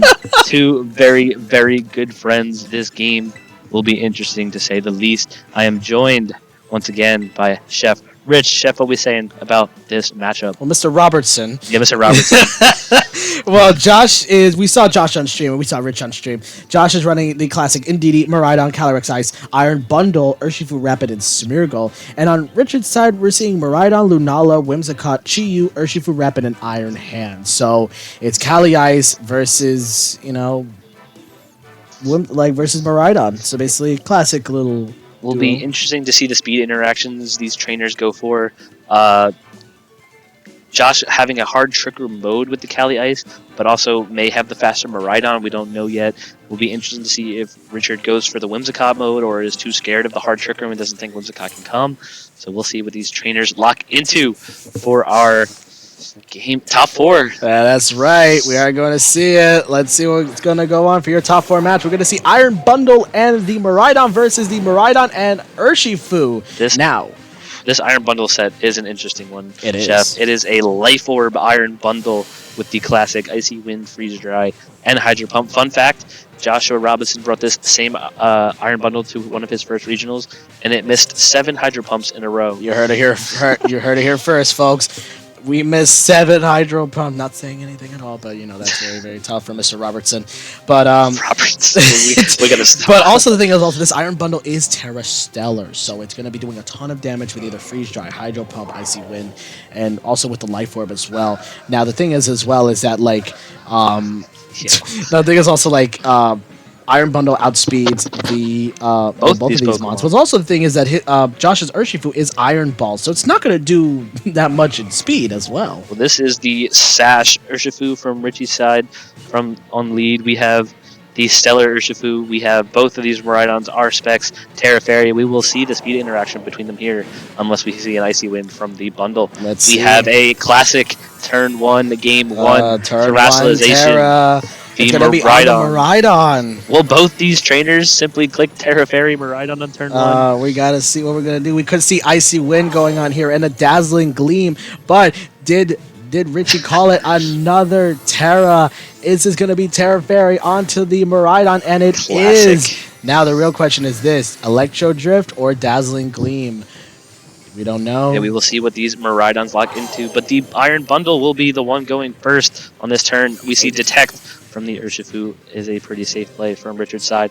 We see the Hydro Pump finally hits something for once in its life. That's going to do a lot of damage, almost 70% of damage. And Josh's Miraidon goes first. It goes for the Dazzling Gleams. I believe this will be a straight KO into Richard's Miraidon, and that is a huge turn 1 for Josh. Wow. Hydro Pump potentially calling the... We'll say, hey, you can Terra Fairy and this will do a lot of damage, or you will not. You'll stay your Dragon typing, and my Terra Fairy Dazzling Gleam will do so much damage. Very good pin from Josh there. Maybe assuming that he's the faster Miraidon. It's the speed ties of Miraidon. We see the Lunala come in from Richard, getting the Electric the Seed. defense boost from the Electric Seed. This is bigger, scarier for Farigiraf, ladies and gentlemen. It is, but the thing is, this Farigiraf is shaped like a moon, and it has Wide Guard too. But also, the similarities of Farigiraf and Lunala is that they both have Trick Room. Now, we could see Trick Room be set up here, but also the thing is, Josh loves Trick Room, and he could bring in some mods that actually help out in that matchup. This Urshifu just protected. It is very vulnerable to a double up here. There is Wide Guard on the board though, so Josh switching out the Lunala, not playing mind games. Here comes the Smeargle switch in and the Freeze Dry from the Iron Bundle into Lunala, breaking Shadow Shield. Oh, it's gonna no freeze as well, and the CC, the close combat, is gonna go ahead and get the knockout on the Iron Bundle. Wow, we haven't seen Iron Bundle in a while. I know it's been popping up sometimes in Reg G next to Miraidon, but in Reg I, it could be good too. But also, we're going to see the side shot going off into the Smeargle. Not even going to go down to its sash. That is a physically bulky Smeargle we've seen. We've seen a lot of physically bulky Smeargles come in. But we are going to see Miraidon do come back on the field. We do know that Josh's Miraidon, at least he thinks, is definitely the fastest mon on the field now. It cannot lock into Dazzling Gleam safely with Wyguard Lunala on the field. We'll see what Josh locks into with his Miraidon. I think obviously a Volt Switch or Electric Move is pretty safe here. This Urshifu can go for the detect. This Lunala is pretty vulnerable to any move it clicks, but we see the Lunala swap out for that reason.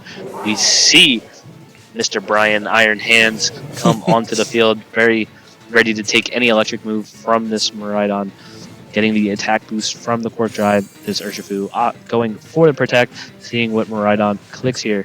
We have the Fake Out from the Smeargle going into the Fake Out of Urshifu, potentially going for that Sash Break. And we see the Electro Drift from it's the gonna Miraidon. go into the switched in Iron Hands. That's gonna do. Oh, gonna do like a good 40%. That was more than I thought it was going to do. I thought so too, yeah. But now you're susceptible to a Fake Out now and a Surging Strikes, whatever comes out. But regardless, Josh still has a good position here with the Miraidon. It's Terra. It's gonna throw out a lot of damage, but it is locked into Electro Drift. And also the thing is on Richie's side is that Urshifu does have the Focus Sash. So even one Electro Drift, yeah, it'll go down to the Sash. And then what? Next turn it'll get out. That's the thing that you have to look at, is that how can I get in a position where Urshifu will get KO'd? Yeah, this Fake Out pressure plus Surging Strikes is really strong from Richard here. We do see the Miraidon opting to swap out. Something will be coming in and taking the Fake Out. And it is, it's of going to course, be the Calyrex horse. Ice Rider. We see the Calyrex Ice Rider switch in pretty freely, not worried about too much damage on this turn. Fake Out goes into that turn, doing pretty significant damage, honestly. The Smeargle going for Follow Me just to be safe, so the Calyrex has a lot more HP on the following turn. This Surging Strikes will pick up. And just like that, after the turn 1 of losing his Miraidon, Rich is in a pretty decent spot. It's a 3v2. His Sash is still intact with this Urshifu Rapid Strike. But Josh does have both of his restricted still in play. And the thing is also, Lunala is in the back threatening Wyguard. The thing is, you want to be careful what you're going to lock your Miraidon into. You could lock it in a Dazzling Gleam. It could get a lot of damage onto both mons, but the thing you got to worry about is the Wyguard coming out potentially, and that could be very, very problematic for it could be very problematic for Richie as well, but also it could be very problematic for Josh too, because then it's just going to be Wyguard stall for the amount of times to get Miraidon down, and it's just going to be locked into Dazzling Gleams. But we are going to see the switch out into the Lunala again. Yeah, recycling Fake Out, getting the Iron Hands back on the board, and the Urshifu playing it safe, going for another attack. We see the Miraidon lock into Dazzling Gleam as this Lunala switches in. If this Lunala goes down, you cannot safely Wyguard and protect your team. This Lunala takes decent damage from the Dazzling Gleam and will take a Glacial Lance to match. If this Lunala goes down, you will not have Wyguard protection the rest of the game. Glacial Lance goes into the Lunala, and it is a knockout. The double up picks up. We are now on a 2v2. Joshua with his 2 restricteds and a Chilling Neigh boost, and Richard with Fake Out pressure and his Sash Urshifu intact. Electric Terrain does go away. Iron Hands will not have its Core Drive boosted. Yeah, that absolutely, and especially these two Miraidon is very fast, but you have the threat of Fake Out. Also, you have the threat of these Surging Strikes going up too. But the thing is that Glacial Lance could just go ahead and just take a lot of damage off. So I wonder what's going to happen here. Fake Out is going to go off into the Miraidon slot, and I think Surging Strikes went into that slot too. Yes, it did. It's going to go ahead 1. I wonder if this will KO. This is the second hit too. Ooh, this is going to be close. I think Aqua Jet might be able to get this out. It will be interesting to see what the Calyrex clicks here, if it is the Glacial Lance to break the high horsepower, and that's going to be enough for the KO. Wow. Oh my goodness. We do have a 2v1. This Miraidon is in range of Aqua Jet, but this Calyrex Ice Rider is pretty healthy and is +2. I don't know if this Urshifu has enough in the tank to survive. We will see the Jet locked in. It will go into the Miraidon. They will pick up the KO. Does Josh click Glacial Lance, or does he risk the high horsepower? I think +2 Glacial Lance is the safer play here. to guaranteed break the focus sash. We do see that locked in. It goes into the Urshifu +2, single target, and it knocks it all the way down to sash. This Calyrex is so strong. This Urshifu will get an attack off, but this Calyrex Ice Rider has so much HP left. I don't know if it's enough. We do see the close combat click. Will it crit? Will it do enough damage? It does. Not even enough. Yeah, it does about 50% to this Calyrex Ice Rider, and we will see a Glacial Lance clicked, and Joshua Robinson takes game 1. That was really amazing play from Josh. We saw a Hydro Pump hit. That was actually very, very crucial for Josh. But also the thing is that, Josh kind of lost a little footing there in that position, during the game. But it took Richie, to switch out for Josh to get back in a good position here, because we thought, okay, Richie was in a good spot because of Lunala is still alive, but also is that Miraidon was still on the field, able to take a lot of damage off. Even with the sash still on the Urshifu, it was still enough for Josh to come back and cleanly take the game. But as we move on for game 2, I wonder if Rich is going to a little bit adjust a little bit in his game plans. I wonder if we might see maybe Chiyu come in, either the Miraidon use a little differently, or might even see Whimsicott come in. It all depends on how Richie decides to adapt here in this game. Yeah, I mean, the key turn in that end game was losing the Lunala when Wyguard. Obviously, Richard can't predict what. I mean, you can predict, but can't 100% accurately know what Josh is going to click in there. You don't know that he's going to lock into Dazzling Gleam and then. It's a 50-50 when it comes to Miraidon, because it's you want to lock into Electro Drift or Draco or even Dazzling Glades, but either way, one mod will be locked into something while the other is going to be doing something else. So either way, something from both Miraidons is going to play a different role, and also depends on speed size as well, of how Rich's Miraidon is trained. It could be max, or Josh's could be max. Either way, speed size or speed size. This Iron Bundle is very important for Josh in this matchup. It being the fastest thing in the electric terrain is really important, and Whimsicott's really hard to bring for Richard in this matchup. It does not like to see Calyrex Ice Rider, and setting up Tailwind really puts you at risk for getting swept under Trick Room. I don't think nobody likes to see Calyrex Ice Rider. Absolutely not. But the thing is, as well for Rich, really to adjust. I mean, honestly, maybe positioning Lunala, in a position where it could get some good damage onto the Calyrex Ice Rider, but also got to be careful of the Smeargle as well. The redirection was kind of a little bit tough in Richie's favor, which he has to actually really look at more about the redirection. Yeah, Josh very much comfortable with this team, like we kind of talked about all day. He's very much been running Calyrex Ice Rider, hard Trick Room in Regulation G. Richard picking up this Miraidon team.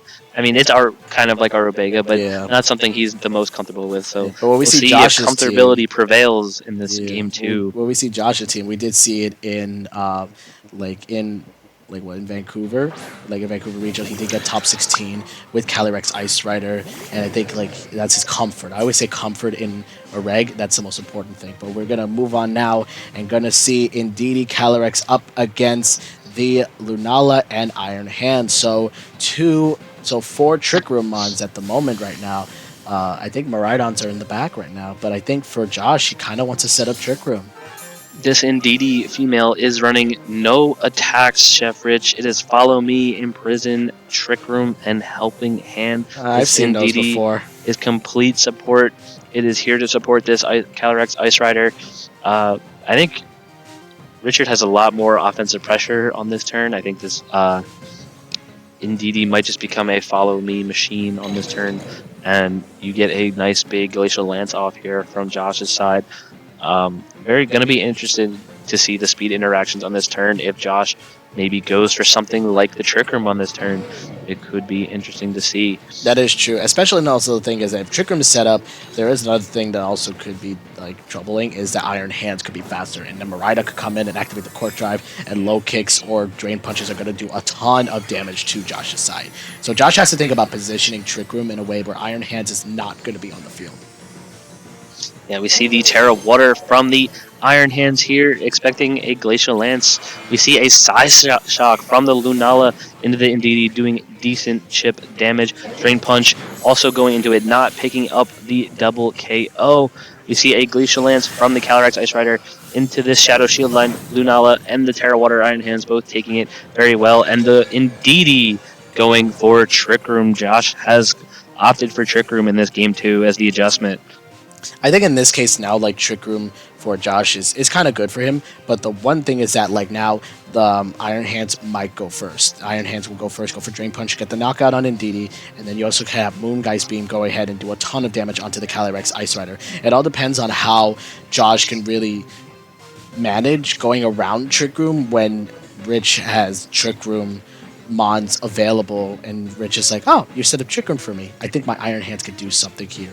I mean, it's not weak to a high horsepower anymore, but those Glacial Lances over time are going to hurt over a lot. We see the Indeedee go for the Follow Me here, redirecting from the Calyrex Ice Rider. Ooh. The Calyrex Rider is the slowest thing on the field. It goes for Glacial Lance, and it does not pick up this Lunala. We see the Iron Hands Drain Punch, get some health back from this Indeedee, and this Calyrex Ice Rider has not terra'd. It may take a super effective Moongeist Beam from this Lunala here.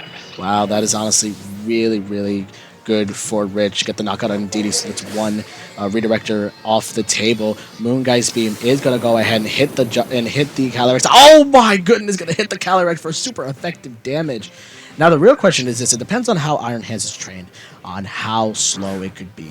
It could be trained to be very slow, very fast. We don't know. Joshua brings out the Iron Ball Urshifu. However, this Iron Ball Urshifu is the slowest thing on the field for sure.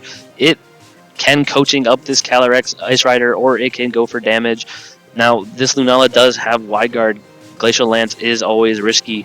It will be interesting to see what Richard clicks here, but this Urshifu holding the Iron Ball is now the fastest thing on the field because the Twisted Dimensions I kind of want to know the up. speed of that. I want to know if there's a zero speed Ursh, how much does it do? I believe it's within. It's like the 40 speed range. I think it's somewhere in there. That's is what I would interesting. guess. We're going to see the CC Close Combat going to go ahead and do a ton of damage onto the Iron Hands slot, but who will go first? It's going to be the Drain Punch. It's a speed It's a speed tie. I actually kind of figured it's a speed tie because it's like, all right, Iron Hands on a Miraidon team, you want it for Trick Room. You don't want it for anything else. Glacial Lance is going to go ahead and do a ton of damage and get the knockout onto the Lunala.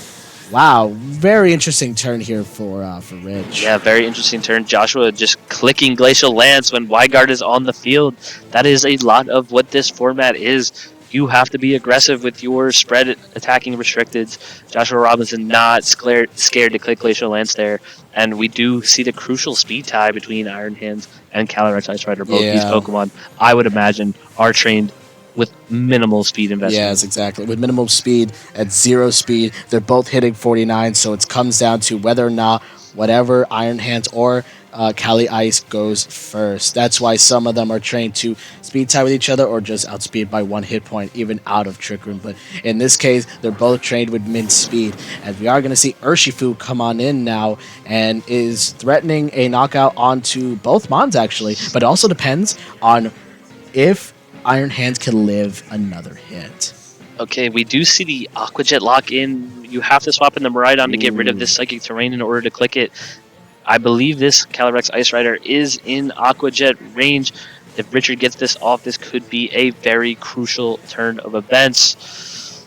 You also recycle the Fake Out by making this play, and if your Miraidon can switch in freely to anything but a close combat from this Urshifu Rapid Strike.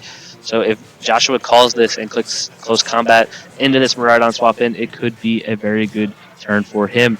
We see the Iron Hands swap first.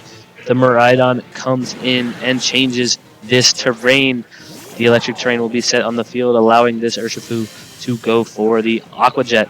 I wouldn't be surprised if this is a roll, honestly, but Urshifu is so strong, and it will pick up the Calyrex Ice Rider. We'll see what Josh goes for with his own Iron Ball Urshifu. It is a surging into to Richard's Urshifu and will break its focus sash. Overall, I would say that is a pretty good play for Richard. That is actually a very good play from Rich. But also the thing is now, Trick Room, I think, is about to expire. And also, I think it comes down to Miraidon versus Miraidon. Miraidon will go first, but also Josh has not terra'd yet. Yes, Josh has not terra'd. This Terra Fairy on Miraidon is pretty safe. I believe this is the last turn of Trick Room. If Richie would love to check. Yes, one turn of Trick Room left, and we saw Josh play very aggressive, thinking he is the faster Miraidon. So this could work out for Richie if he thinks he is the slower Miraidon. You can pretty freely click Dazzling Gleam on this turn. It will be very interesting to see if Josh's very fast Miraidon that comes back to bite him in this last turn of Trick Room. This is very, very crucial because you have to get this turn correct. Otherwise, this could be a disaster for Josh or for Rich. It all depends on what you are going to do right now. There was the last second, as we are going to see a Terra going to go off. It's going to be the Terra Fairy on to the Miraidon. So it probably is going to be locking into Dazzling Gleams. The Terra Fairy, the very popular Miraidon. Terra has carried over into Regulation I. We see a Detect from Richard's Urshifu, protecting itself for this turn on the last turn of Trick Room. Oh, Surging Strikes! Surging Strikes, the resisted hit, goes into the Miraidon of Richard's side, does notable chip damage, but what did Richard will click? it outspeed? That's the question. Will we see it outspeed? Is it gonna be? I'm clutching my seat. It's gonna go out first, and it's gonna be the Dazzling Gleam gonna get the knockout onto the Urshifu. But I know for a fact that this Miraidon did decide to go for its own Dazzling Gleam. This is Terra Fairy, super effective choice specs with the Hadron engine. Very huge protect from Richard this turn.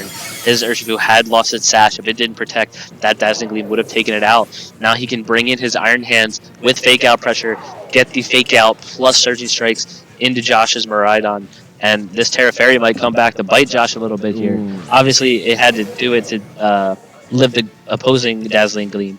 But I think this is a game-winning play from Richard. You have Fake Out and Surging Strikes. If that doesn't KO, you have Aqua Jet. I think in this turn, like, Josh was relying on his mon outspeeding first. So it's kind of like troubling to see like whether or not you actually will be able to, like, I would say, like, outspeed each other's Miraidon. But that's the downfall of running Max Miraidon, is that it's speed ties. It's always going to be a speed tie. It will never be anything else. Unless for some, like when we saw in Regulation G, some Miraidons were running like just max HP and a little bit of a special attack. But also in this format, Max is the way to go. And in this case, they show that Max is always going to be the way to go. And we're moving on right now to a game number 3. Honestly, very, very impressive from our players here. Like, Josh took game 1, but then Richie was able to take game 2. So now we're going to see it for game number 3. Yeah, let's see if there are any adjustments from our players. We have a 1-1 going into top 4. We love a game 3 to decide who will be making it to the finals. These are two, like we said, two very good friends. Very interesting to see that Josh strayed away from the Iron Bundle. I thought the Iron Bundle was very important in Game 1. It put on a lot of pressure. It very crucially landed a Hydro Pump. Maybe Josh didn't. Maybe Josh thought, I won Game 1 with it. Let me not bring in Game 2, see if I can win and not have to risk a Hydro Pump. Yeah. But maybe we see him go back to it in this Game 3. I think it could be a very crucial piece in this matchup. I think, and also in this case, like, the Trick Room variant was actually kind of like also good for Josh, because Urshifu able to underspeed the Iron Hands was very, very crucial as well, going for a lot of damage with the close combat, but also in a way just like keep going with that momentum, keep going for like all the attacks that it possibly can, and then, you know, just hitting it with like the Miraidon for the end game. But then in this instance in game 2, Miraidons were just speed tying even under Trick Room, so it was kind of like a toss-up of whether or not you were able to get it or not. We have one trainer locked in, one still deciding. Their fate comes down to a game 3. This is stressful, you know. I hear you on that. It's kind of stressful. I think we can confirm that Josh has the faster Miraidon in this matchup. Very crucial for both these trainers. Very important. Josh might not lean so hard into hard Trick Room in this game 3. Like I said, I think the Iron Bundle could be the readjustment, the go back to the game 1 strategy. But here we are, Chef. We are in game 3 of our top 4 set. What will be the leads from our trainers? I wonder. We're going to see the Smeargle and the Miraidon up against the Lunala and Miraidon. So, double restricted versus a Smeargle and a restricted mon. So this could play off one of two ways. Terra Fairy Dazzling Gleams or Electro Drift. Wide Guard is on the field for both opponents. Both this Smeargle and Lunala have Wide Guard. Both of these Miraidons must be very careful in what they lock in, but this Smeargle has Fake Out crucially. Yes, so that's you right. can Fake Out this opposing Miraidon pretty freely on this turn and lock in with your Miraidon, but Wide Guard is available. If Josh locks into this Terra Fairy Dazzling Gleam, it could come back to bite him. Both trainers have to be very careful in what they lock here. Exactly. You know, it's like it's kind of like in a way like you have to look at it and be like, oh, like what am I gonna lock in to make sure that I actually get some damage off? The Fake Out comes out into the opposing Miraidon. Oh, we can see the Josh Electro Drift. Goes for the Drift into Lunala. How much is he gonna do? That's gonna do only like about 50%. We'll break the Shadow Shield. The flinch happens. Trick Room from the Lunala. Richard setting up Trick Room here, knowing he has the slower Miraidon. Is a very interesting turn of events considering you are going up against Cali Ice. Josh not seeing what Richie clicked with his Miraidon, not knowing if he has to go for Wide Guard here or not, but very crucially, no Terras on the board, and Richard opting for Trick Room in this game 3 is very interesting.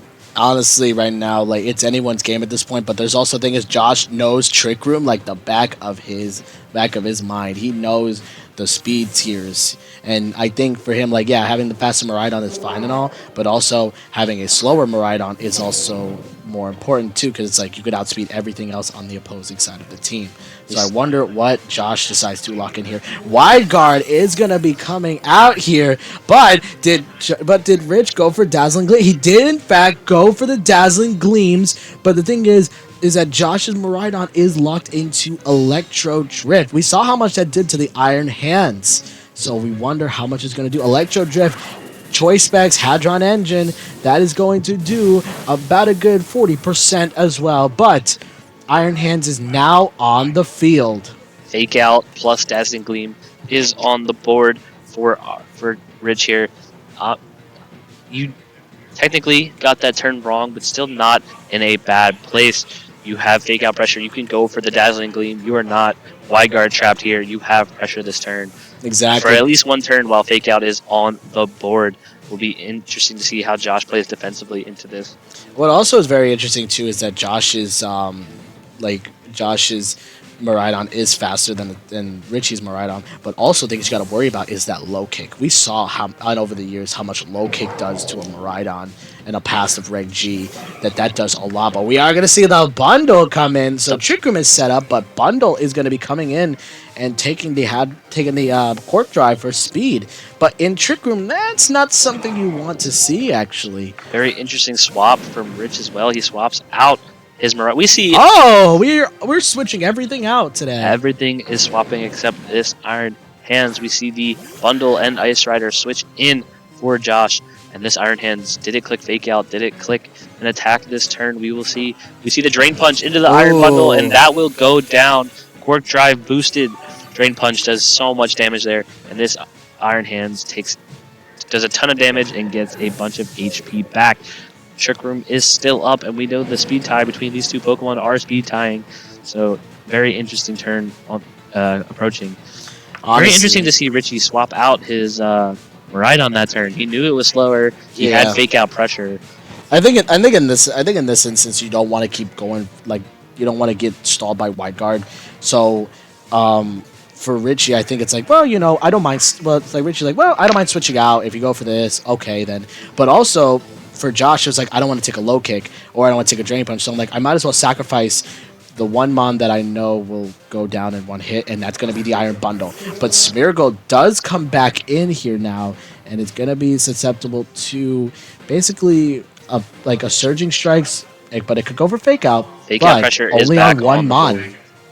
Yeah, Fake Out pressure is on the board. I think you could go and get rid of this Smeargle with a Surging Strikes if you do not Fake Out the Urshifu. faking out the Urshifu makes a lot of sense. It will break the Focus Sash on that Pokemon, which is protecting it so much in this matchup. Josh has very much struggled to get rid of the Urshifu with his Focus Sash. You see the fake out into the Iron Hands, actually. Josh not opting for speed tie shenanigans. Ooh. You see the Glacial Lance into both targets. You see it do very good chip damage, breaking the Sash on the Urshifu. This Urshifu will be clicking Surging Strikes into the Smeargle. Is it enough? I think that we saw how bulky this Smeargle was defensively. Wait, down one more. Oh no, not enough. So now I think one follow me should be enough. This Smeargle does hang on. Will it go for the follow me, or will it opt for something like the Decorate on this turn? It is always an option. Actually, I lied. It's not an option. This Pokemon doesn't have Decorate. Ignore everything I said. Confusing Smeargles, but I guess another turn of redirection is very crucial here for Josh. Very much so. This Smeargle is clearly ED to live that Surging Strike. So Exactly. Yeah. There. Yeah, and especially what Josh got to worry about is that low kick. Low kick could potentially just come out and just go for a lot of damage on to the Calyrex. You could Aqua Jet here, get rid of the Smeargle before it redirects on something like a low kick. Exactly. But we're going to see the switch out. This is the last turn of Trick Room. I just saw a little peek. There is the last turn of Trick Room. We're going to go back into the Miraidon here. Taking back the Hadron engine, and a Terra now on Richie's side here. I wonder who the Terra is. I think it's going to be the Iron Hand slot. So now, last turn of Trick Room. That's good for Josh, but it's also good for but it's also kind of like a little troubling for Richie. But we're going to see the Protect. Normally, I never protect in front of an Urshifu, but in this case, you kind of need to. As Aqua Jet goes ahead and does a little bit of damage, not that much. Low kick is going to be called. It's going to be what knockout! Wow! Taking advantage of the last turn of Trick Room, and then going off for a low kick into the switched in Miraidon. Wow, that is... What a play. What a call. What a read. Double targeting that slot always does feel safe. If you Aqua Jet the Smeargle, get rid of it. Obviously, the low kick gets redirected into the Ice Rider anyway. Richie very much showing how proper targeting in VGC. We see the fake out into the Urshifu from the Smeargle. We see a speed tie interaction. Oh, that's a Drain Punch going to go in the Smeargle. It's going to get just one HP, I believe, right? We're going to see... Oh, just 2. Okay, it was 2 HP. Sounds actually good, but I wonder what this Calyrex decided to do here. Then remember, these two are speed tying very, very heavily. High horsepower is going to miss the Iron Hands. Oh my god. Oh, wow. Richard has all 4 Pokemon left. Josh has a Ice Rider and a Dream. And a Dream and a Terra still. It's going to be the Terra. It's Terra Water, I believe, right? It is Terra Water, so Surging Strike's not going to do anything. And also, Richie does not have an electric type move on the Iron Hands, so this could be... I mean, Josh could try to come back for this, but it's going to be so tough to try to come back from this. Plus, also, there is a Lunala in the back with... I think Josh has to go for Trick Room here. You obviously don't want to tear... Oh, we lost Signal. Oh, don't worry. Oh, don't worry about it. We have lost Signal, but the thing is that... No, I didn't. Trainer, that we will apologize for the technical difficulties. Yeah, don't worry about it. Apparently, something happened to our stream, but we also know that Calyrex is still standing strong. I believe. I assume Josh has to go for the Terra Water plus Trick Room, but I think our trainer is disconnected, and I believe we have a win for Richard Wan in that situation. Wow. It did seem like that was going to be inevitable. 4v1 in the end game there. I think in Trick Room it would have been maybe close, but Joshua Robinson locking in the forfeit, and we have our finals matchup. Wow, that call of low kick into the Miraidon was very good. Well, that was great play. It's not so much a call as it is just a very good example of proper targeting in VGC. Exactly, yeah. If you have an Aqua Jet into the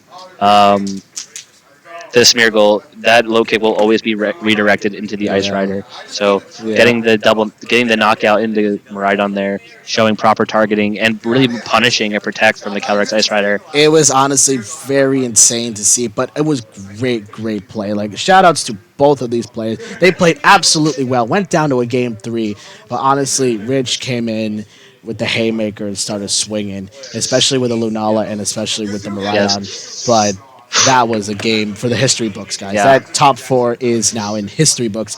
But we got one more game. One more game. We have our final matchup between Richard Wan and Andrew Wilson.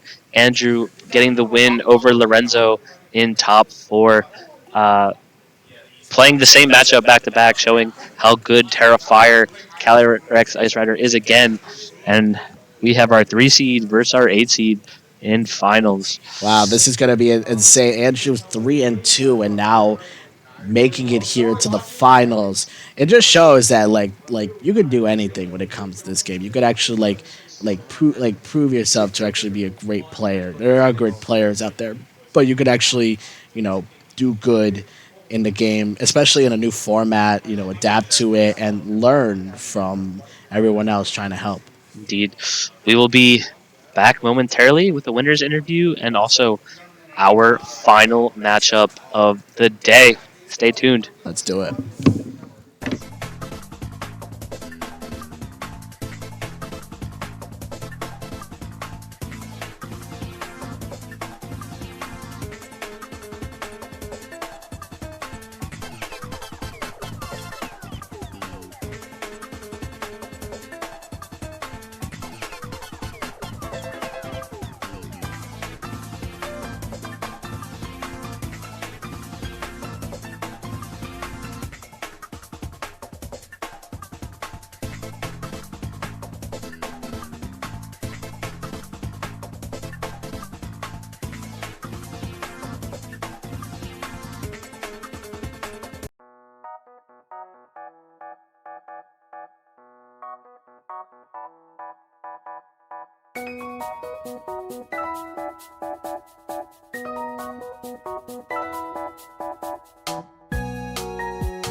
What is going on, guys? Welcome back. I'm here with your first finalist, right? With your first finalist, Mr. Richard Wan. How you feeling, bud?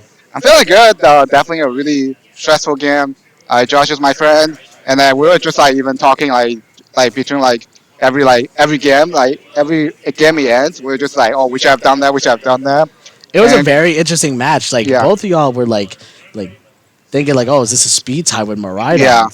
But Yeah. honestly, like a really fun match. How'd you feel going into the game? I mean, after like turn one, I just after like game one, I was just like, all right, he has a faster Miraidon, and I just have to deal with that. And then like even like losing like Miraidon like immediately felt like really bad.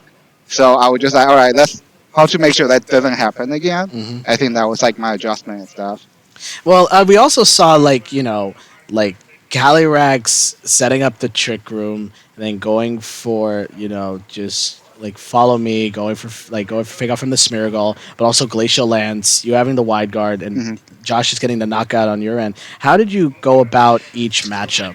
I mean, for me, in my opinion, I think like Trick Room is not 100% benefiting him because like, I have hands and you saw like we were speed tying and stuff. And then once Itera water, I kind of just wall and then he's Calyrex and then he's like forced to like play like the damage straight with me and stuff. And then knowing that my Miraidon is slower than his Miraidon, so it's not like he can like safely it's not like he can fight me like one on one with Maraidon inside trick room. So it was like an interesting like speed interaction.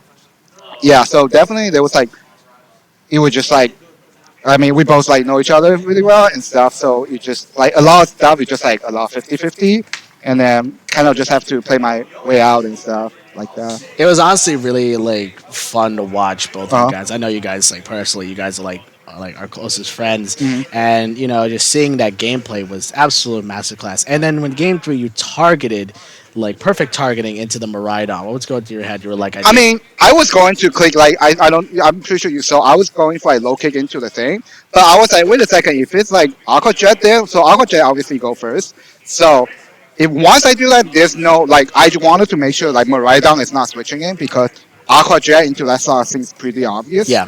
And then so I was just like, all right, if I like double into that slot, I just Aqua Jet kill, and then the low kick is going to move to Kelly Eyes anyways. So so I just changed my mind like last minute. I was like, all right, I need to make sure Mariah doesn't come in now. If Mariah comes in now, I'm kind of like screwed. Yeah. Yeah. It was honestly very fun to watch. How you feeling now going into the finals? I mean, yeah, I mean, just like a bunch of our friends like facing each other, so it was definitely like really cool. But yeah, definitely excited to play another my friend from locals and stuff. Yeah, and see how it goes. All right, while we prepare, any shout outs you want to give? I mean, just everyone in Jersey locals, like everyone, everybody. Yeah, you know who you are. Yeah, That's awesome. Alrighty, guys. When we come back, we're gonna have the biggest Masters finals for this local. So don't go anywhere.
All right, Chef Rich, we are back for finals of the Rutgers Scarlet Classic Regulation I Grassroots Tournament.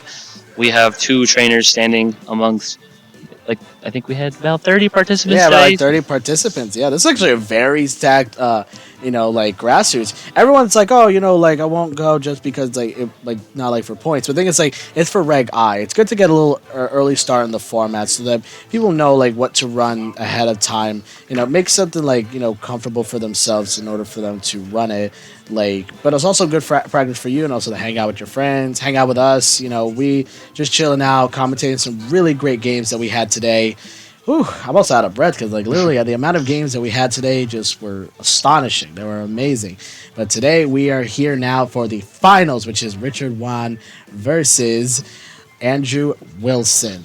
Two trainers we have featured a lot on stream today. Richard with the Miraidon Lunala core, and Andrew with the Calyrex Ice Rider Lunala core. Lunala is guaranteed a win today.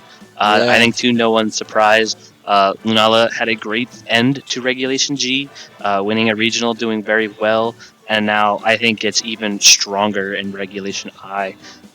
So no surprises to see Lunala in finals on both teams. Very trained differently though. One's Terra Water, one's Terra Grass. One does not have Meteor Beam, one has Meteor Beam. So very interesting to see the different Lunalas in this matchup and how they fared into each other. I'm pretty sure these trainers played in Swiss today, and Richard was able to take the 2-0W, but I always am under the impression or the opinion that it is so hard to win again against someone. Like, once you digest the matchup a little bit, you will not, unless you just have no matchup at all, I feel like it's very hard to do it again without some pushback.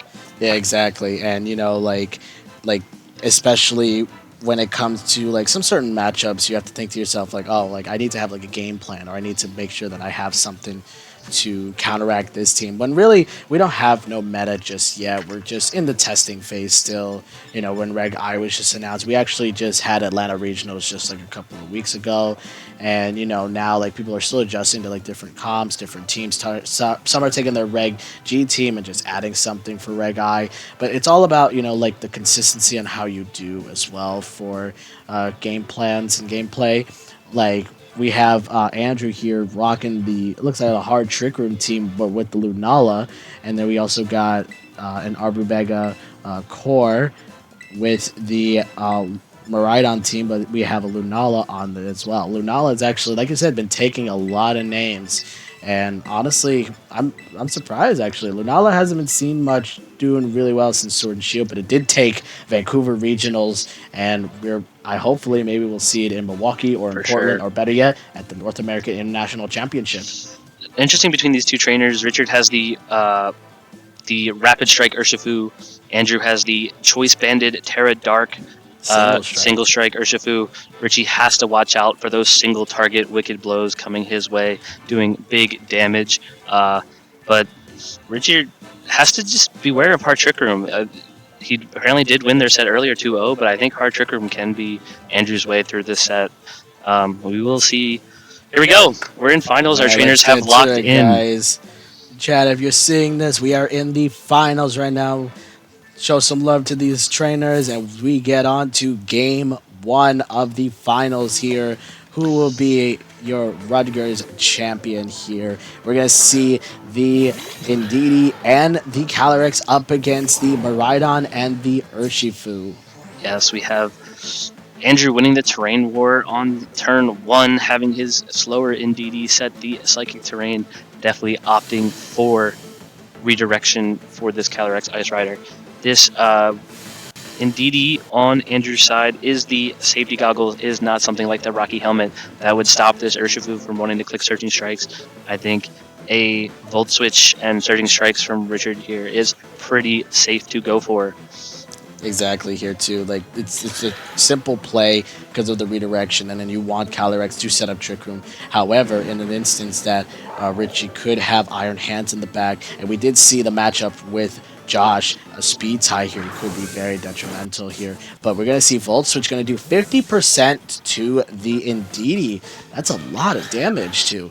But we're wondering too, is this going to be Trick Room being set up or not? You see the swap into the Lunala.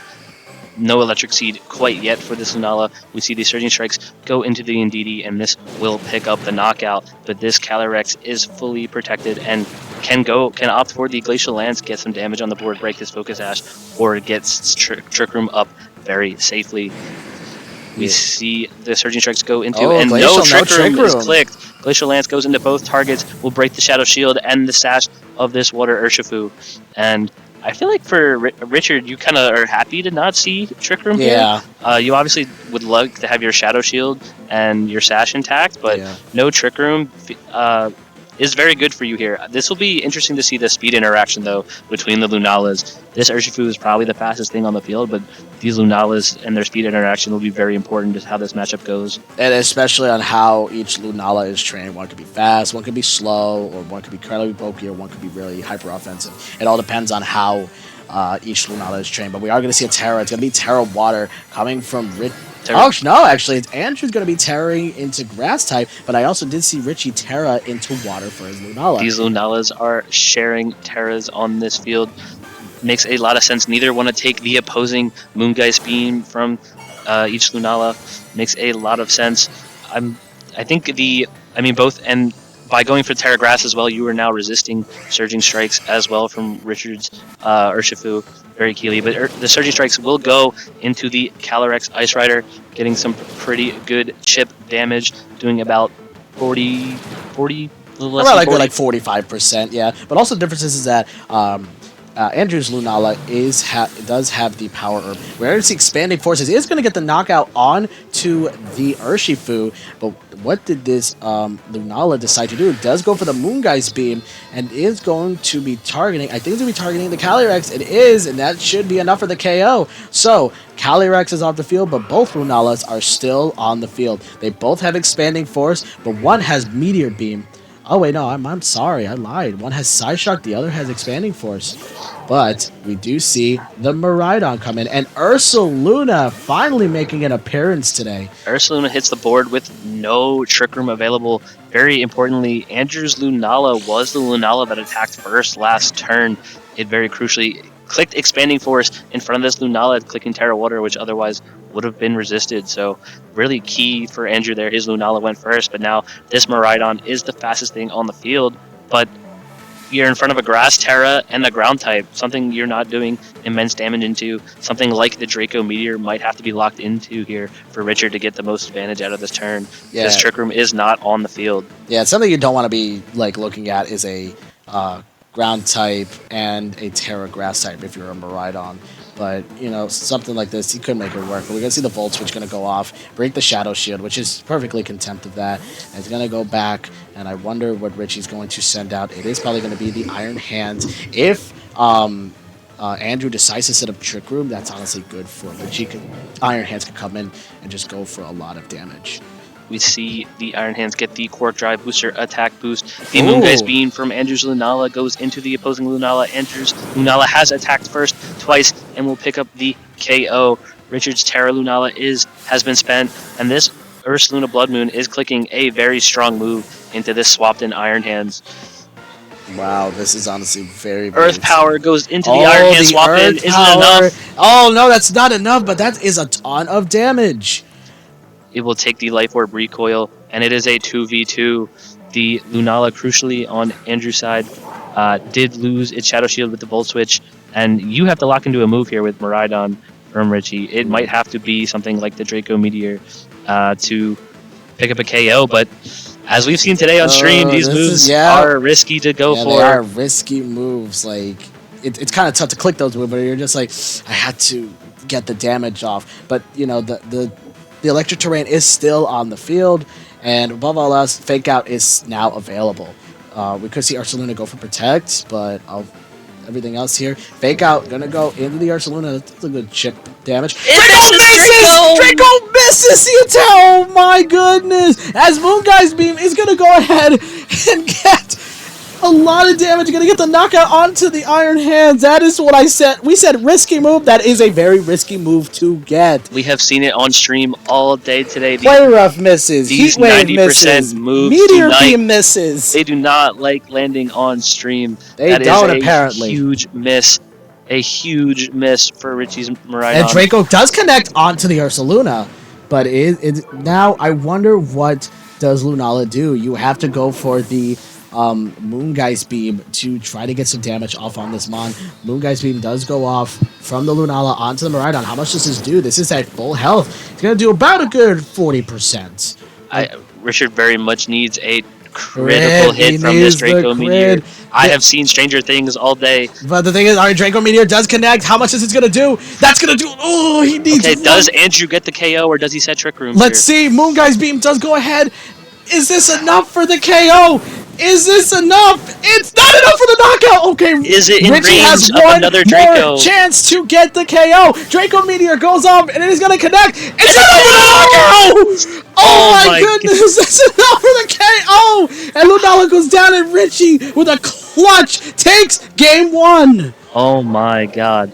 I think Andrew might have needed to go for Trick Room a little, like on the turn next to Blood Moon. I think if it goes, when Miraidon has to pick a target with the initial Draco, I think if the Lunala goes for Trick Room, he is in a better position because he gets faster Moongeist Beams off, but the Draco miss ended up not mattering. Miraidon being the fastest thing on the field was able to keep clicking it, and it was able to do enough. This was at Miraidon is so This was strong. at what, -4, right? Yeah, -4. And it was able to get the knockout onto the Lunala at a very good, reasonable amount of health. I thought it was going to live, but this is Pokemon. You don't know what to expect. I have never doubted a Miraidon damage calc in my entire life. That Pokemon does so much damage, and it was enough to secure Richie game 1. We move into game 2. Richie needs one more to be your champion, but Andrew needs to adjust here right now on how he can, make this game more favorable for him. He did have was able to climb back a little bit and get himself back into position, but those Dracos were able to just take over the game, especially from that Ursaluna. I probably also want to know the speed interaction between Ursaluna and the Iron Hands. If this I believe we know from previous rounds that Richie's Iron Hands is min speed. It was speed tying with the min speed Calyrex Ice Rider earlier, which means I believe the Iron Hands would underspeed a Blood Moon in Trick Room. Maybe why Andrew isn't opting for Trick Room in this matchup. The Iron Hands is too much of a threat, especially if Richie gains the terrain control, the Quark Drive boost. Richie's been saying all day this Iron Hands in Trick Room in terrain has felt like another restricted. It makes so much sense. It has done so much damage today and has been so clutch for Richie. But we are going into game 2. What will the adjustments be from our trainers, if any? We have Smeargle and Calyrex Ice Rider lead from Andrew, and a Chi-Yu Miraidon lead. Okay. Richie's going for the offense this time. I don't I don't mind that lead very much because it's like you can just go for Heat Wave and you can also just go for a Dazzling Glaive, or better yet the Electro Drift or Volt Switch. Either way, you'll still get the special attack, special defense drop from both Mons, or from all 3 Mons on the other side. But Richie got to be careful of the positioning here because Trick Room can be set up. The terrain is up on Richie's side, so Spore is not likely an option here. But the thing is that indeed he could be in the back. So that could be very, very troubling, I would say. But we might see what's going to go on here. This is a very interesting matchup, I would say, for both players. Both Pokemon very much threatened by the Fake Out here. Both don't have Protect. They're choice locked. Smeargle will get the Fake Out, its choice, and then opt for probably a Trick Room with his Ice Rider. But we see the Miraidon swap out. We see the Lunala come in, expecting probably a Trick Room or a Fake Out into that slot. Lunala does not mind either. You also very importantly get the Electric Seed defense boost on this Lunala. Fake Out does go into the Chi-Yu, which was risky due to Terra Ghost. If Richie had clicked Terra Ghost, he could have been. Oh, we have the Glacial Lands from Andrew's side. That does about 50%. That's a lot. no ops for no Trick Room. This Lunala and Chi-Yu are in a good position to do a ton of damage on this turn. Critically, that Glacial Lance still does a ton of damage to the Chi-Yu, not the most physically bulky Mon of all time. Very much in range of another attack, but there is no Trick Room up. This Calyrex Ice Rider is vulnerable. May have to go something for the Terra, like the Terra Fire on this turn. If Richie had went for the Terra Ghost with Chi-Yu last turn, that Ice Rider did not Trick Room and did not Terra. It could have taken huge damage, but Andrew playing very risky, very confident, going for the fake out into the Chi-Yu. But will it come back to punish him? We see a Terra from Andrew on this turn. Is it the Terra Fire Calyrex, as we have seen all day? And it is. The Terrifier comes in from the Calyrex Ice Rider, going to protect it from the super effective damage that is imminent. We see a Snarl from the Chi-Yu, breaking the sash on Smeargle, getting big chip into the Calyrex Ice Rider. Psyshock from Lunala into Smeargle, not messing around, not playing with the Smeargle shenanigans, and taking it out. But this Ice Rider, relatively free to go for Trick Room or an attack here. We see the Glacial Lance. The Glacial Lance, not scared of Wide Guard. Oh, and you my do God. huge damage on this turn. That was a crit too. Critical hits the Lunala. This Lunala is on its last life, and Andrew gets a +1 and is relatively healthy. Could go for a Trick Room position here with this Calyrex in such a good position. The Miraidon can be a pretty safe swap in if Andrew doesn't have any more redirection. A Specs Electro Drift into that slot will absolutely annihilate it, but something like the Indeedee in the back for Andrew could be very important here. That's very interesting here, because also, like, you look at this, right? There's no Trick Room being set up, so Miraidon can come in and just go for like all of the damage here. But you have to worry about if there's an Indeedee coming in as well. So yes, it is going to be the Indeedee switching up the terrain. First Hadron Energy is going to go first, and then Psychic Surge is going to go up. So completely changing the terrain, and basically cutting down on the Miraidon's attack. But you do have the effect of Wide Guard still. Yeah, Wide Guard is always on the board. This. You probably have to Volt Switch into this Indeedee here, try and get your terrain back up, but you are susceptible to Trick Room. This Iron Hands will be very important in the back for Richie if this Trick Room does get set up. He is deeply thinking here. He has a Game 1 lead. He does not want to throw away his chance at this championship. I think Trick Room is very imminent here from Andrew, though. It is probably his strongest tool right here. But we do see the Wide Guard lock, maybe just to play it safe if it's not a Trick Room. We see the Indeedee go for Follow Me, to be expected. Do we see the Volt Switch out from the Miraidon?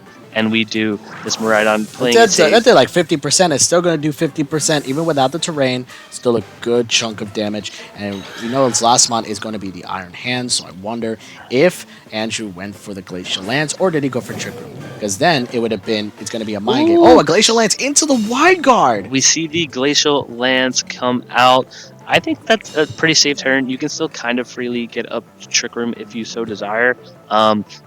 The Indeedee might be in range of it. This Lunala is only Psyshock and Moongeist Beam, so this Indeedee is pretty safe from anything the Lunala wants to go for. It can redirect another turn. I think playing aggressive with Glacial Lance is a pretty good play from Andrew there. But also, you could also go for is the switch. That's what you do into the Miraidon, getting your terrain back, no Trick Room up, but also getting a fake out of. So that Miraidon will be able to actually help you in the long run if Trick Room is not set up. As we are going to see Cork Drive activate onto the Iron Hand slot. But what did Richie decide to do? Oh, we're going to see a switch out. Ooh, calling that terrain switching.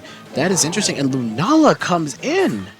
Wow. Okay, that's very good. And Protect. Andrew calls the turn perfectly. Richie had a plan, but Andrew called it just like he saw it. But now, there's no Trick Room still. But Andrew could switch his mod back in and go for the either Glacial Lance, or it could go for the susceptible to an expanding force. An expanding force hurts. However, this Indeedee is very much in range of another Volt Switch if that's something Rich wants to click. Electro Drift is very much threatening this Ice Rider here. You might have to swap it out into Indeedee, and if Volt Switch is clicked into that slot, you will just lose your Indeedee and the Terrain War on this turn. I think Andrew has to be very aggressive with Lunala here. And get the most damage out of into something that swaps in if it is a Volt Switch. Oh, the horse switches out, getting that turn correct. Great play from Rich. As we are going to see the Indeedee going to come back and change the terrain again. Wow, interesting. But also you could switch back into your Lunala. You could sacrifice a Lunala, but also like you would get yourself your Cork Drive back. We see a Terra from Rich as well. The Terra Water Iron Hands playing it safe in front of a potential Glacial Lance, respecting Calyrex Ice Rider as you're not going for the Electro Drift nuke button. Feels pretty safe. Also resisting a Psychic move. We're not losing your weakness to a Psychic move from this Lunala, but Volt Switch will pick up the Indeedee. This Miraidon will swap right back out and has won this Terrain War. Exactly. We see the low health Lunala swap back in. What does Andrew do here with his Lunala? Does it click the aggressive? Oh, it clicks a Meteor Beam. Andrew it probably is going to go into the Lunala slot because, you know. Will it connect? Does it connect? It does connect. It's going to go into that, so we're going to have a free switch back into the Miraidon. Wow. It is a 2v2. It is a Terra Water Iron Hands and a... Oh, Heavy Slam goes off. That's going to break the Shadow Shield, but it's also good for Richie now because the terrain is going to be back up for him, an electric terrain, and those low kicks are going to be hurting it's going to be hurting that horse. Very importantly, Andrew's Lunala cannot protect. Terra has been spent. Its Shadow Shield is broken. This Miraidon can lock into Electro Drift into that slot. It just depends on if it is enough to pick up. I don't want to question Miraidon damage calcs, but Lunala is a bulky Pokemon, but I would assume this picks up. I think the Electro Drift and low kick play is relatively safe, and this Terra Water protects the Iron Hands from these Glacial Lances. Let's see, Electro Drift going to go off into the Lunala. Will this get the knockout? It will. Oh my goodness, that does get the knockout. That just proved that the Miraidon is the strongest bicycle in all of the game. And Glacial Lance going off. Will pick up the Miraidon. Oh, it will pick up the Miraidon. We've seen some Miraidon live a Glacial Lance. They have Richie's Miraidon being very offensive. But we see the Iron Hands here, one-on-one with the Ice Rider. Low kick will do so much damage. Ooh. Not enough to KO, but I mean, if something crazy Let's see, could High happen Horsepower here. is going to go ahead. Oh my God, the critical hit! But there's not enough for the knockout as Low Kick's going to go ahead, and that is it. And Richie will be your Rutgers Classic champion for Reg I. Congratulations. Oh my, that was insane. Made it exciting at the end. Made it exciting. Put on a show for the end. That was honestly very insane, but a great showing. Like, what gameplay from these two players. Yeah. Richard showing why he won 2-0 in Swiss, proving it is a tough matchup for Andrew, and proving that, I guess, if you want to call it, Arubega is still very broken in Regulation I. This team is so strong. He swapped out a Farigiraf for the Lunala, and it still put in the work. This team is dominant across multiple formats now. I'm not surprised. I don't know about you. I'm not surprised either, but they both showed, like, great gameplay, great plans, great strategy. Just an amazing finals overall. I'm very proud. And honestly, we've had great games today as well from everyone showing up their creativity for Reg I. So you know what that means, that there's more to come when it comes to building teams for these duo restricted. We might see more fun stuff down the road, but we might see them down by Milwaukee, by Portland, or by the North American International Championship, or even yet might see something at Worlds. Yeah, very excited to see where this format leads us. I'm glad we could get it kick-started at Rutgers. It has been a wonderful event, wonderful day. Thank you, Rutgers, for having us. Thank you, just everyone for coming out and putting on a good show.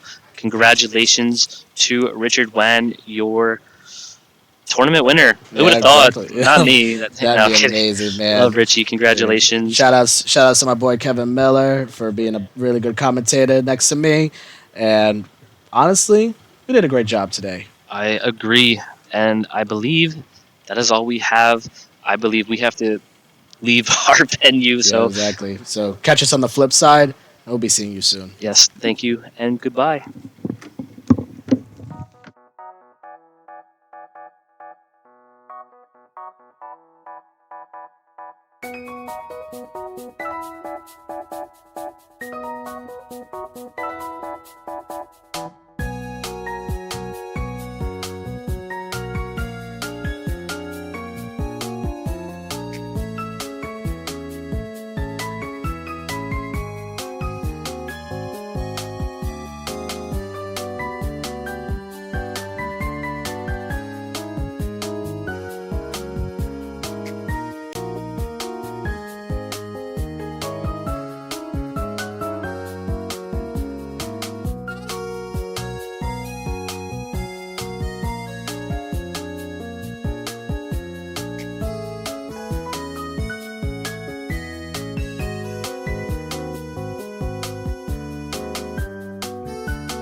you